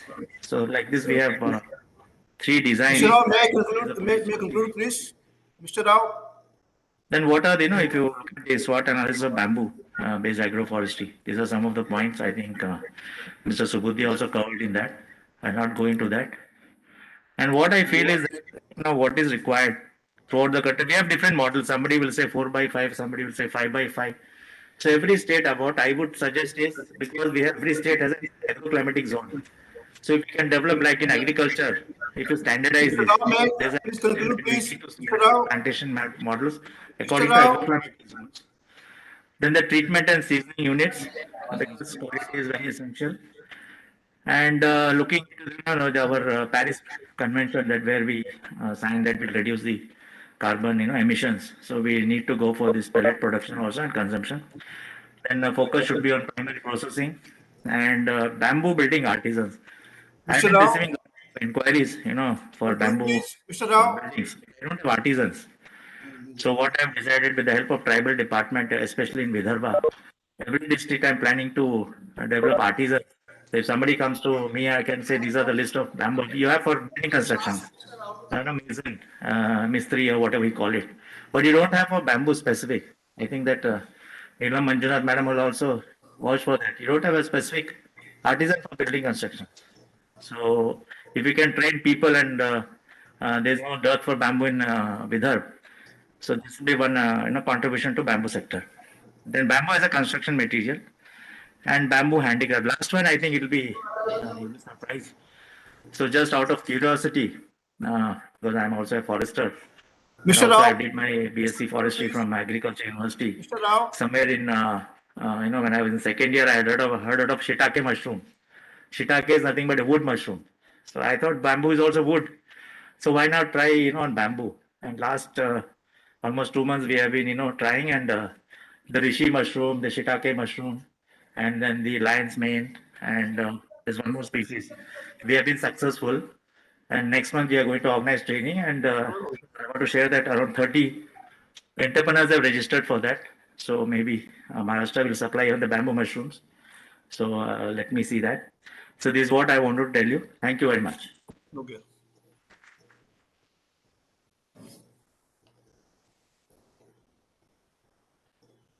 Thank you, Mr. Rao. Thank you very much. Now, may I invite Dina Chandra? Now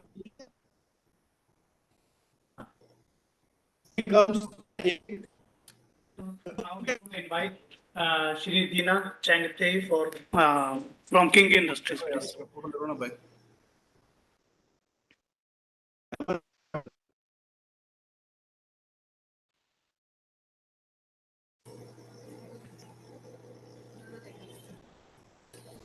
default है।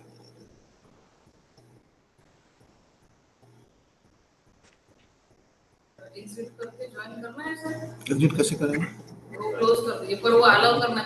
I'd like to thank Niti Ayog team for inviting me in this occasion. I'm the founder and CEO of King Industries. After completing my post-graduation, I worked in IKEA trading, purchasing a house. And post-IKEA, I did the distribution business, and I was the sole distributor for Procter & Gamble in Mizoram, Vodafone, GlaxoSmithKline, Kellogg's, and quite a number of MNCs. And I start the bamboo journey in the year 2016. I own a large plantation land, and we are germinating the seeds.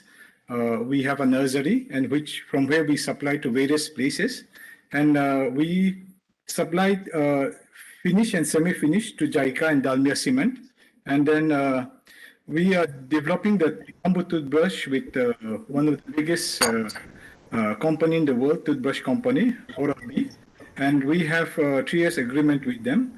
And then we are trying for this IKEA manufacturing supply, for which IKEA had invited us to their headquarters in Sweden in the year 2016. And we have done the value chain, and we have made a prototype of the chopping board, and we have passed the formal test, and we have done lots of things with them. Yeah. Presentation. I have, so I will speak mainly on the thoughts and the suggestions to the Niti Ayog, as it's a think tank. So like infrastructure and logistic is the first focus. Coming from the hilly area, this logistic, the backboard and forward linkage is very critical, as the cost of transport is very high. So as per what I feel will be good for this bamboo sector, it will be like the hub and spoke format, mentioned in the first session. If we can have a private player who will do the distribution kind of a basic needs which is required by the farmers, that is number one, the supply of basic needs from various metros to it will come to the hub, it will be the warehouse, and it will go to the spoke. The spoke will act as a retail chain for those basic needs. It will sell those basic needs to the farmer, and then it will purchase those bamboo pole and bamboo and other items, and there will be a primary unit in that facilities also. So then the same vehicle which is coming from the hub to the spoke will carry back those bamboo, split it to the hub, and it will go to those processing unit and other factories. Yeah. In that, we need we require a link road, good material dropway for the extraction, as a hilly area like the bamboo, which are having a good wall thickness is on the valley. So we need a good extraction material. As you know, the cost of the transportation contributes about 40 to 60% of the product cost. So we need to have a cost saving in the transport, so that we can be competitive to the China and the Vietnam market, to the competitors.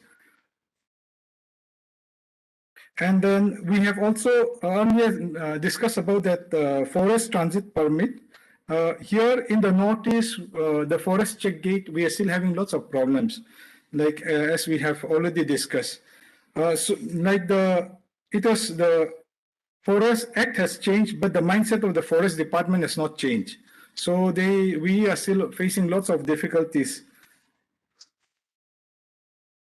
And in the logistic part, from the Northeast, which is very close to the Chittagong port, Bangladesh, if we can export it from there directly to the customer or to the Sitwe port in Myanmar, then we will be very competitive. As if we have to go to the chicken neck from Mizoram to Guwahati to Calcutta, and in the Calcutta, the mother vessel is not there. It has to go to the Visakhapatnam or to the Singapore to catch the motherboard.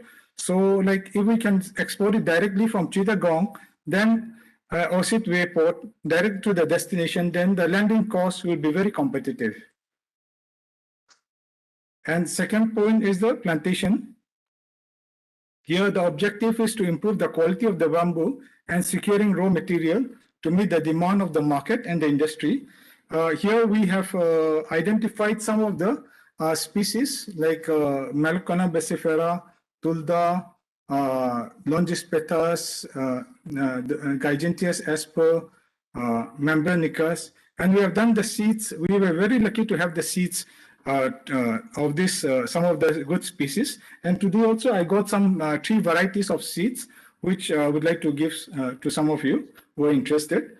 And then this is the roadmap, seed selections, germinations, and greenhouse, nursery, plantation, certification. So if we have to, if we are targeting the international market, we have to go for the FSC certification, which is required by the buyers.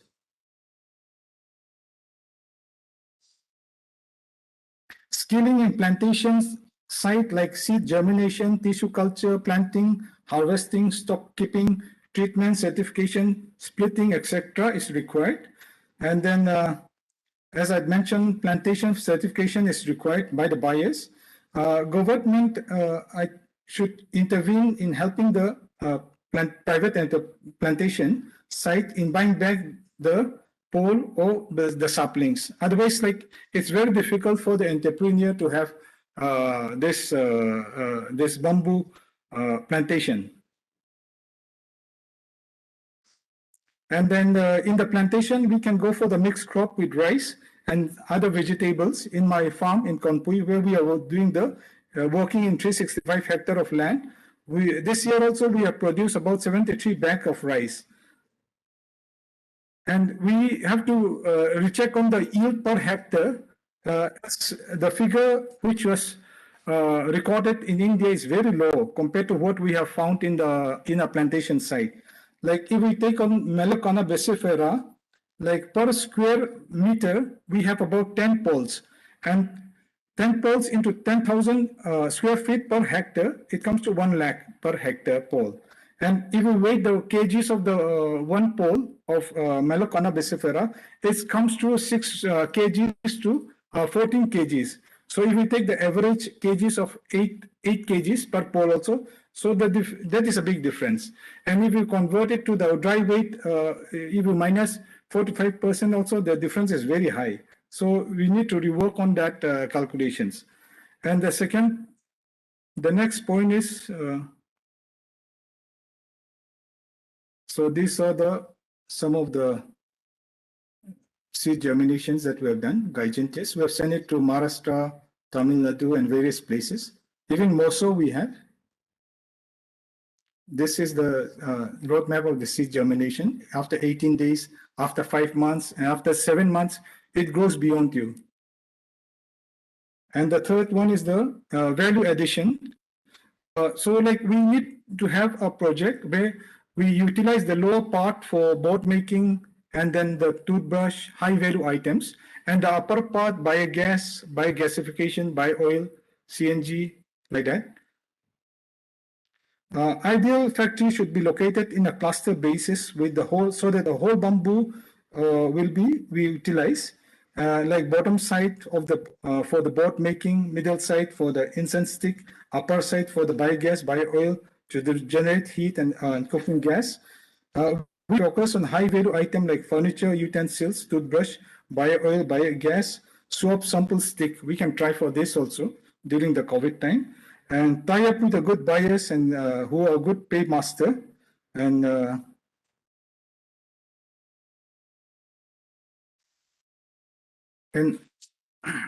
as it was already mentioned that R&D center for the machine is really necessary here in India. And the third point, the next point is the funding.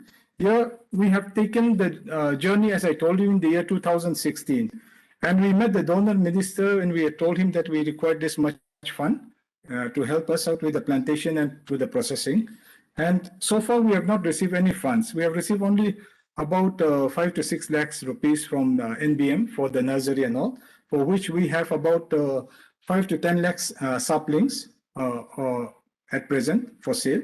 And then if we had the funding that we required, about 40 CR for the IKEA project, 20 crore for the plantation and 20 crore for the factory, we would have, in these 5 years, we would have given back about 100 crore as a tax to the government.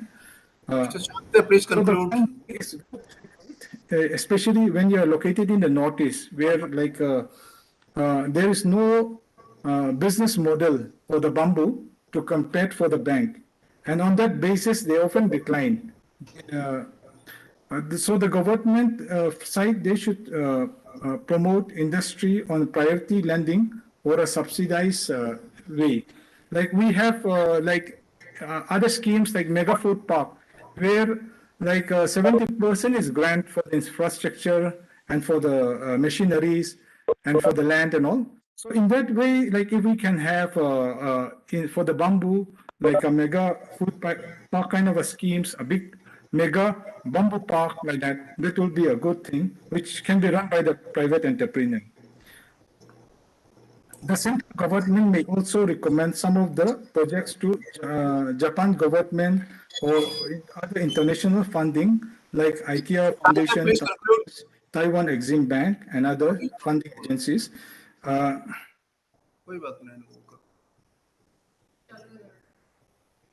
Working with a big retail chain, like their volume is very high. And after this post-COVID, like this artwork like bamboo, wood, everything is sourced from China. 90% of the materials are sourced from China. So we have a very good chance. But working with this big retail chain, you need to have a very big capacity.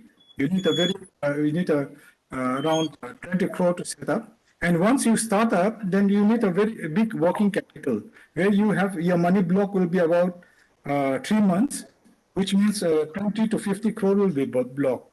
So we need the government to look into that. And then the last point is like actions.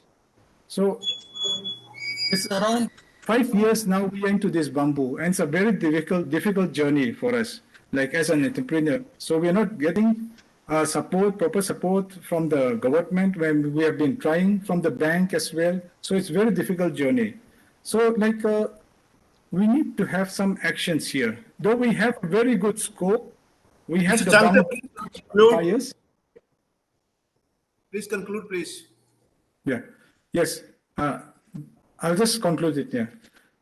So we need some actions from the government or from the other agencies so that we can take up this bamboo to the next level. Yeah. Thank you.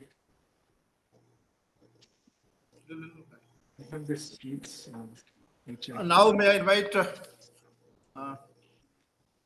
Sir, I'll just seats to Mr. Jamatia. Mr. Samir Jamatia, bamboo expert, Tripura.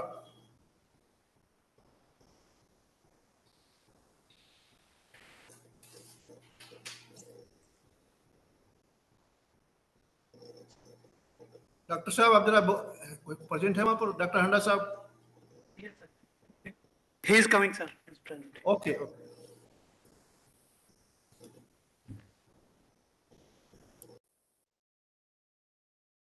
Actually, now it's like marathon done.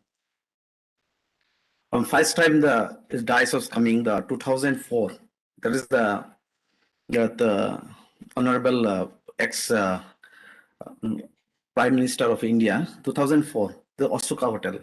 That time I promised, अब कभी नहीं आऊंगा the desk में जब तक grass नहीं होगा. This is my promises. कभी देखा मेरा को प्रेजेंटेशन देने के लिए नीलम मैम नहीं देखा ना, व्हाट्सएप में देखा, कभी किसी ने देखा नहीं है मेरा को प्रेजेंटेशन. सुप्रीति सर अभी नहीं देखा. Why? That उस दिन से मेरा पता नहीं कितना को प्यार है. कभी प्रेजेंटेशन किया गुस्सा में साहब, मैं कोई बोल सकता है मैं प्रेजेंटेशन का प्रॉमिस ये है. मैं तब सोच लिया आंधे हो, ब्लाइंड, आई एम ब्लाइंड, काम करने में ब्लाइंड, मिशन आएगा वो आएगा, थीम हो गया 2008 में 99 yes Ranjan sir, Sameer take the photo, ये लड़का है, अब इंजीनियर बन के बैठ सकता था, फैमिली बैकग्राउंड अच्छा है, गाँव था, बैम्बू में गॉड को प्रे करता है, बैम्बू का लाइफ को हम लोग जीता है, बिहार में कोई क्या जानता है चाहे, चलो लेट्स गो। ब्लाइंड में जाम गया तो अभी तो निकल नहीं सकते, मम्मी तो पीटता है, चलो देखता है क्या लाइफ को। ये है उस टाइम रंजन सर, और उस तरफ से बनिक सर, दोनों तो एक तो डिजाइन गुरु और एक तो हो गया प्लांटर गुरु, वो दोनों बीच में समीर जमाते बैठ गया, अभी तो बच्चा है, ये तो पागल है, क्या करें। ग्रास सभी तो आज बोल रहा है, बट हम प्रॉमिस किया था, इस दिन प्रॉमिस किया, इस दिन के लिए मैं जिस दिन ग्रास होगा उस दिन प्रेजेंटेशन करूंगा, दैट इज माय प्रॉमिस। आज हुआ, मैं नीति आयोग को मैडम को थैंक्स बोलना बोला, क्योंकि ये है मेरा ट्रेडिशनल बेस चल रहा था। मैं बोरोलैंड में भी, यूनिवर्सिटी में भी, जो जहां जिसका जो कंट्रीब्यूशन करना, मैं कोई आन पाए किसी पैसा भी नहीं है, चेक कर सकते हैं। हाँ, लास्ट टाइम मैं त्रिपुरा यूनिवर्सिटी, बोरोलैंड यूनिवर्सिटी के साथ भी थोड़ा किया, उसके बाद त्रिपुरा बैम्बू मिशन में भी थोड़ा किया, क्योंकि अभी तो जीना चाहिए, लाइवलीहुड है, फैमिली है, तो ठीक है, क्या करना है अभी, ग्रास है, अभी ग्रास तो हो गया, काम करना है, अभी क्या काम करना है, सभी एक्सपर्ट है, हम रूरल का साथ है। हमारा जगह में एक लड़का को त्रिपुरा मिशन में अपॉइंट किया था, मोहित जी ने भेजा गोंडेश्वरा, गोंडेश्वरा जाने से कोई पूछिए अविनाश का त्रिपुरा में, वो उसको कितना बार गया, नहीं गया होगा, इसे जगह रूरल है, बैम्बू प्लांटेशन ही, बट उन लोग इंटरेस्ट है। और ह्यूमन कौन है, मैं, मेरा ब्रदर है, मेरा सिस्टर है, सभी है। अरुणाचल में आप भी देखिए, वहां से बैम्बू लेके आना कितना तकलीफ है, ये सब ना ट्रेडिशनल है। मॉडर्न में क्या है, तभी भी मैं हारा नहीं, मेरा को पैसा मिला, बैम्बू के अलावा पैसे के लिए तो है ना, और तो कुछ नहीं है, ऑलरेडी पैसा है, सभी के लिए पैसे ही चाहिए, मनी के लिए विदाउट मनी कोई नहीं आया यहाँ पे। बस ट्यूलिवेरा को स्टार्ट, ट्यूलिवेरा मिला, सेल कर रहा है, मेरा को पर डे में 10 टन 10 ट्रक चाहिए तो 25 ट्रक जो मैं देने के लेता है, लेता भी है मेरा से। सोलन साहब वो हंस रहे हैं ट्रक नहीं मिलता है, वाई, लॉजिस्टिक प्रॉब्लम। मैंने मैडम को लेकर, मैडम रो का कर दीजिए मैडम मेरे को, सिलीगुड़ी टिल सर, जहां से 230 आवर्स लगते हैं, 23 आवर्स 23 इतना है आवर्स में सिलीगुड़ी पहुंच जाता है, अगरतला टू।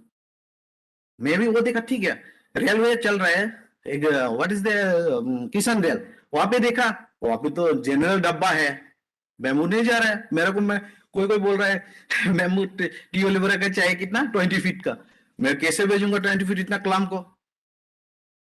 चलो फॉरेस्ट का तो एक छोड़ो, वो जैसे होगा पैसा देगा, वो देता है, वो तो कोई बात नहीं, बट कैसे भेजूं, वो भी नहीं हुआ, छोड़ो। अभी तो लीव में है मेरा हाथ में, तो चलो अभी लीव को तो कोई नहीं देख रहा है, लीव को मैं तो 2008 में कर रहा, 2014 में वो स्विट्जरलैंड से आया, मेरा से लीव करके ले गया इतना टन, मैंने समझ में नहीं था, मिजोरम को भी कलेक्ट करके दिया। चलो बेवकूफ तो हूँ मैं तो, बट इतना तो बेवकूफ नहीं हूँ, लीव तो लेके गया, बट वो जाके सेल केट की, इतना बेवकूफ इंडिया में हम, वो भी नो। तो उसका बाद ना देखा ना 2020 में ऑनरेबल सीएम को राइस, जो ये जो राइस बोल रहा है सीड है, सिंपल सीड है, मैं लेके आया था, वहां पे रोक दिया, सॉरी आप लोगों को देना। तो सीड जो है बहुत जर्मिनेट नहीं हो रहा है, बेचारा वो ठाकुर साहब के पास भी कोई वो फोन कर रहा है लड़का लोग, मेरा जर्मिनेट नहीं हो रहा है, सीड को 10 टन है, 20 टन है, क्या करना है, तो रोक बेटा, बोला दिमाग है ना, सीट को जर्मन नहीं होगा तो क्यों, ये कितना है, बोला 3000 है, वाह 3000 है, चलो राइस मिल में राइस कर लेते हैं।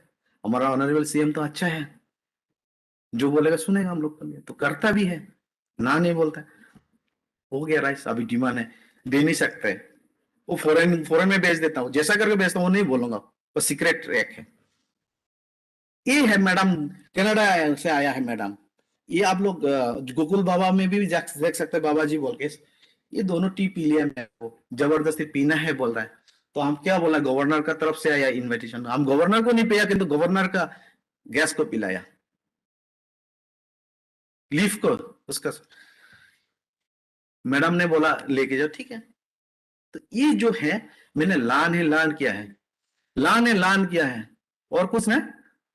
लेके वहां रुका दिया ना सीएसएफ लोग, सर मेरा नसीब खराब है, हम बोला ना नसीब खराब। वो अब सीएसएफ गेट में अब पैकेट है थली, आप मंगा सकते, टेस्ट कर सकते हैं।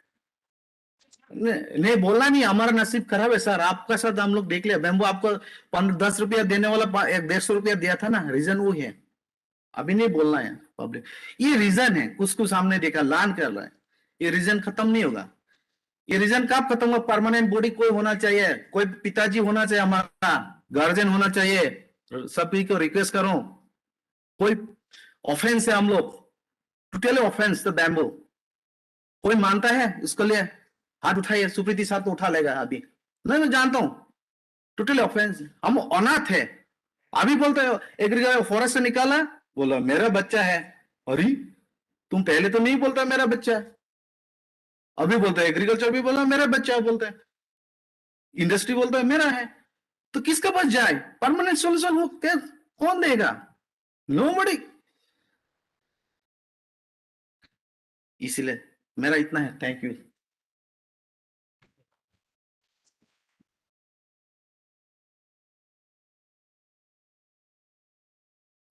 May I invite Tarun Pant, please? Entrepreneur, Bamboo Furniture Logistics.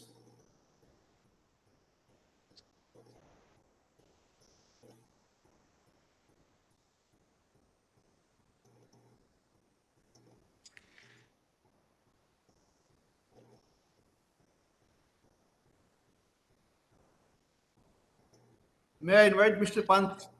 Am I audible? Yes, Am I yes, sir. audible? Yes, sir. He is presenting. Good afternoon, everyone, and dignitaries on the dais, and Bamboo fraternity people, and all seniors, and my colleagues. I am a non-bamboo professional, now working in the field of bamboo, working for almost 20 years in Asian and European domain. I came back to India almost 4 years ago, thought of working for the social cause, working for, I belong to Uttarakhand, so thought of working with the tribals of Uttarakhand. And when I went there, when I worked with different village people and tribal people, I saw an opportunity where these people were trained by different organizations, by Bamboo Board and by different other organizations, but they were not able to take forward the bamboo craft to the greater level. So, starting with Khatima and Sitarganj belt of Uttarakhand, we started, I gathered a team of experts from NIFT, and we all team members, we started visiting these rural towns or rural villages. And we saw, we had a great craftsmanship and traditional art forms, which we could create with the help of design.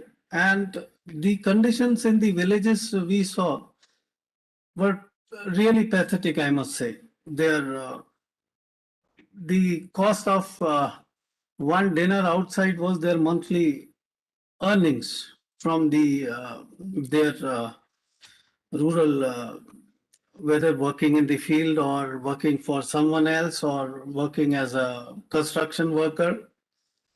So we took a mission to generate employment opportunities and improving their living standards. So with my team, we worked on latest design techniques, value addition, and marketing avenue for them. And I must inform this forum that different organizations from the government sector have provided training to these people. those were on the employment scenario by Bamboo Board, by Jalagam, by Himadri, and many other organizations. But those were only few trainings which were on the technical side, giving them design training. But those villages, they do not know how to go and sell their products. So the hand holding and other things were missing. And when you don't practice it for so long, what happens is you leave on the craft. So we faced these challenges, which was fading traditional handicraft, lack of infrastructure, and their priorities. Priorities, they had to earn their food first, and they could not find the market. And the younger generation was reluctant to take up this profession. When we started with 20 people.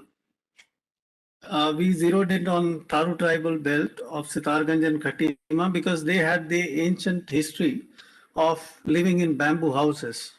So we thought, why not start with them so that they have some inputs of their traditional, of their weaving art. And then we identified few semi-skilled artisans, and this process, this journey started. When my designers and my team went to these villages, the youngest artisan we could find, the semi-skilled artisan, was 56 years old, and the oldest was 73. So we chose these 20 team members, 20 artisans of these villages, and we started working with them for developing the different bamboo craft showpieces, a little bit of furniture, then whatever they could know. So we started working with them, and then we saw that we communicated with almost 92 to 93 SHGs and cooperatives, which were formed between 2000 and 2006 by different organizations when they taught when they got the training, so their SHGs were formed. All these SHGs were non-functional, or they were not able to generate sufficient revenue for the people, so they were non-operational. So that's how we started, and in a span of almost 1.5 years, these 20 ladies which we worked with, they started engaging other women of different villages. Now we have almost 52 villages where we work with, and we have a team of 2,500 to be precise, or plus artisans who are working for this project. And now with these artisans, we have created a chain of more and more tribal women.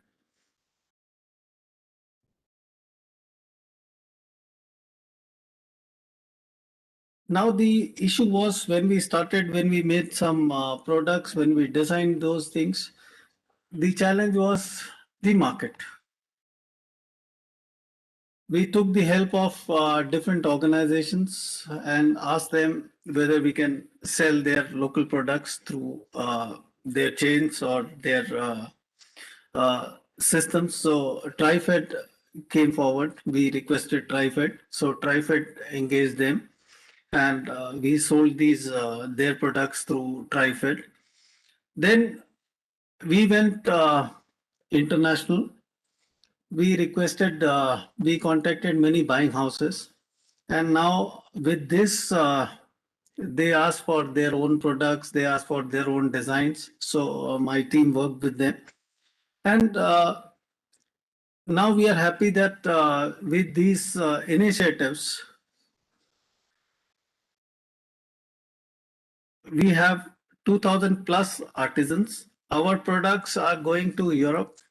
Our products are going to US, and we are exporting this to Middle East through different export houses in India. And even the government organizations are now supporting us, which is selling our products through their channels. And we are representing, these people are representing in different fairs in India now, which is Delhi Heart or other modes. Then the journey was going on and COVID came. So it was a big... Mr. Pant, conclude please. Yeah, it was a big roadblock and export orders went off. Then we approached the corporate houses in India that we are doing this, and these tribal people are developing. So we got Patanjali, NECC, Home Logistics, and many other organizations. They supported us for their Diwali gifting and for their festive gifting of to the employees and customers. They said, wow, it's a good initiative. You develop this for us.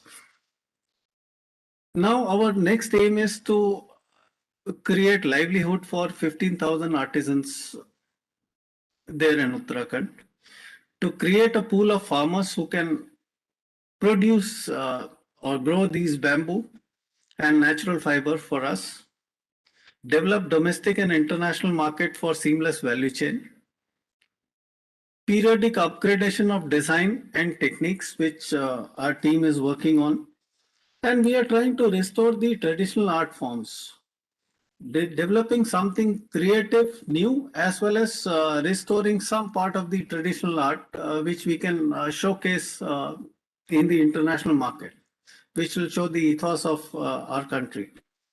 And this is the eco-friendly alternate for wood and other things. And we are working towards the sustainability of the people. So he asked me to conclude. So we have certain suggestions for the agencies who are working on the social development from the government sector. Different schemes are made for training and developing these rural people. So there has to be a focus on marketing strategies and creating avenues. Because everywhere we train people, we develop people, we give them infrastructure, we give them CFCs, but we see their products are not sold. So we have to create marketing avenues, because there is a concept of bamboo bazaar, I think, in NBM. But I seldom see a bamboo bazaar opportunity, and if we see the number of sales versus the investment done, it's I think we need to recheck on that. Then bamboo bazaar is a state-wise prerogative of state bamboo mission. If my state product, if I have to open a bamboo bazaar in my state itself, how will other people know? So this has to be, if somebody wants to open a bamboo bazaar with products of Uttarakhand or products of Maharashtra, he or she should be allowed to open the bamboo bazaar store in Mumbai or in other place where they can showcase their products and they can sell it. But this is not allowed, I think, in the state bamboo mission policy. Because if you have to apply for a bamboo bazaar, you have to open it within the state. Then and only then they get the subsidy. Mission level, you can have a dialogue. At mission level, but as a state, wherever we are working, we go to the state bamboo mission. You are from Uttarakhand Mission. Yeah. Uttarakhand Mission can have a dialogue with the Maharashtra Mission. I think that will be a better option. Yes. So we have a cross selling, so we will get an advantage of selling our products. Then policy, there has to be a policy, because eco-friendly products we talk a lot. But I don't see a policy of buying eco-friendly product in the government offices. Like if we see small pen stands, other things, paper trays, or many other things. If this can be used in the government offices or bought in the government office, I think we will have at least 2 to 5 crore employment all over India. making these products.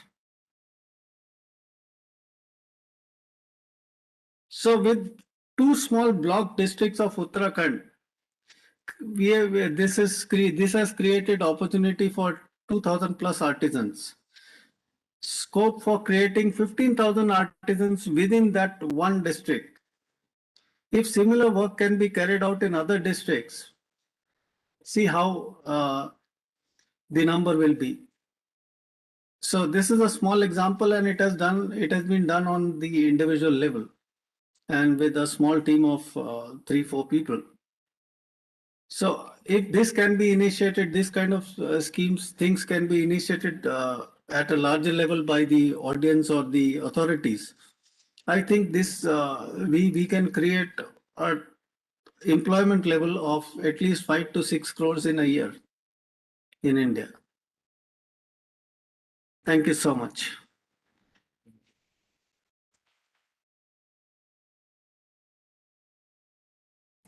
Now may I invite please Yeah. Mr. Pravir Krishna, Managing Director, Trifed. So it is Mr. Pratap Goswami from Indian Round Bamboo Stick Association. Pardon? The next Pratap. speaker is Mr. Pratap Goswami.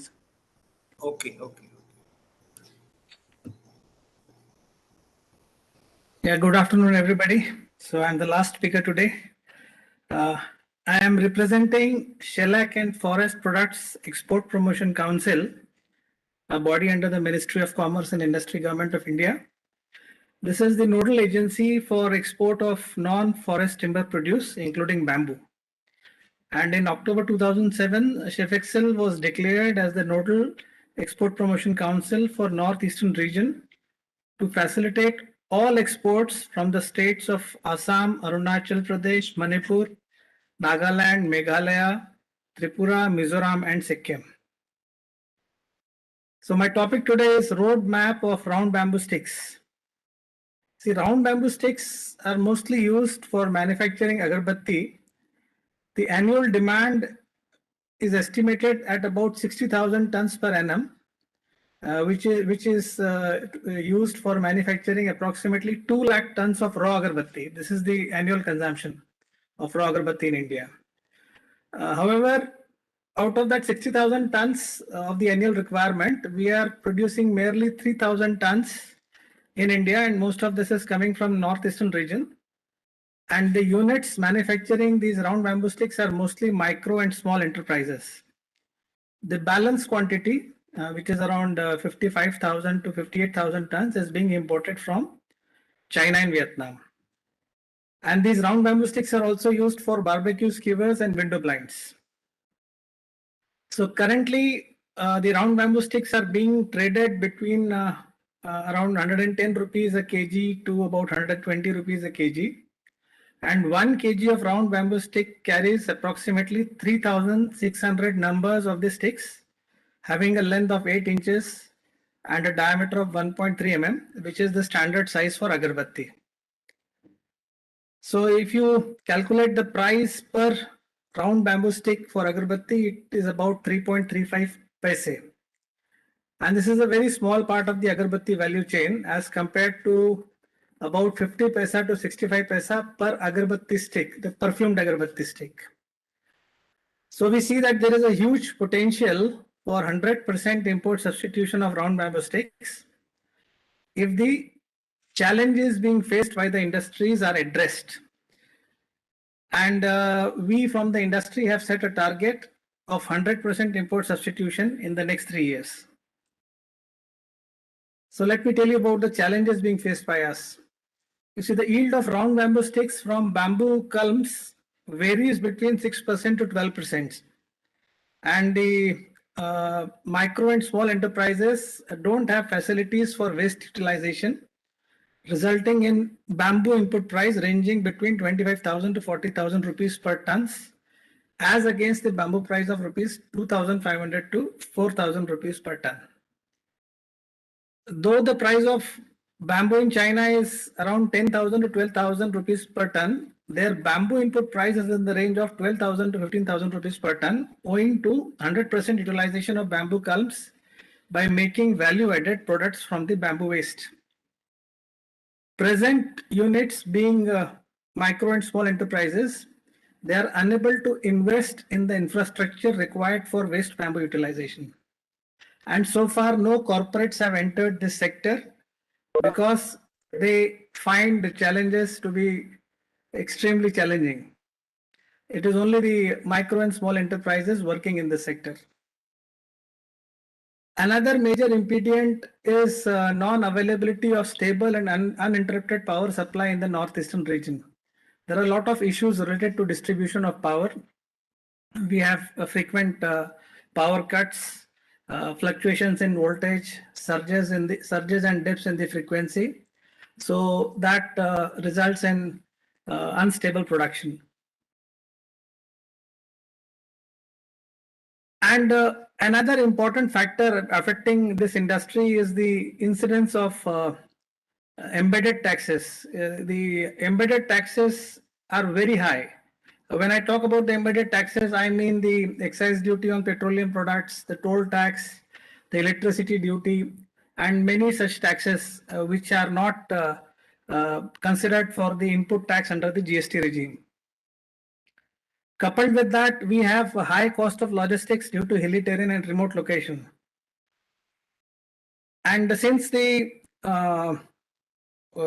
capital available with these micro and small enterprises is a small amount, there is a lack of proper bamboo supply chain. And this we are not able to address because of the small demand of the individual units and the small production capacities of this micro and small enterprises. And even as far as the tariff is concerned, in 2019, the customs tariff was restored to 25% from the concessional 10% duty on import of round bamboo sticks. But according to the normal tariff, it should be 30%. So I would request Niti Aayog and the government agencies to consider restoration of the basic customs duty on round bamboo sticks to the 30% level, which is the normal level in the customs tariff. Basically, the round bamboo stick industry is a medium scale industry. It is not a small scale industry. And we require facilities for blanching and seasoning of the round bamboo sticks, which requires IBR boilers, which is a substantial investment. And apart from that, we need to fully utilize the bamboo waste by manufacture of charcoal, pulverization of bamboo dust, manufacture of energy pellets and briquettes. And this can be addressed only through the cluster approach. So when I talk of a cluster, I am not talking about a small handicrafts cluster. I am talking about an industrial cluster where the investment needed is in the range of 10 crores to 30 crore rupees. And unless the cluster approach is adopted by the small and micro industries, I do not think that we will be able to compete with China. Even today, we are merely breaking even. The IRR and is not very comfortable. And there are schemes to address these issues. There is a scheme run by the Ministry of MSME, which is the Micro and Small Enterprises Cluster Development Program. And there is another scheme specifically for Northeast called the Mini Technology Center Scheme, which was floated in the year 2016.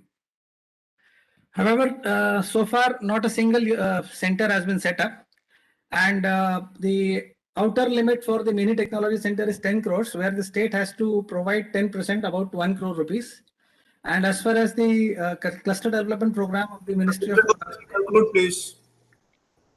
MSME is concerned, they provide 20 crores grant, but the state has to provide its share of land and building, which is not forthcoming. Therefore, we are not able to avail the benefit of the scheme. Another worrisome development for us is the introduction of National Transit Pass System. Online application for NOC is introduced with regard to species grown on private land and which are exempted from transit pass regime. Bamboo is included. So practically we are back to the same regime, and this has been introduced by the Ministry of Environment, Forest and Climate Change, which is very surprising. So under the GST regime, traceability is available as each vendor is required to upload procurement invoices. Besides, e-way bill is required for movement of goods under GST. Therefore, we do not see the need for this transit pass system. It is a negation of the amendment done in the Forest Act. Now, bamboo charcoal has a very good export potential, but the current export policy, foreign trade policy, prohibits export of bamboo charcoal and fresh bamboo shoots. I humbly request the Niti Aayog authorities to recommend to the government to make the export of bamboo charcoal and fresh bamboo shoots free, so that we get an opportunity to utilize our waste and add value to our waste. So thank you very much. And I would further request Niti Aayog to kindly form that group which was being discussed in the first session, so that we can take things forward and we are able to 100% substitute round bamboo sticks in the coming 3 years. Thank you so much. Thank you, Mr. Goswami. Now I invite any question, please, from the audience to the speakers, if they have. Am I audible? Yes, sir. Any question? Doctor साहब जरा आप पूछ लीजिए audience से कोई question है तो उनका. If there is any question for any speaker, please. No, sir, no questions.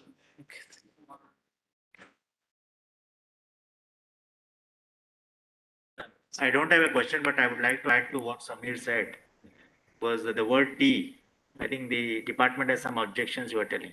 Yeah, this is FIS. Yeah, when I was, getting into this mushroom discussions with my... Everything, bamboo leaf, jo bhi hai. I'm adding to you, whatever, to your point only. No, there's not a question.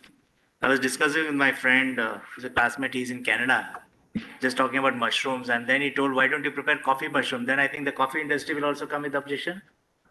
I don't know, but right now you have coffee mushrooms in the market. You can take that because nobody is objecting. It is sold in the market. You find coffee mushroom now. So I don't think there should be any problem. नहीं, मेरा कहना है कि coffee mushroom already market में बिक रहा है, उसके लिए कॉफी सेक्टर से कोई ऑब्जेक्शन नहीं है, तो आई थिंक बोल रहा है ट्री बोल सकते, बट एक हम उसको पूछा है चेयरमैन, उसको चेयरमैन को असम में जानता हूँ, तो सर आपको वाला टी देख रहे उसको क्यों ऑब्जेक्शन नहीं दे रहे, वहां से आके आ रहा है, वो तो दूसरा नहीं दे, कोई फ्लावर है ऑब्जेक्शन नहीं है, हमारा कोई बोल सकता है. Okay. May I speak now? May I conclude the session, please? May I speak? Please. So may I request the chairman, sir, to for his concluding remarks, please. This session was very valuable and a very informative session. Actually, particularly Dr. Uttam Subudhi has done a very good presentation regarding the raising of bamboos outside forest area and their management, particularly production management, promotion, and the post-harvest management are very good presentation. And secondly, they have converged various schemes to grow these plantations, particularly Manrega, Campa, all these schemes, state plan. They have merged all these schemes to raise the plantation for farmer land. This will help not only farmers to increase their income, but also it will give boost for increase the raw material for the bamboo industry, because a lot of things in the form of furniture, construction is coming out. Particularly, Bamboo Bazaar was the main, very nice concept from Dr. Subudhi. That has to be upscaled and followed by the states also. And Mr. Rao from Mission Director Maharashtra is also emphasized on bamboo plantation on non-forest land. Particularly in Maharashtra, the scheme of online application, that is very good system, that is very transparent system for inviting application for the bamboo mission. Second was the source of origin. That is very good, because you see, if we export the furniture or construction material outside India, they require the source of origin of the particular species. So it is very much required. That must be there. Third is GIS-based mobile app. The monitoring system is very sound, and the GIS-based mobile app must be followed up, scaled in all our country, particularly in agroforestry plantation as well as the bamboo plantation in all over India. Third, this is Mr. Chante. Particularly their management. There is marketing management, particularly stock hub status from village level to river port.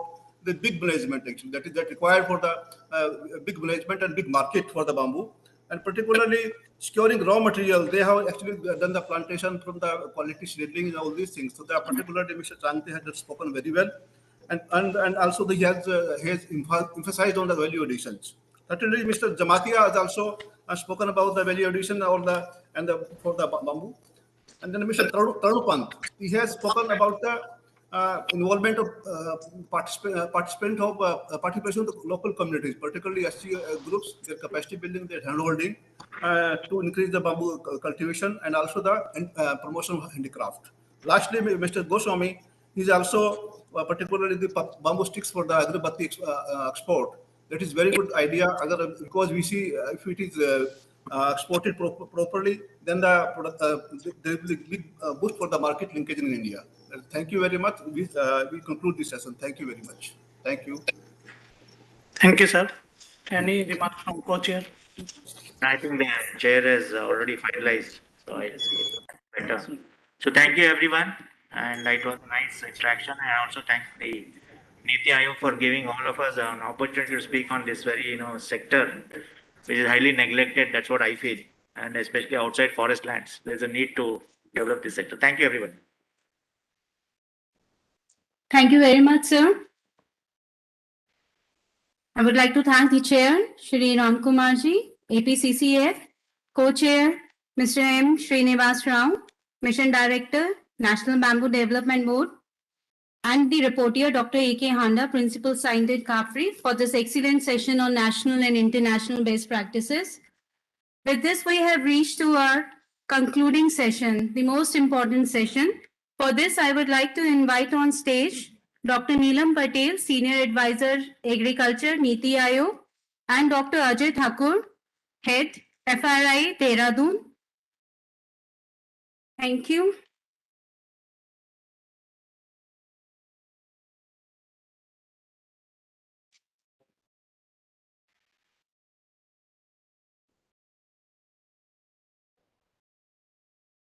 Who is going to speak what? That's all. आप दोनों minute बस.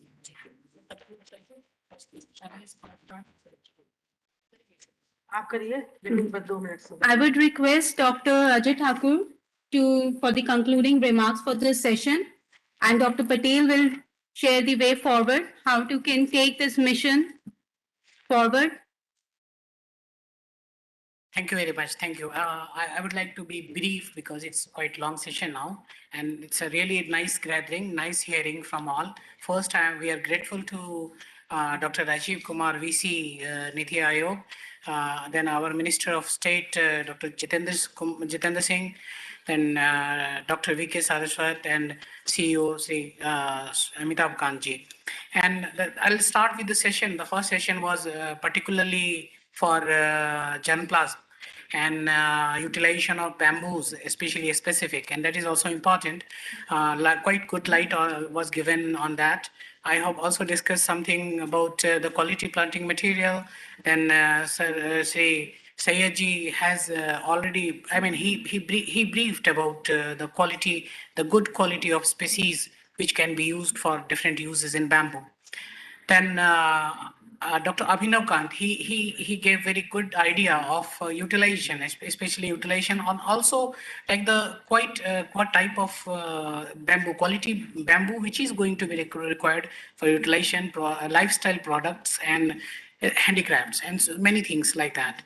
Sefesh KG specified cultivation. Unfortunately, we missed him because of the failure of this thing. He would going to share, and Dr. Muralidharan also he's going to share their remarks with us later.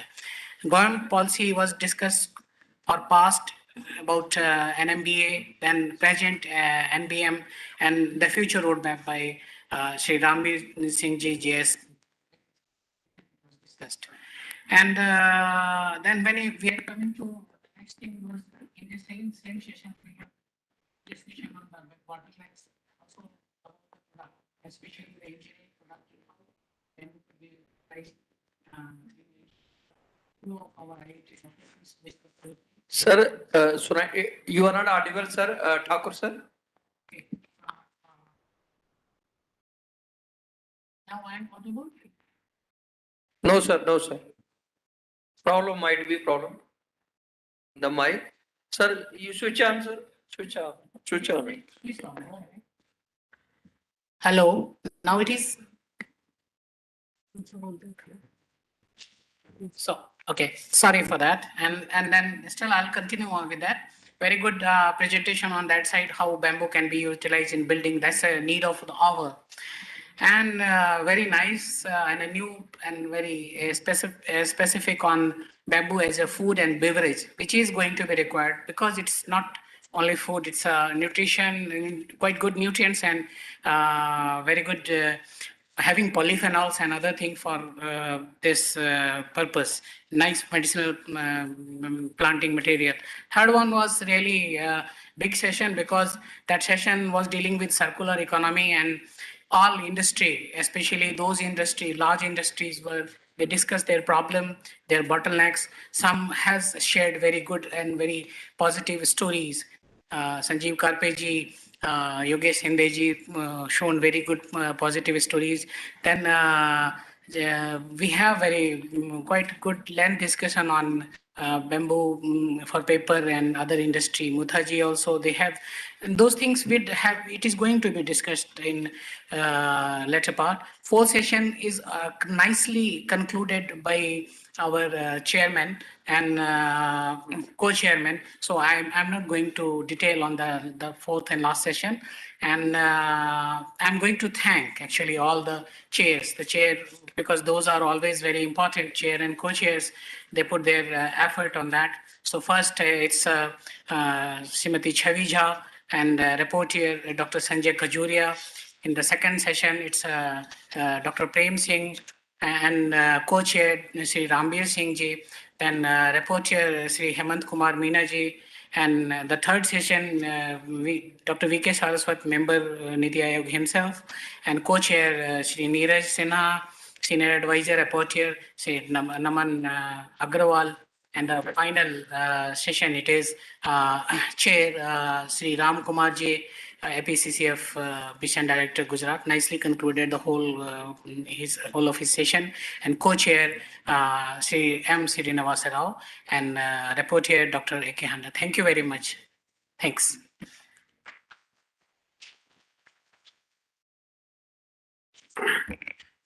Good evening. Thank you, Dr. Thakur. I will not take more than 2 to 3 minutes. First, I would like to request all the reporters to please submit the gist of the recommendations of their particular sessions.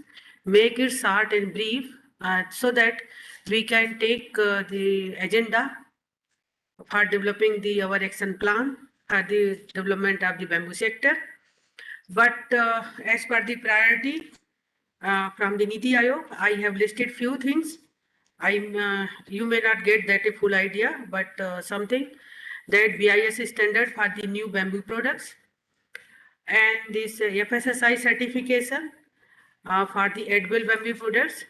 And we are going to take it at the first level, that is our first priority. Then Dr. Prem Singh, who was here, he is the in charge for Northeast region. I am senior advisor for agriculture, allied sector and corporation. So I am having my portfolio agriculture and then agriculture education, livestock, and then Ministry of Cooperation. These are all in my portfolio.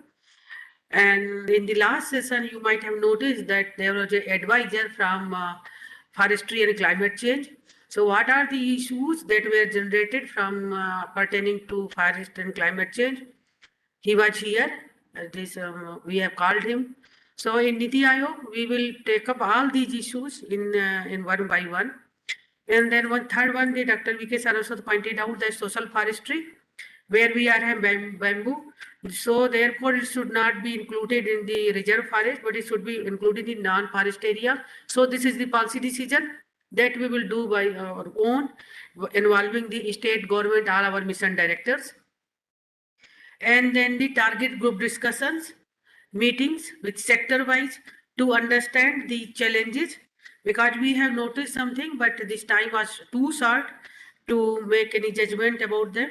So that, and then in that particular target group meeting, we will also study the possibility of developing the backward and forward linkages, and then industry with the producer, with the market, and then the concept of the circular economy that our biorefinery unit is doing. So how we can scale up such type of innovation throughout the country. As a policy body, we would like to scale up that type of initiatives. And then this one thing, since we are having several people from the industry, if the industry can develop their framework, so that we can help them from the Niti Aayog side in their framework. And one more thing, we came to know that there is a Bamboo Society of India, otherwise Dr. V.K. Saraswat told me to initiate one organization, something Bamboo Society of India or something that is coming to your mind, so that this meeting can be a regular feature, and where the people can share their success stories, their challenges, and some road ahead. That is the thing. So I don't know how to do it. And but madam told me that there is already Bamboo Society of India, but I have never came across anything from that society. Since several months we have been working, and these my colleagues who are here, Dr. Thakur, he also never pointed out about this society.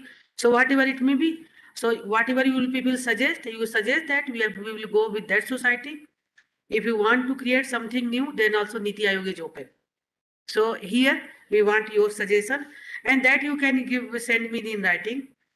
And then also the hub and spoke model that I have already pointed out, circular economy, industry and priority lending, similar that we are having mega food park, that is also with me. So I will see with the industry how we can support them in terms of making availability of the credit.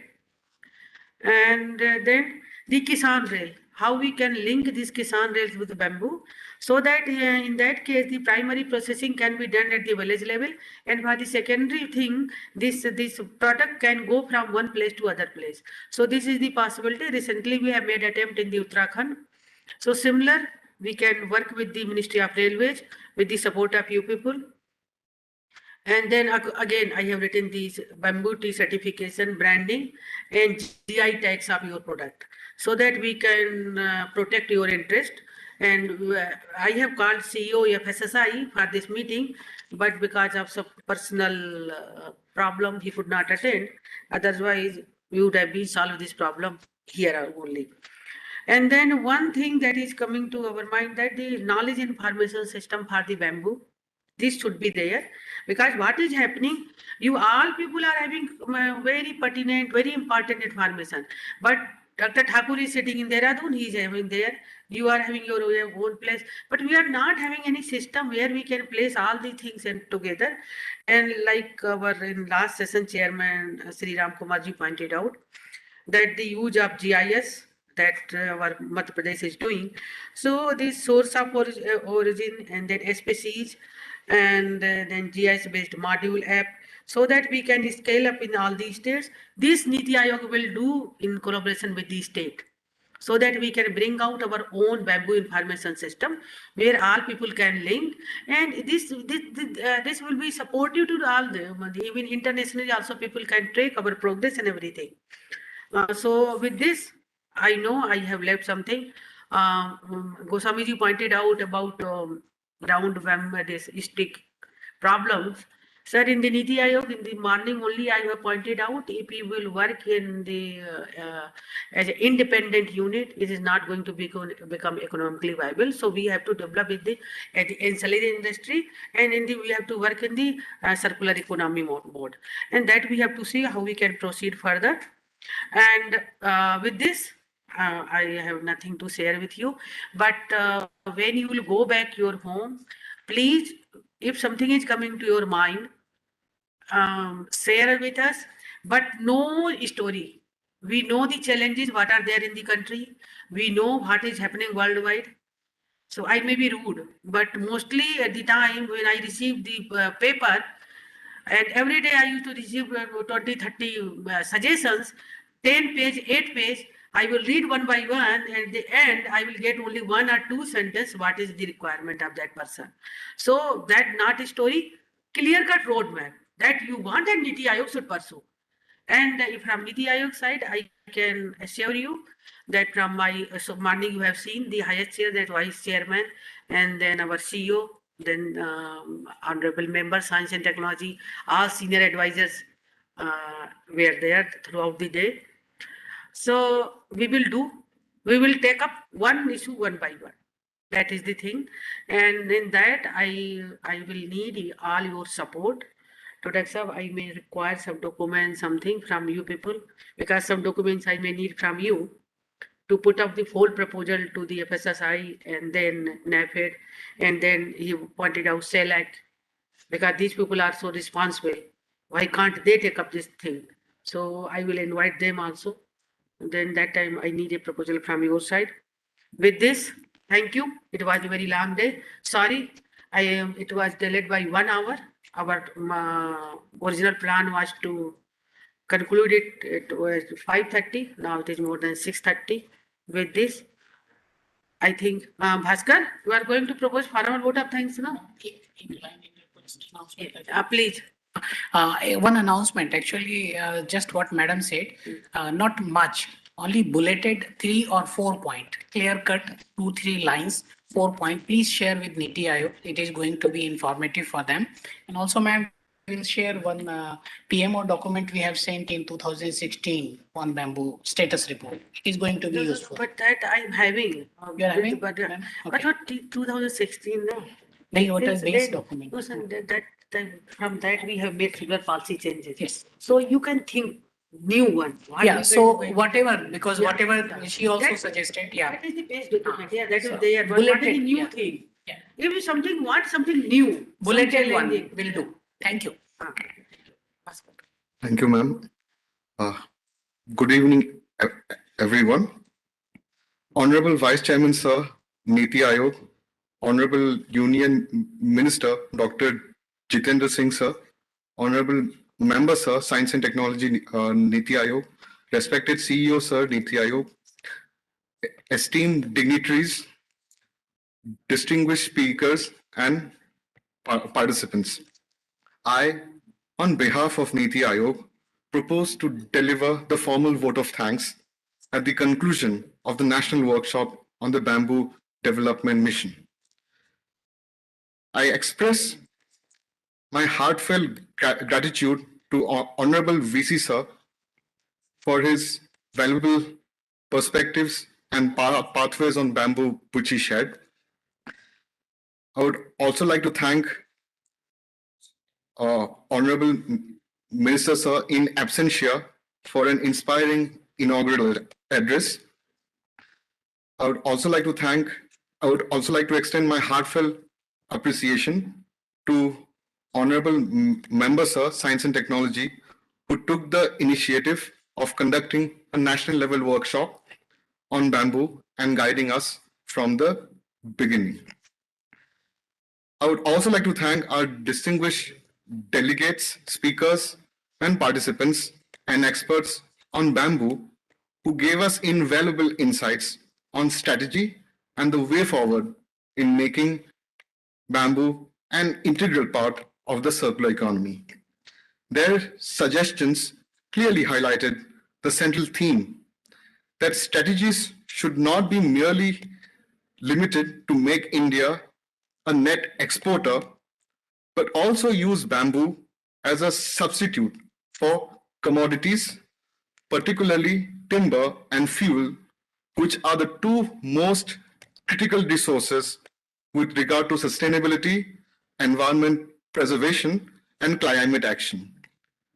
I also thank the media, CPWD, ITDC, CISF, and NIC team led by Sundaram Sir, who facilitated smooth logistics of the entire workshop. Last but not the least, I thank the entire team of Niti Aayog, who have been working tirelessly for the last few weeks or so. Before I conclude, I quote the famous martial artist Bruce Lee, who had once said, I quote, Notice that the stiffest tree is most easily cracked, while the bamboo survives by bending with the wind. Unquote. In a similar manner, the insights from the workshop promise to provide a means of resilience to the livelihood of farmers and communities. Thank you and wish you a very happy new year. Jai Hind.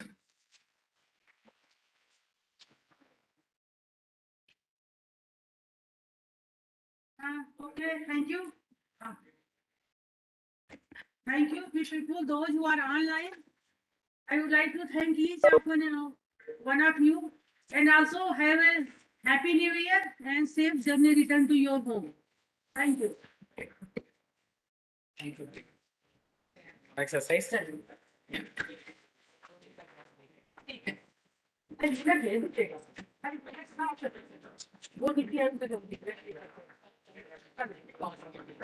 हाँ।